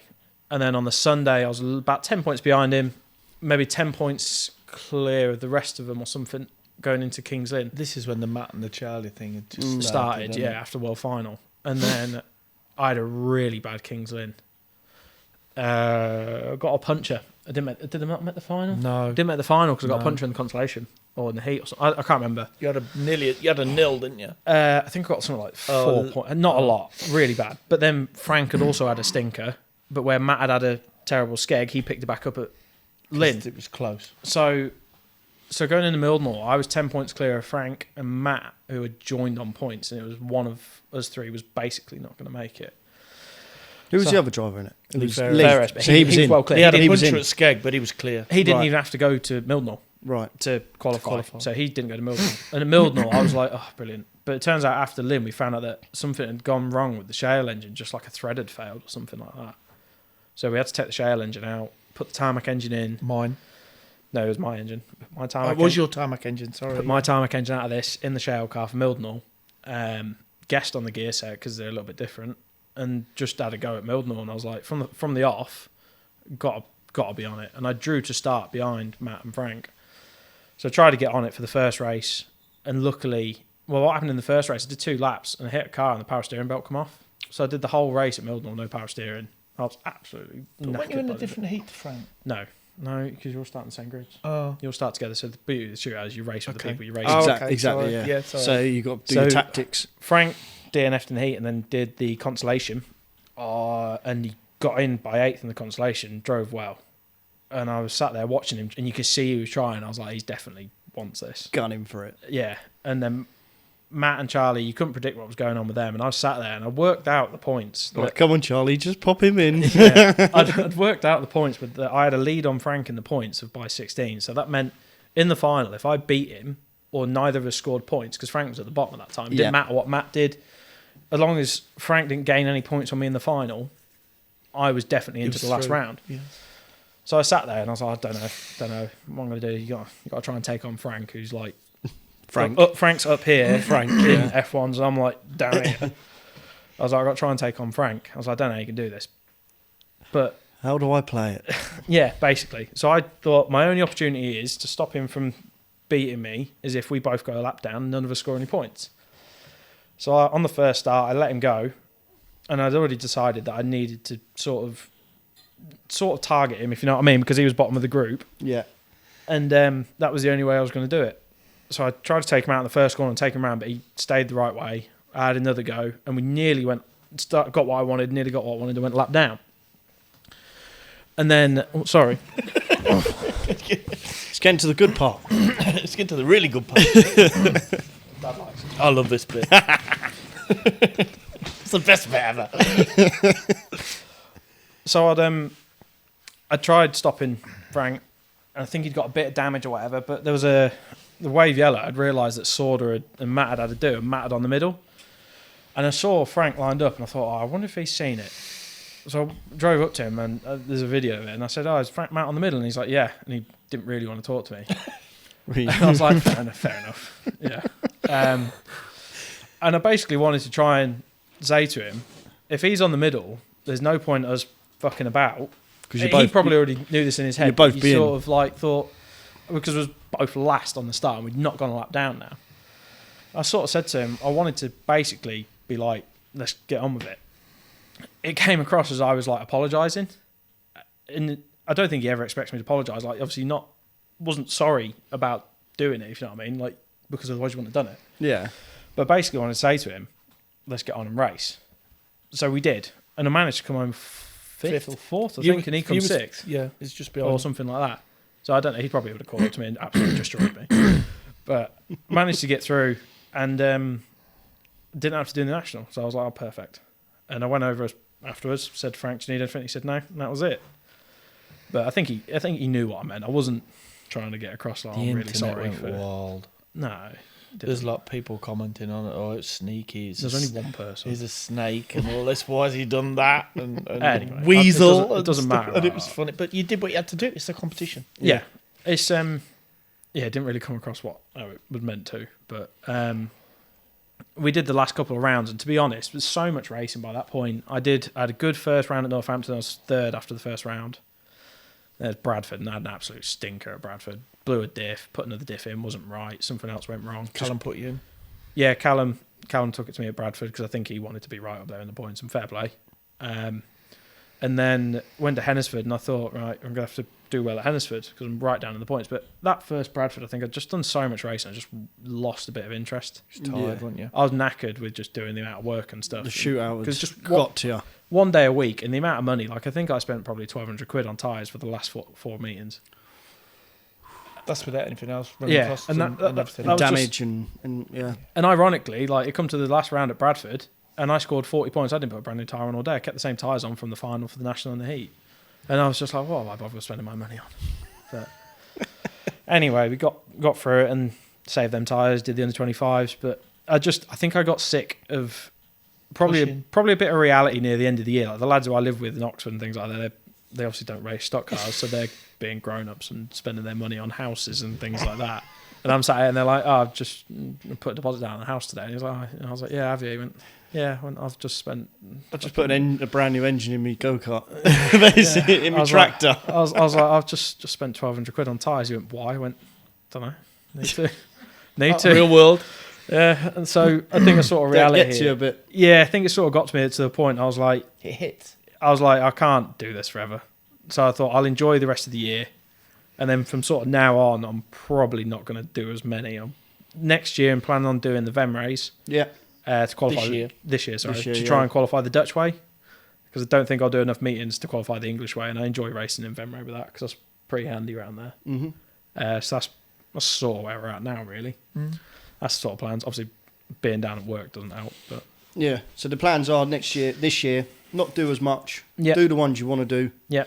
And enjoy it more. Yeah. As opposed to last year, the end of last year, where it was very serious. It's trying your hardest, serious, spending as much money as you can.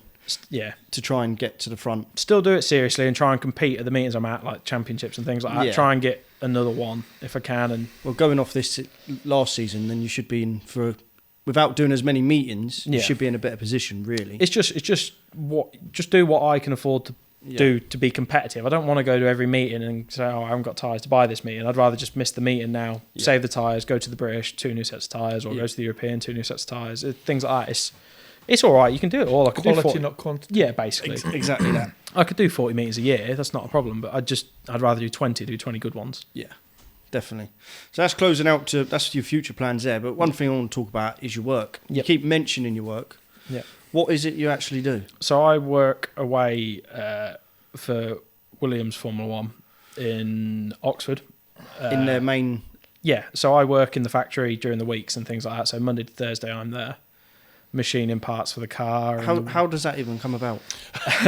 Somebody, we're comfy.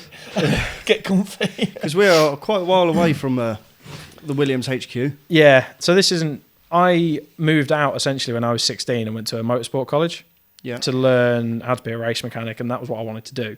Yeah. And then to become a race mechanic, I should have realised it sooner. You don't get to race your own car at a weekend because you're a mechanic on somebody else's. That is exactly what it Strong is. in the arm, thick in the head. Basically, didn't figure that bit out. Thought it was a great idea. I can do both here. Actually, no, hang on. I've got to work the weekends on someone else's car. Yeah. So I decided that wasn't the way I wanted to go about it.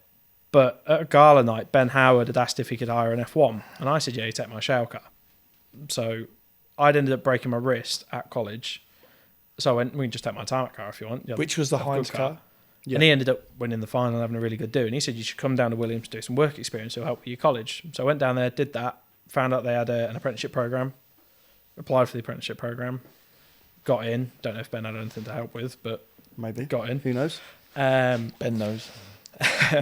Got in, and then Pure talent we got in. Yeah, that's why. Just Ben knows. Yeah. And then managed to. Well, I did the 4 years apprenticeship, so I had the year at college, 3 nights away from here. Silverstone, wasn't it? And at then Silverstone. at Silverstone. Yeah. That's a big motorsport college, isn't it? And then moved down to Oxford when I was 17. Mm. Well, they put you in dig. We put them in dig. We have to pay for it. No, you have to pay for it. You have to pay for it. You have to pay for it. So yeah. you and Mum helped me out, I didn't paid for all the digs for 5 years. No, it wasn't 5 years. It is your first year at Silverstone. Well, I wasn't Williams. What? So your apprenticeship, you paid for the paid digs for while you was down all doing the the digs. apprenticeship? Yeah, paid so for all his digs. Yeah. You start having to, because you might be an apprentice and I'm paid on an apprentice wage, but the landlord don't give a shit. No, you don't get apprentice rates, do you? No, You can't have kids discount, can you? no. So, no. we were doing that. And So you definitely needed help with that. You didn't Needed pay help for with that that. on an I mean, apprenticeship wage. Is that house share, like you said as well? so renting a room, or then ended up renting a flat. I mean, you probably could have done it, and people have done it, but then you can't really do a lot. And I wanted to come back here, and the cost of driving back here every weekend, and you couldn't do it. So I had to have some help. So we did that, and then now I've been there for 6 years now, and machining parts for the race car and things like that. And unfortunately, you don't get to go to the track or anything like that. But the other lad who I live with went through the composite route, so he's been to the track and the races and things. So he does like both. So he just does the composites. So he makes the carbon fibre parts and things like that for the car. Right, yeah. Whereas I chose the machining route because I decided that if I didn't like living away from home, nobody wants a carbon fibre tractor in Lincolnshire. But you might want a bit making. You might need a bit of machining. So I thought that is very true. Positive and negative. Yeah. I thought if I go the machining route, at least I've got a job back at home if I want one. There'd be plenty around here, isn't there? Yeah. Well, One you or know, two farms. There's not many carbon fibre tractors around No, here. As I I say. can't imagine. so. No. I could do that actually, but no. So I went that way about it, and I've been there for 6 years now. I'm probably going to stay there for quite a bit more. Hence the reason of probably racing a bit less, growing up, trying to save to buy a house in Oxford. In Oxford? Well, around that area. So maybe. you are planning to stay there very much long term? I think probably sort of north of Oxford, sort of way, probably something like that. They are good with you, though, aren't they? They look at it's a good job. I enjoy working there, and they're good grounded. But the problem is, it's like houses in Oxford. You don't get many places where you can look out your kitchen window into a stock car garage. No, Not without paying. I've done plenty Not of what work. you can afford. I've done plenty of work around there, and it's not like cheap. this. This is very different. When we're driving up here, we're just like, wow, Rural. it's Flat. good. It's good. Because So- as you say, your houses are dotted about. You can make as much noise as you want a lot of the time. Pretty much, yeah. Your garage is on the side of it. It's one of them. Probably just grown up a little bit and realised I can't spend every single penny on stock cars. We try. Try. Finally realised. Yeah. So We do try. that's the main bit for this year. Just try and next few years grow up, be a bit, Grow up a little bit. and try and buy a house eventually. Yeah. It's called Just be real an world. adult. It's real world. And isn't it? just can't. It's not like you got a haulage yard or something like that where you can just stick the car in there. You Like go, every other F1 driver there is. there's a lot of lorry people in stock cars, isn't there? But yeah, wherever I move to, I'll have to take the car to the house or something like that, or find someone cheap enough workshop there. Yeah. Take a you know, V8. Yeah, somebody who don't mind loads of noise, grinding, dirt, and mess. No. So how does that fit in with the amount of work that these take then? Not very well. No. So I can imagine you've picked the hardest bloody thing to do while racing an F1. So I mean, it's a really cool job. Being part of an Oh, F1, it's amazing. a Formula One team is crazy. You learn a lot and learn that things have to be a certain way. But probably half the reason of why I've sort of improved with these as well. It has to be right or don't bother, basically. Well, yeah, there's nothing else in F1, is there? No, it has to be right. It's like micron perfect or don't bother. So a week for me sort of is on a Sunday night after a meeting, I'll go back to Emily's house, her parents' house, stay there. Go back to the place I rent for Monday, Tuesday, Wednesday. Thursday, I will finish work, come back to Mum's house, spend the day at Mum's house, well, night at Mum's house, come back here, work all day in here, then go racing Saturday, Sunday, and then repeat. So I are you get working on the car in the week? You are. I do get text messages. He gets a list. Orders. List. He doesn't order me There's about. a whiteboard there, normally has a list on it. We'll go with a list. Okay. I'll ask a orders. list. It's a list, and then I come back on a Friday, and if I've got enough time on a Friday, I can nearly do it all in a full day, can't I? Depends what it is. Depending what you've got. If you've got a front corner off and you need to put a new front axle in, it's not he ideal. does it, but then I'll strip it for him. So yeah, you'll normally nut and bolt it, take the gear set, Yeah. and then Charge. I do. Cut off. The biggest problem we've got is I'm the only one who does the steel work. Right. Really. Well, you Because say you that's cut how it you off. do it. You cut anything prep bent. it. Yeah, You prep cut it. anything bent off, scurf it Yeah, up, pretty much. ready for And Finn to then come in. But then the biggest problem with these is tyres. So like you need to get your tyres ready. So I'm sort of trying lot to of people work. say that. Yeah.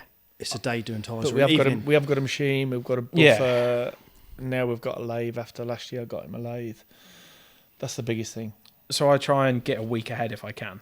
So you're preparing 2 lots of tyres if you Trying get the to, time. Yeah, if I get the Hence- time, I'll do 2 lots of tyres. Hence, not racing so much because it's a prep time as well. Yeah. So ideally on a Friday, if the car's done, I've got sort of the idea of I have to do all of it or do none of it. So like if I go around and nut and bolt it and I check one bolt and it's loose, normally send a text to Dad, say, have you nut and bolted it? He'll go, yeah. And I go, right, I'm going to nut and bolt the car.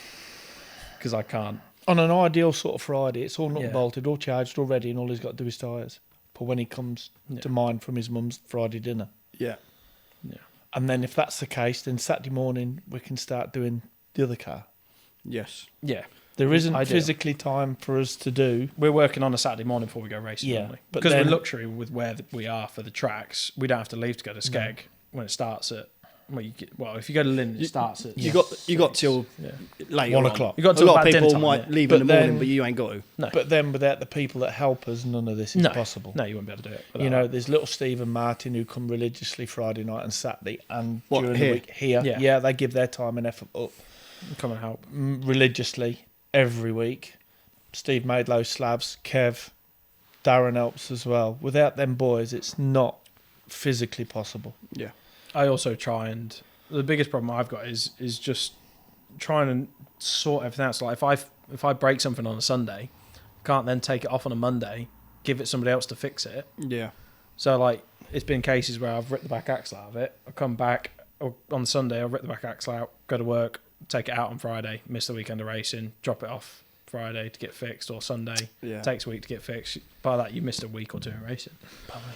Yeah. So It's- that's the yeah, idea. yeah. The moment the thing is for me is like I haven't had any of the cars re-stickered or anything like that. It's just spending money on making more reliable or spares. As So, like, opposed to appealing, yeah. yeah, so get a spare back axle in for each car. I've spent some money on a front axle for the shell car that hopefully won't bend. A nice shiny body kit ain't going to make any quicker. No. Pretty And cars when ain't you've fast. got a budget and time, Yeah. you're going to use You've got to it. be I've realistic. also got to with try and fit in life. bit of time here, bit of time with my mum, Well, you bit of can time with imagine- Emily, bit of time at Oxford. So it's like trying to be in 4 places at one time doesn't really work. No, that is a... You know how that feels, don't you? Yeah. It's a big ask. You always talk about, racing this, racing. I come down doing racing. You're like, well, where's the time for Life. Yeah. Where's the time for the missus? Where's Yeah, the but time you get for... you get 3 holidays in Skegness a year, don't you? So it does work. I out. said so. We But take you look forward to that, don't we you? take her to Scotland every year. That's nice. There's a trip. Most people don't get to go to Scotland ever. Oh, well done. Yeah, our mates are And going down to south. Mallorca. We're going to Logelly. And you're going to marry him? Or Cornwall. Cornwall, Cornwall. Devon, South Coast. We That's went nice to a holiday. caravan the other day, didn't we? Yeah, and he slept the whole time. Yeah, I was catching up sleep from Because you've busy been week. racing. I hate that. I have to drive back here after a week at work for like a 2.5 hour or 3 hour drive back from work, and then it's like, right, get up, and then you got to drive to the track as well, and then you got to drive back. Sounds like a luxury issue, but I've decided. The first world problems. See, normally on a Saturday we're out here 8:30, but I've normally been to work then. Up at 4, been to work, back took in- some stuff in and come back. Come on, George, you're not going to lie in bed. Yeah, all right, yeah, all right. And it's normally 10 more minutes. Yeah, but it's not 10 more minutes, is it? I'll No. get out of bed about 9 o'clock on a good day. And it ain't beauty Tired sleep, is from it? working. Yeah, but on a Friday night, I'll be out here until when we were on. Yeah, race he does season, late. I don't. You see, because I've been up there. On when I was doing the earlies and lates thing on a Friday on a late, I would come back. I think I've come back in here when I got back one night. I think I was finishing at 5. I got back here at 9, and they didn't go to bed until 3 in the morning. No, Because I come back, but the problem I've got is your time's limited, isn't the it? gearbox was fucked, the clutch was fucked, and the diff was fucked, and I'm the only one who does all 3 that night. So I was like, I'll put diff in, then rebuild gearbox, and do the clutch. Yeah. The thing is, because you're so motivated, you can do that. You don't even think that you're Yeah. tired. No, you're you just don't. I'm the keep same. The limited days I get in the garage now, I Just am got out it there as out, till as haven't late as I can be. Yeah. And it gets to a point where I'm like, I should really go home now. Yeah. My dinner's in the microwave. She's fast asleep. The bubba's probably woken up twice already, and Yeah. Chelsea's like, "Come on." Probably go works home." with the baby feeding though, doesn't it? When you Pardon? it works with baby feeding when you're late as well in the garage, so you can come back and you do the night feed, can't you? Well, I'll come home and I'll be in your head, Charles. no. I'll come home. Oh, you're screwed now. You. I'll come home, and if I'm not working the next day, like I'll always be the one getting up. Of course. Definitely. It works. I It do works. say it Yeah, 100%. That's why I'm not having babies. Don't get up. Yeah. And I should have thought about that about 24 years ago. You just say fucking earn the money. Wicked. Well, that was brilliant. Thank you very much, guys. We'll end it there. Really, really good. Good insight to the pair of you. Is it what you thought? You're a bit funnier than I thought. Do you think? Don't. Do you want to live with them? I am what I am, and that's it. Pain. That's But good. he's totally different. Yeah. Chalk and It cheese. is chalk and cheese, and it's good. That's why we argue at racing. Oh, yeah, 100%. Because you got Mark that's really laid back, and then you're very serious. It's like, come on, we need to do this. Yeah, The worst we'll do it in a bit minute. is- We'll do it in a minute. The worst bit is when you've done something to your car. Like it's like, oh, I've got my car ready for the weekend. I've walked in here no end of times, and like, yeah, I've got the car ready, and I've looked at it, and the outside front bumper stabber, his bumper's gone round. He's just cut the stabber out and put a new one in. Not pulled part of the bumper out. But then like the bumper stabber's fucking 6 inches in from the end of the bumper. And I've looked at it, I've gone, whatever have you done that for? It's like, I'll be all right. And I've come in here after I've been to work, I'm like, I can't let you go out like that. That's embarrassing. But that's what I've been used to doing back in the day. The worst one, to be fair, is I don't know whether they did it to wind me up, but that overrider hoop that goes there, like I pre-make them, put them to the side, so if I need one, I have to make one. They took one and they welded it on the other way around. I don't know whether they did it. They put the bit, that side over there. No, we they did put it the the wrong way hoop- round. They Put put the the short bit short on bit the at the front. front. So it went like that and then back down. I was like, have you done that to wind me up? And they're like, no. I was like, I'm not cutting that off. I said, you can take that. So tired. We went to Sheffield and someone said to me, why have you fucking... I went, no, I haven't fucking welded it on. Oh, I didn't do that. He does get tired sometimes, Tebs. Yeah, I can Little imagine. angry man syndrome. Yeah. It's like blind leading the blind though, really, isn't it? Yeah, it is, yeah. I come back on a past Friday help. and try and fucking shed a bit of light. It doesn't work. Past help. Yeah. And do you know what? I can't give 2 fucks. It's fucking stressful. Wicked. But We'll end this is what we do. You know, that's he's a serious one, and I'm not bothered. it. Pucker. Not bothered. I really Pain in the ass. Yeah, but I'm your pain in the ass. Even though you want to be adopted some weeks, Fucking hell. I'll tell you what. You end the video for us. Go on. Me. Yeah, go on. I thought we'd finished. No, we're going to Oh. end the video now. Mark's going to do it for us. Do you know what? It's like Right, innit? It's been one of them, innit? I ain't done one of them before. He hates it, innit? There's Tabs and his beautiful girl. You there. can She's bleep it, beautiful, Sam. innit? You can't say that word. You can bleep it. It's with a kiki No, cut. we said we couldn't say that one. That's the only one we couldn't say. it's been a You can joy. bleep it. Memories. Yeah. Yeah, I could sit here and tell you lots of stories. I'm like just I pleased said. we got the workshop tidied up. Yes. Yeah, thanks for coming because somewhat, we'd have never tidied it up else. I said to these two beforehand, they said, "Oh, we've tidied up." I said, "That happens a lot whenever we turn up. The workshops are always immaculate." And they're like, "It's not normally like this." I'm like, "Don't worry, This is tidy for us. You haven't. But- Well, you haven't looked down the bottom where it's all. No, don't look shit. down it's the dark bottom. over there." It's It's like dark. I would, the 4 If I- cars over there. but if I'm going to say, I'll say it again. Without the people that help us, Yeah. it is like on the back of my shower car. It says, "Without the people that help us, none of this is possible." The people who sponsor us, well, mainly him really, because he's obviously a bit more talented. Fuck that. But the people who help us, the people who sponsor us, Pete and Sheila helped us out massively at certain points. They're the good people. Pascal, Chopper, Stephen Martin with their relentless hours, Steve Maidlow, Kev North, Slavs, Jack Warren, he's helped you out. Josh. No end of people. No end of people. If I've missed somebody out, Darren. If I've missed somebody out, then I I've probably got to apologise. thank Kyle as well. Actually, helped me out quite a Kyle, bit last year. yeah, Kyle helped you out. Kyle took me to about 5-6 meetings last year. That's, I didn't that's go. massive, isn't it? That's what I'm doing with lorry license. Without them people, then this does not work professionally and personally. So thank you very much. Nice. It's muchly appreciated. I've probably got to thank Emily as well for babysitting me because I can't look after myself. Washing my At clothes. 24, Yeah. At least you admit it. he stopped pooing himself last 3 weeks, but apart from that, but we appreciate you coming. Thank you very much. No, thank Hope you. it's been worth your trip, It has, definitely. just for the sausage rolls. Them alone, which I've You now can take the annihilate- Polish them off. I've annihilated Eat them. them all. Nice work. Right, thank you everyone for watching. And we'll see you in the next one.